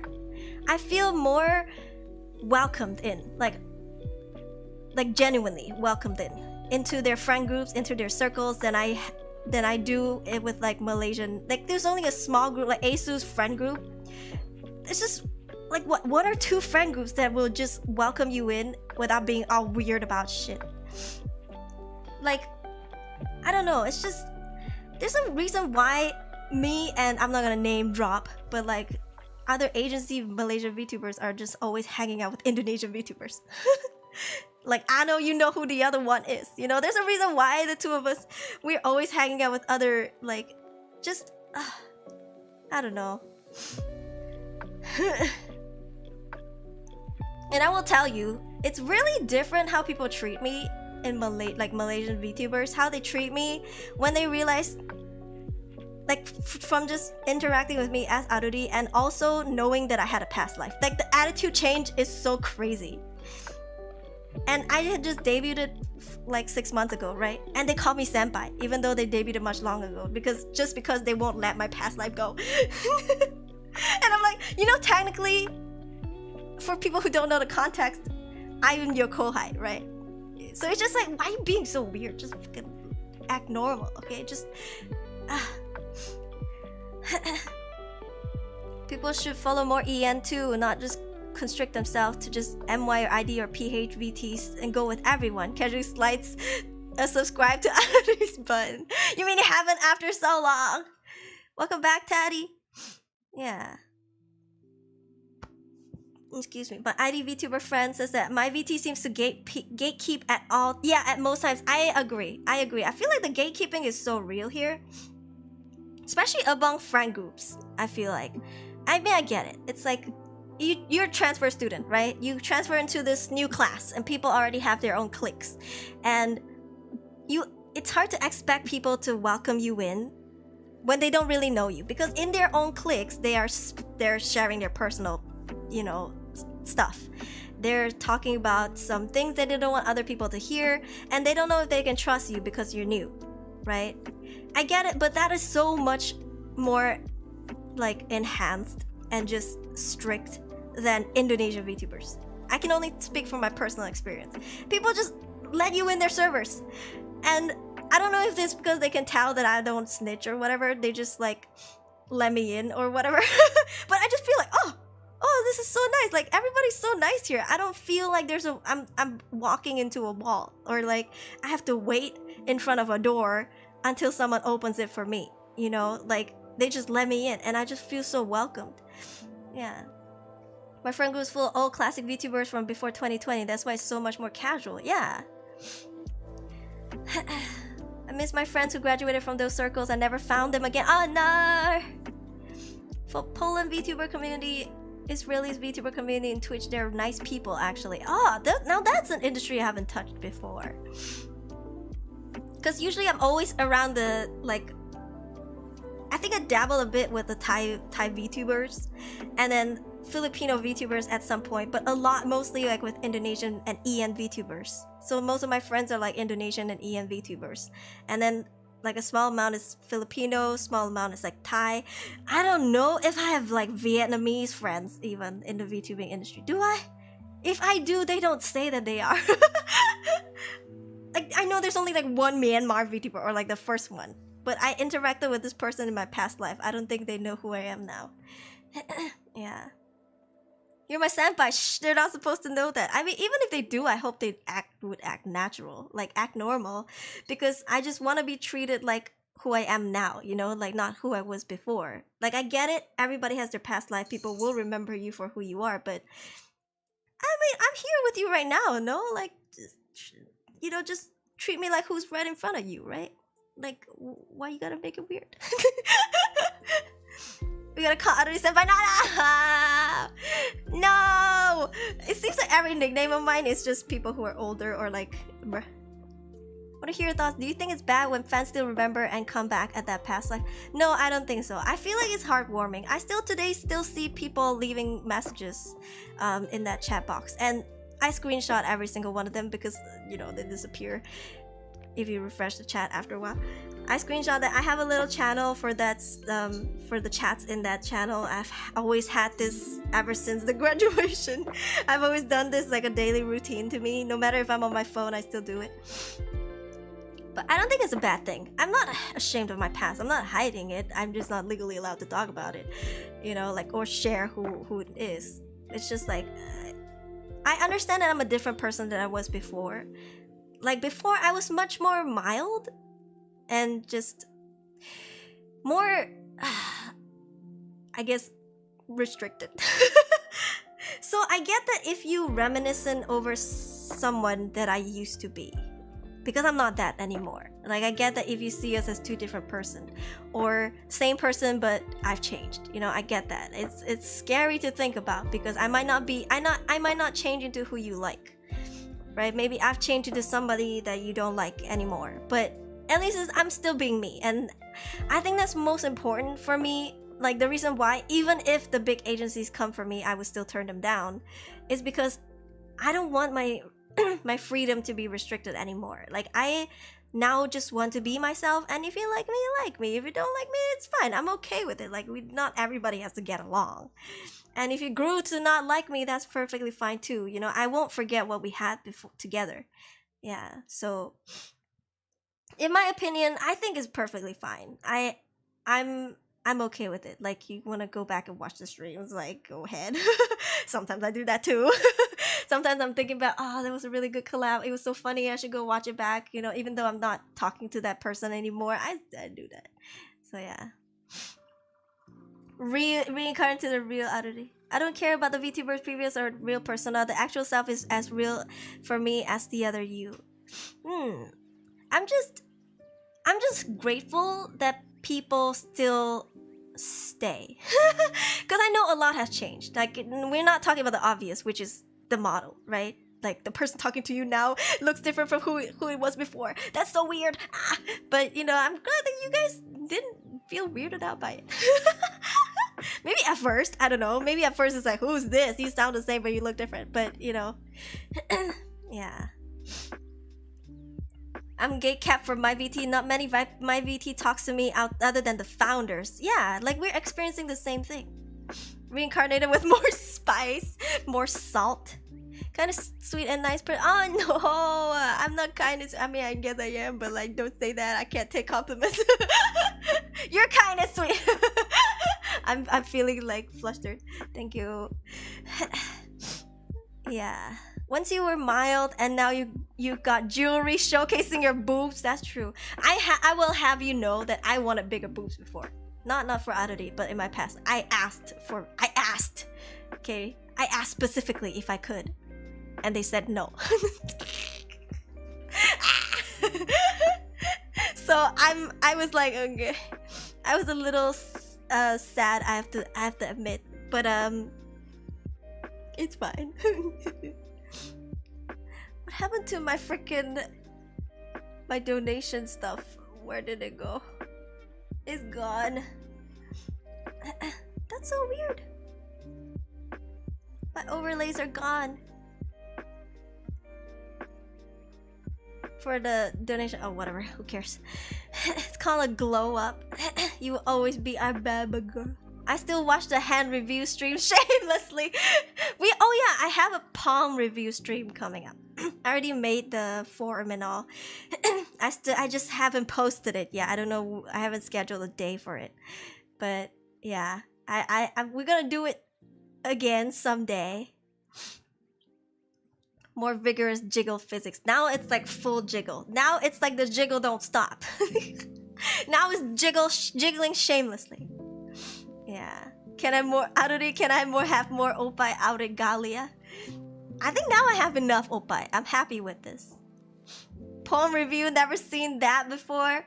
I'm gonna review your palms, and then I'm gonna do like some good old well, this is just for shits and giggles, for fun. Chinese palm reading. just to see what the stereotypical Chinese palm reading is like. Yeah. So I'm gonna do that soon. And I'm gonna give everyone time to send in photos of their palms, and I'm going to expect some weirdos to send something else other than their palms. It's always that, okay? There's always that one weirdo in every single Google form that will send like something a bit that they're not supposed to.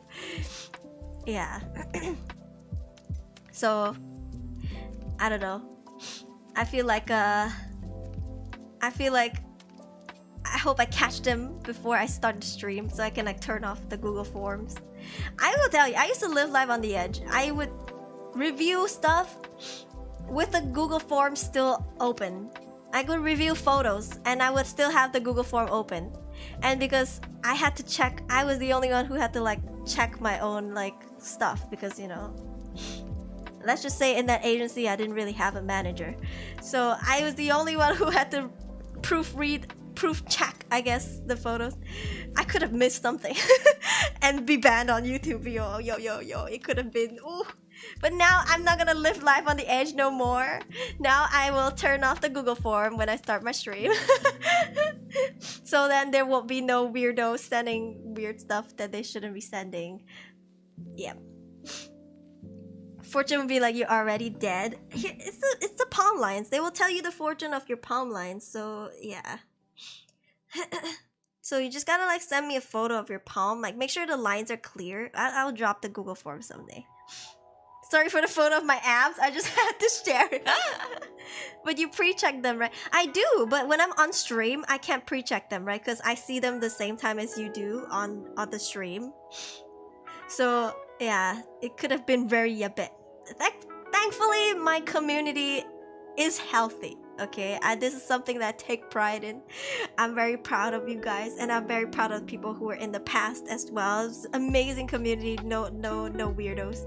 So yeah, I think if I was a bigger VTuber, it would have been a more serious problem. No manager? No, not until like much later, right? When Gen 2 came out, it was like much later only. Heck, when Gen 1 was there, you don't need no manager. You can bust your own ass. So unfair. But it's fine. Now I learned to do everything myself, just like an indie does, right? And now I'm doing everything myself because I had that training. So I'm grateful for everything. I am grateful for that training, let's call it. Because now I do everything myself. Yeah, some are cute. No! Well, yes, but like, yo, you guys should see Cloud's arms, man.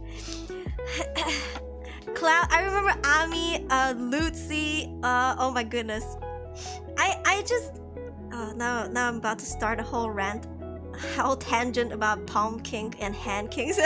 No, that one was like what, arm review? What was it? Hand review. Eh? That was a hand review. This is palm review, so it's different.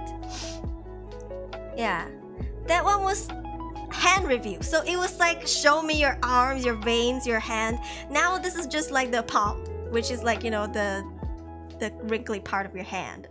Yeah, that was hand review. Yeah. So that was different. I mean, if you want to send your hand pics, who am I to stop you? Who am I to say no to some veiny arms? Who am I to say no to some knuckles?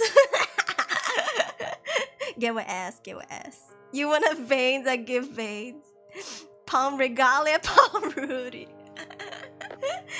But yeah, now we do palms only. Like yeah.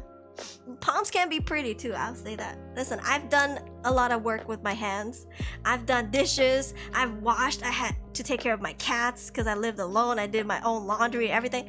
So like I have quite like wrinkly hands, and I'm not upset about it. You know, I don't have pretty lady hands, but yeah, it's fine. This just is the proof of my hard work.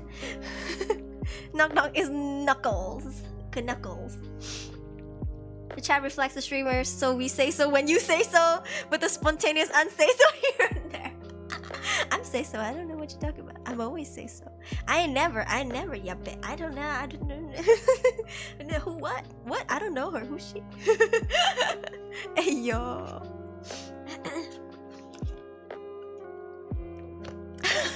Wrinkly hands and then next vacation begin.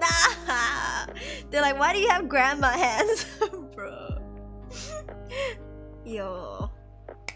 But yeah, I have really fat palms, I think. Well, for my size, I think I do. Like okay, listen. When you touch your palm, like, you know, the part that's connecting to the thumb, that muscle part, for a lot of people it's so soft. It's like mochi. For me, it's like hard. It's like a rock. Like the muscle there is like super hard. Like, so if I smack somebody, oh, you bet it's gonna leave a mark. So you're saying you like some hands in your DM? I mean, I do have hand kinks. Listen, I will. Fine. We will do hand review again someday. Okay, we will do hand review. But first we do palm review, and then we do hand reviews. Underdog, are you sure about that? Yeah. You come here. I'll give you a smack. I'm just kidding. The webbing. Yeah, so the lines will tell you. The lines, well, just for fun, okay? Because if I don't say this, people are gonna take this seriously and be like, "This is the end of my life. This is my life now. The fortune telling locked it in." Like, no, it's just for fun. It's not. Don't take it seriously. But yeah, like the lines will tell you what your life is gonna be like, just for fun, okay? Like your lifeline, your romance line, how many kids you're gonna have, like when you're gonna divorce if you ever do. Slap me now. Yeah. Seeing those palms, you're furry like an elephant. Oh wait, that was a costume. That was a costume. That was a costume. Hey yo, hi, welcome. Aruri about to throw hands about the say so thing. Oh yeah, I'm say so. I'm definitely say. What are you talking about? I don't know. I wasn't not talking about wanting bigger boobas. What? What? I just like to be aesthetically pleasant to look at. Okay. Aesthetically pleasing to look at. I just want, it was so bad to want like booba chains. So like, you know, like here. It is so bad to want to have like like booba chains to be unique and have something that would catch attention. Shiny skin, bright hair color. If you put me in a photo with a lineup, I bet you your eyes are gonna look at me first because of this obnoxious hair color. There were some friends that told me when they first saw my model that the color was too bright for them. Like they wouldn't choose this color. And I was like, well, I handpicked this. And there's no turning back. They absolutely catch my attention. The chains and the boobs. You mean not the key? You mean not the key? Dillian, hello! Dillian was the one who made my debut PV. Super talented. Time to redraw that onsen. Oh, I was thinking of using that as one of my thumbnails, but then I was like, how do I blend the background? Because it's like a cropped photo, right? And I was like, maybe next time.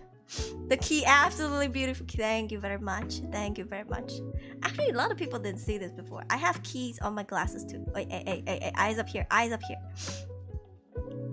Look at the chain. That's a key. I'm thinking maybe I should make like a keychain with this key shape. It's a cute key shape. I don't know. It looks so simple and cartoony, but it's so cute. Look at it. It's dangling. I think you can see it better like this. Yes. See that? It's dangling.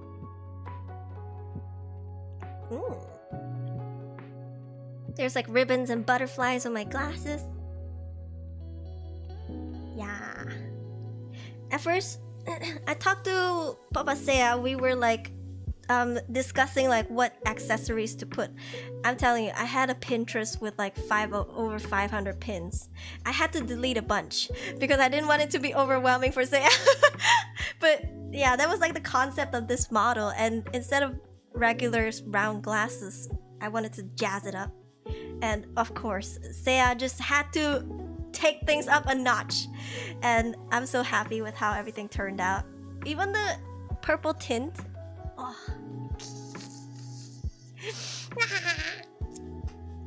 I'm in love. I'm in love. I'm so happy with this model. Like when I first got the sketch, I was like hyperventilating. Can't be any more perfect than what I've had in mind. When the keychain merch gonna drop someday. You know, I'm thinking, I actually had a thought. What if I started a sticker hobby? Because I collect stickers, right? Never noticed yet additional earrings? Yeah, I do. I have a bunch. Yeah. They're usually blocked by my hair. But those hey, listen. What are we talking about? We're talking about glasses? But yeah, I was thinking, what if I started a sticker hobby? What if I bought a sticker printer and I started printing my own stickers? So then I could just sell hella sticker merch. I could even send them out as gifts. Like maybe I can go to anime conventions and I just give out stickers, like signed with my signature in the back, and I just give it out as like, oh, because the the base cost of stickers is not expensive. So even if I do sell them, if I produce them myself, I can sell them for cheap. Rather than if I go to someone else and have them produced and then I have to like give them a cut, right? So yeah, I don't know. I feel like maybe that would work, but I don't know how to make stickers. I've just seen YouTube videos of people doing it. They need like a thermal... Is it thermal? Is it thermal? I don't remember. Like the special kind of printer, special kind of paper. They have to like outline the art and stuff. And they gotta get a cutter and all. The adhesive side? No! In the back of the sticker is usually the yellow side or the non-sticky side, right? Yeah. Batman trivia. Jason Todd's second Robin or Red Hood once turned into a freaky tentacle monster, ate a guy. Fans that call that version Tantatod. Tantatod! I wonder what would make me be called Tentaruri. Like, would I turn to a squid VTuber? I could turn to a squid VTuber. I mean, I can't. I love eating squid too much. Thermal printer, yeah. But I don't know. That's just food for thought. Like, there's just something that I think maybe if it's not just a dream, that maybe someday I'll make it happen. Like, because I love stickers. I could print them.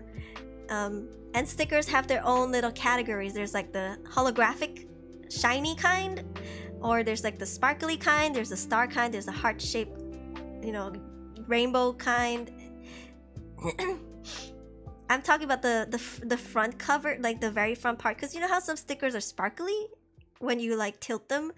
Yeah, these are all like based on the paper that you buy. So I'm thinking like maybe I can do something like that myself. So then like if you guys buy it, it'd be for cheaper, and I could also give it out as gifts and stuff, or I could print big ones. I know Lutzi, he does skateboarding, so maybe I could get a waterproof one for cars and skateboarding. Yeah. VTuber drama arc is over. I went to brush my teeth. It's long over. We talk about boobana. I mean, what? Would you like Aruri plushie?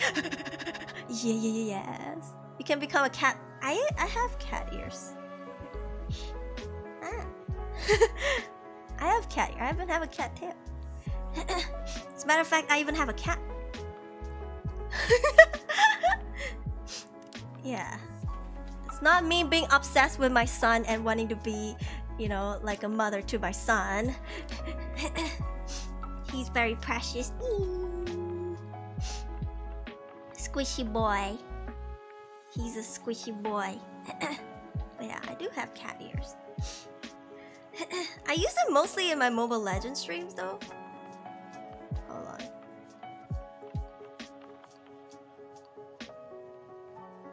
Welcome to Mobile Legends, bang bang. Well, would you use the stickers though, or keep it somewhere as a collection? I collect stickers, so I don't really use them. I have a box, like it's not big, but it's like medium size. I haven't had the privilege to collect a lot of stickers yet. I have a box of stickers that I just put a lot of stickers in, and then I look at it for like just, it makes me happy. It's my happy place, yeah. Would you adopt a second cat? I would, but I don't think my cat will get along with him, because when I was living in Korea, I had 2 cats, Dedo and another cat. I was a foster mother for the other cat, and something happened, so I had to raise that cat for 2 years with Dedo, and they fought because Dedo is very territorial. He's very protective of me, very possessive of me. He wouldn't let the other cat near me. He would like punch and just, it wasn't nice. I think Dedo is meant to be a solo cat. So yeah, I think unfortunately I won't be as much as I want to, because my parents really like Dedo, and I think because they're in their older age now, like they want grandkids, but ain't none of the kids bringing them grandkids. Okay. It's not like I don't want to be a mother, but like it ain't happening anytime soon. So I feel like having a kitten would be good for them. Like they could grow it, and you know, like it would be their cat, because Dedo is my cat. Like anything happens, he comes to me first. Like when there's thunder, it's so loud when the elevator alarm comes on and stuff, he runs to me first. Like ultimately they know that he's my cat, So I feel like it'd be nice for them to have their own cat. Yeah, which would be weird because that would be my sibling. Like that cat would be my brother or my sister. Weird. Because Jado is their grandkid. Like they call him like their sun, which is like their sunzi. You know, like their grandchild in Chinese. So yeah, maybe not now. Maybe someday. I don't know. Maybe when Jado gets older, he starts like becoming lazier and less energetic to fight. Maybe then we can adopt another cat, but not anytime soon. She has a devil themed with her. Huh. Great at drawing booba. Excuse me. You should use them if you play Genshin. I should play Genshin someday. They want grandkids that can be arranged. Ayo! Does he hop up on a desk? No, he knows he's not allowed to hop up on desks, dining tables, and the kitchen counters. Like, he knows he's not allowed to. So he doesn't at most he jumps on the dining chairs and then he just stares at us from the dining chair. We don't feed him human food, but he just stares at us like he wants pets. And then, you know, it's just like, okay, fine, we'll pet you. He doesn't even eat like treats, cat treats. He only eats like hard cat food. Yeah. So yeah, he knows he's not allowed. Like he's a very smart boy. Yeah. Lays on her back sometimes despite displaying her tummy. Don't pat her, she'll claw you. My cat, you can pat him if he shows you his belly, but you can only do like 1 or 2 strokes. Like you pat it like really quickly and then you gotta yeet because he will start to bite you. I wish I can draw booba. Wait, Shadow Ace? I'm pretty sure Shadow Ace. I'm so damn sure Shadow Ace can do it. Maybe not Ace, but Shadow Ace for sure. Wish to adopt cat and dogs, but I heard they should be seen adopted in young age so that they can get used to each other. I think that is possible, but but if you have a senile animal, like a older pet, right, you can adopt a younger pet. So then they can get used to each other. But the downside to that is that, for example, the kitten, right?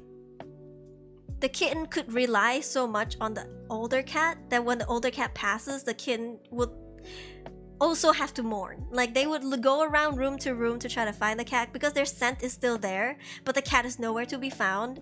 So it's really heartbreaking. That's why people say like if you want to adopt animals together, adopt when they're both really young. So then you know, like they can grow together. Yeah. Tracy is going. I need to go now. Thank you. I hope to regain the passion to revive the account. Okay, thank you so much, Teddy, for all your hard work. Focus on yourself first. The rest can wait. Thank you so much, though. I knew a cat that would beg for pets, and the second you stop, they attack. Yeah, my cat is excuse me, he would ask for pets, you pat him, and then like 2 minutes later he's done. He's like, pat me one more time, I swear. Keep that in mind. I want both pets to be happy. Yeah, you can.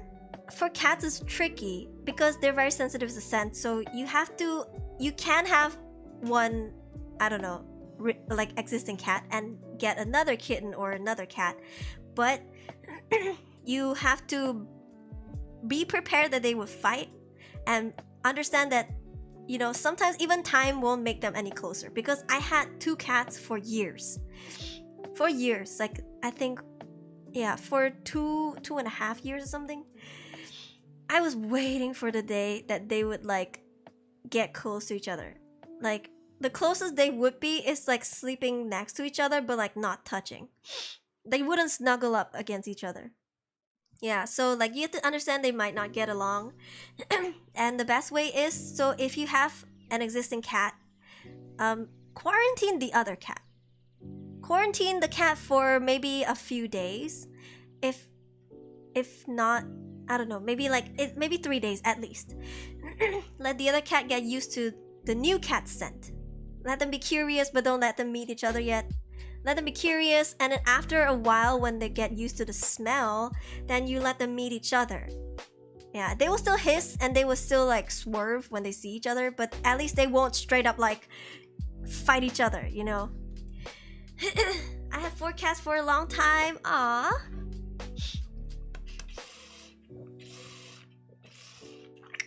Hands will be covered with so many scratches, and the scratches will be more than available skin.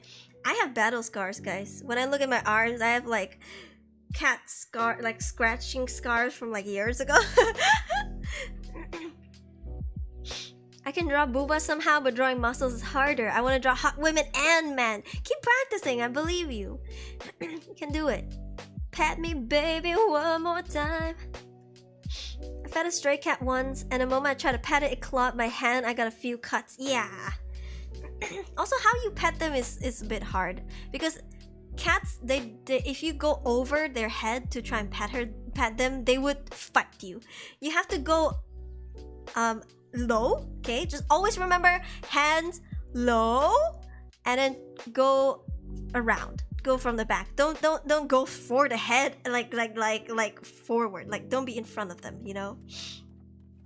Yeah. And if you pat them from the back, they might feel like, what the heck? But then, you know, if you pat them really well, they'll be like, ooh. Yeah. Has he ever been on your lap when you're playing games? No, he's 10 kilograms. He cannot fit. He was when he did that when I used to study. When he was a kitten, he would jump on my lap, or he would like be on my shoulder. Yeah, I got him. I adopted him from somebody when he was 2 months old. Yeah, the girl couldn't take care of him anymore. She's French and, you know, foreign student in Korea, so she had to go back and all that. She also couldn't afford to raise him. So I was like, yeah, I'll take him in. But yeah, but now he's 10 kilograms. He's like 8 years old. He's too big. He can't, yo. He would sit on my face when I sleep and I'd suffocate, but like, that's about it. That's exactly what I did. You're an expert. It's okay. We've all done that before. Yeah. Don't really let them sniff my hand first. That also works. I would say, ideally, try not to pet kittens. Like, try not to pet young animals that still need their parents to be around, like their mother. If you pet a young, like for example, if you pet a kitten, but you have no intention of keeping it, and when it goes back to its mom, or when the mom finds it, it smells like you. It smells like a human, so it might get abandoned. You know, because it's like, ugh, you're my kid, but you smell like a human. You know. Yeah, just like wild animals, try not to touch it.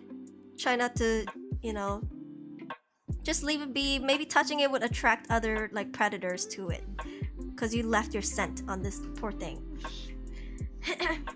But yeah, I get it, they're so cute, you want to pet them and stuff, but oh, like cats and dogs, give my hand a sniff before I give them a pat. Yeah, but how you approach the pet, you have to be careful, because cats, you cannot approach like head first. They will like be like, what the heck, you know? It's like the sky is crashing down on me. You have to go around them, behind them, go low, put your hand low, and like snake its way to them, I guess. French cat? No, he's a Korean cat adopted by a French foreign student who found him on the street. Yeah, without his parents. They tried to find his mom, but they couldn't find him. But they couldn't find her. So she would have starved to death. Like he would have starved to death. Like so tiny. I think they picked him up, I think, when he was like, I don't know. Because I adopted him when he was 2 months old only. So he must have only been a few weeks when they got him. Yeah. When they picked him up, he must have only been a few weeks, maybe. Which means he needed, like, his mother's, you know, milk. And then, I think she raised him for 2 months and she couldn't anymore. So then I was like, I'll take it. I was looking for a pet anyway. So yeah, it was almost winter time too, so he would have starved to death. It was either somebody adopts him or she was gonna leave him back out in the streets. And it was gonna be winter time, he would have starved to death or died in the cold, I don't know. I should never forget the insult of that day. Where is he now? Yeah, I think he just left to go under my bed or something. I don't see him anymore.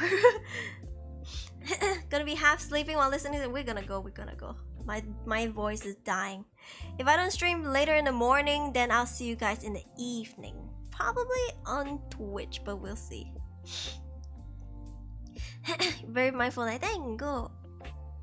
Still feed it twice or thrice every week. If I can't pet you, I'll look at your cute self. I see, yeah, take hella photos. Do what I do. I take a lot of videos. I take a lot of photos of stray cats. Even if it's a grown-ass stray cat staring at me from like across the road, I zoom my camera all the way, just take a photo of his dumb face.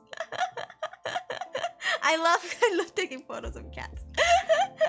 And they don't have to be my cat. Like, my phone is filled with photos of my cat, but I take photos of like just random cats. Every time I see a cat, I'm like, oh, a cat! And then I gotta take a photo. I'm weird, I know. Does he like tuna? Surprisingly not. He doesn't like tuna, he doesn't like salmon. He likes chicken. Yeah, he's a chicken cat. He likes chicken, yeah. That's why it's hard to find cat food for him, because he's so picky, he's a picky eater. Yeah, so he eats chicken. He likes chicken. If he has to choose between tuna and salmon, he'd choose tuna. Yeah, maybe because tuna has a scent, I don't know. But he doesn't like salmon. He doesn't eat salmon cat food. Like, so expensive. It was like one of those, like, was it called Blackwood or something? Let me see, Blackwood cat food. Yep, Blackwood. I'm telling you, I bought the tub, like the freaking container tub. He did not like a single bit. And I was like, oh my goodness, what am I gonna do now? My only cat wouldn't eat the food. So I had to give it to like the guard downstairs. I live in an apartment. I gave it to the guard because there are stray cats around. So he would just bring it to feed stray cats. Yeah. Jedo's a Korean cat. Yo, he is a Korean cat. Just like me, for real, for real. My cat senses are tingling. Time for you to eat it? No! No! I'm like, this is too expensive, I will eat the cat food. There were kids in my garage once. I couldn't get the others, but there was a dark gray one with orange specks on her. With an infected eye, I managed to catch. Ah! Gave her to a neighbor with a bunch of cats. She's full grown, doing well. Cat both eyes. Oh, that's so good to know. That's really wholesome. Give Jedo KFC. He doesn't eat human food. I thought you were gonna give it to the guard because the guard liked the cat food. I mean, I wouldn't know if he ate it. I can only assume he fed the stray cats because the stray cats kept coming back. Can you imagine if he ate it? I mean, I won't judge. I mean, I eat crazy food, so like, whatever you eat, whatever, as long as you hurt nobody. Wish you had a Japanese cat. Japanese cats are so like polite too. They're so like obedient. They don't act like a brat. I'm telling you, there are some cats that act like brats, and I'm just like, oh my god, if I was your owner, I'd cry. I have some friends, their cats are so naughty that I'm just like, bro, it's impossible to tame. Must eat it. No. The guard's secretly a cat and is distributing food among his breathins. Next time I'm gonna catch him, I'm like, where's your tail? Where are your cat ears? Show me. I've caught you now. He's gonna be like, I don't want to work here anymore. There's a crazy lady in the apartment. Yo, one day I'll do a full cat stream. Like, if you guys have any questions about cats and stuff, like, you can ask me. Obviously I'm not a vet. I'm no quote-unquote expert that can only teach you from my personal experience and what I learned the hard way of raising a cat by myself for the first time. And just, yeah, I can try, because I'm till today still doing. My cat is 8 years old, but I'm still doing research on how to, like, you know, make life easier for him. And so yeah, just let's learn together someday. I'll make a stream. You guys can't ask me. Pick me up 3 a.m. by throwing a salt shaker around the kitchen. They do that, yeah, but my cat, he knows he's not supposed to jump on counters. Like, he would get yelled at. I'll be like, yeah! And then he would be like, he'd jump, he'd run, he'd go, and suddenly he's gone, like, under some bed. Raw chicken, you know, left over the neck part that we throw. He doesn't eat human food. He doesn't eat, like, anything that we eat. He only eats, like, the pellets, like, the hard cat food. Yeah, I've tried to feed him, like, wet food. He doesn't even want wet food. You know, like, churu, the stick, the strips of, like, soft cat food. He doesn't even eat those. Like, what kind of cat doesn't like that? Huh? Farzi, welcome! But yeah, he just doesn't. He's a picky eater, which is why it's such a pain in the ass for me to like find food for him to eat. So I'm really happy that he likes the food that the vet gave him, like the Royal Canin, the one for like gastrointestinal, because he has gastric. I was so nervous when the doctor told me that I had to put him on that food. I was like, fuck, he's not gonna want to eat this. Like, I asked them if there's any other way, and they said, well, you have to force medicine down his throat. And the last time I did it, he was like, he kept like struggling, right? He would hold it in his mouth, and his mouth would keep foaming, and I had to like I had to find the medicine that was in his mouth to make him spit it out and then clean his mouth. That must have been so bitter for him, you know? I didn't want to put him through that again, so I was like, okay, I would try to put him on the cat food. Thankfully, bless the Lord, okay? And I'm not religious, that he loved the food, so I was like so just grateful that he then since then just we never changed the food, just let him eat that. Yeah. Does he ever hiss at you? Only when he's in the shower. When I give him a shower, he hisses at me. Otherwise, he never. I'm his mom. Like, he ain't gonna hiss at me. Yeah. Fire Izzy, welcome. It's built different. Yeah. It's not easy. It's like raising a kid who's picky. And this kid will always be a baby. Like, it will forever be a baby. It can't clean itself. You have to clean it forever. At least human kids, say if they grow up, they can wipe their own shit. You know, like, they can freaking wipe their own butt. They take their own showers. For cats, no. They're always gonna be a baby. You always have to give them a bath. You always have to scoop their poop. You always have to take care of them. If they puke, you clean up their puke. You know, and the love in return that you get, it's just like, you know, like, you would feel for a child. Like, they love you, they take care of you. My cat guards me in my sleep. So it's worth it, yeah. I need to go. Thank you for the stream. It was fun hearing you again. Have fun with the rest of the stream. Thank you, Mantikun, for dropping by. Altogether. See ya. Good night. Highlight Crackhead. Hey, Karumi Star, welcome back. Thank you. You get purring sounds in return. Yeah, he needs dough on you. You know, your cat needs dough on you to show that, you know, they trust you. They love you like you're the mother. Yeah. Rather take care of a baby cat than a human baby. Human babies talk back when they grow up. They snap at you. They would demand stuff like an iPhone. They demand, like, you know, pocket money and stuff. A cat, you just don't bother it too much. Only let it bother you. Yeah. Then you're good to go. You didn't pay? For member? Magic? Eh? Oh, did you get a gifted and then you finally use your free stuff? Does he have a favorite toy? He likes the toys that are like string toys. He likes string toys. Yeah. Like you know, the jingling, the butterfly ones, oh, he likes the ball ones, not the heavy ball, not the ones for dogs, the small cotton balls, the ones that are like really light that they can hold in their mouth without like straining their jaw. Yeah, he loves those. They always go under the freaking sofa. It goes under the bed, and I have to use a stick to like fish it out. Oh boy. But yeah, that's his favorite. They're like human kids. They're ridiculous. You get purrs and the feeling of being a peasant. I mean, that's true, but it's okay. I don't mind. For my son, I'll be a peasant. You know, like, he is the prince of the house. He's the king, so it's okay. Ah, it's gifted. Are you trying to babysit a naughty kid? Time to change into babysitting kittens? Yeah. But kittens, I don't know, they're so fragile. I feel bad if anything happened to them. Like, I would worry so much.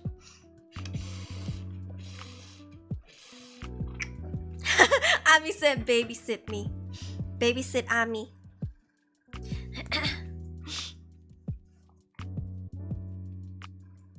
Let's see, who do we raid? Babysit Ami. Maybe Ami will give you money in return. Let's see who's still streaming. Oh, Frey is streaming. We have not rated Frey a single time, bro. Is Frey still streaming? I don't know. Let me see.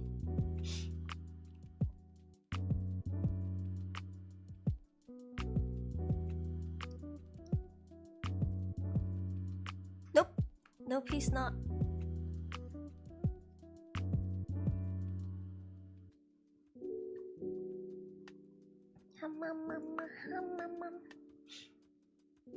Ooh. Oh, Naki's streaming. Let's see if I can rate Naki. Naki so cute.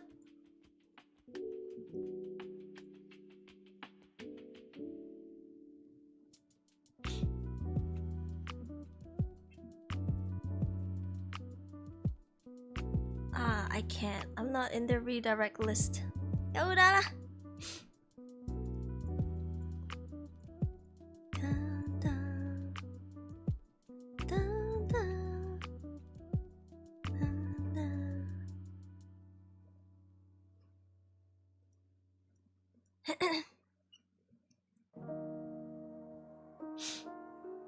Great talking to you. Have a wonderful day. Thank you. Otsukare. Thanks for the. Have a great rest. Have fun, Mina. Thanks for the Zatsudan. Otsukare. We're gonna leave soon too. But before we go, I will do one last. Where'd it go?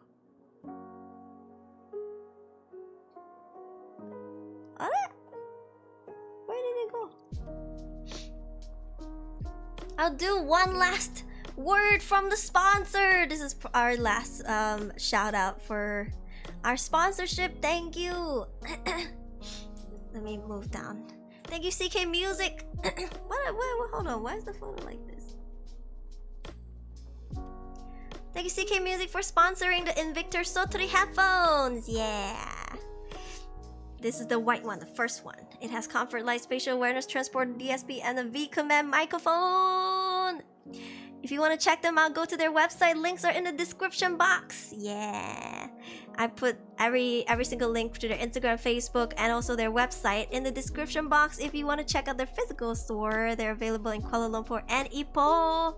But if you want to check out their website, there's some stuff. Selected items are 50% off, so you can go check them out as well.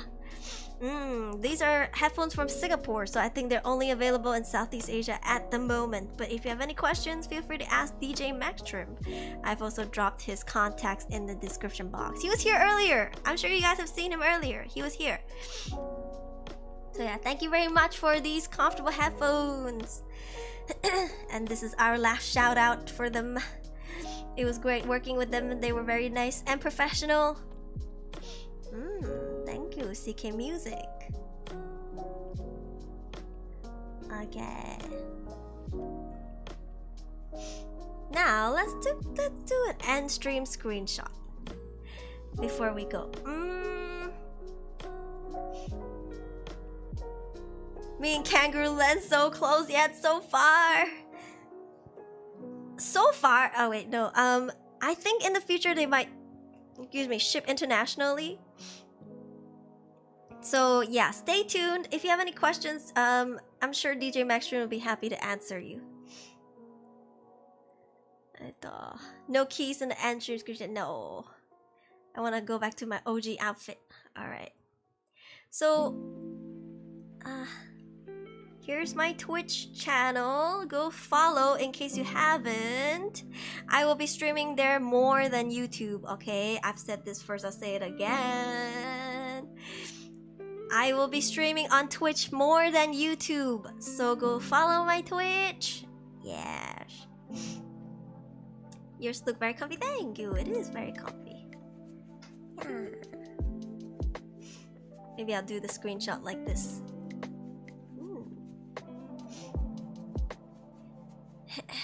Alright. If you are here, say Twitch. Yes. I like these chatting streams. I'll learn more about you, Aruri, and everyone here. Yeah, I love these streams because I can get to know you guys a lot. So that's always nice. Okay. 3, What?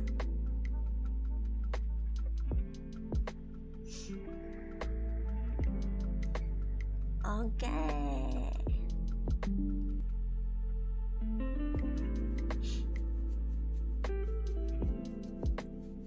I've taken less screenshot. The next time I see you guys will probably on Twitch, probably be on Twitch either in the morning, if not then in the evening. I want to play more Star Rail. I don't know if I gorilla it or if I'll schedule it, we'll see. Almost 3. Alright, let's go. Don't forget to subscribe in case you haven't. Drop a like, it is free. They're both free. And the more likes I get, the better I am in the algorithm. So please help me because YouTube is so mean. It's one of the biggest reasons why I'm like mainly streaming on Twitch now. But yeah, please drop a like in case you haven't. And if you want to answer any questions off stream, if you're watching from the VOD, hello VOD viewers. Feel free to leave it in comments down below. I read every single comment. Yeah. Almost 5 a.m. Okay, we go. お疲れ様でした。すごいすみだ、여러분. Thank you for staying with me for 6 months. 6 months is a long time. Let's look forward to more futures together. And also, happy monthsary for members. Twitch is mean with ad. It's okay. It's okay. It's just a few seconds, if not 1 minute. YouTube algorithm is for a long time. Okay. I watch there all the time, so I watch you here. I watch you there too. Thank you. I love you guys very much. I will see you on Twitch. Turn on notifications, because sometimes I don't post when I stream. Okay. Alright, I post this one more time. Bye bye. I do. Good night. Bye bye.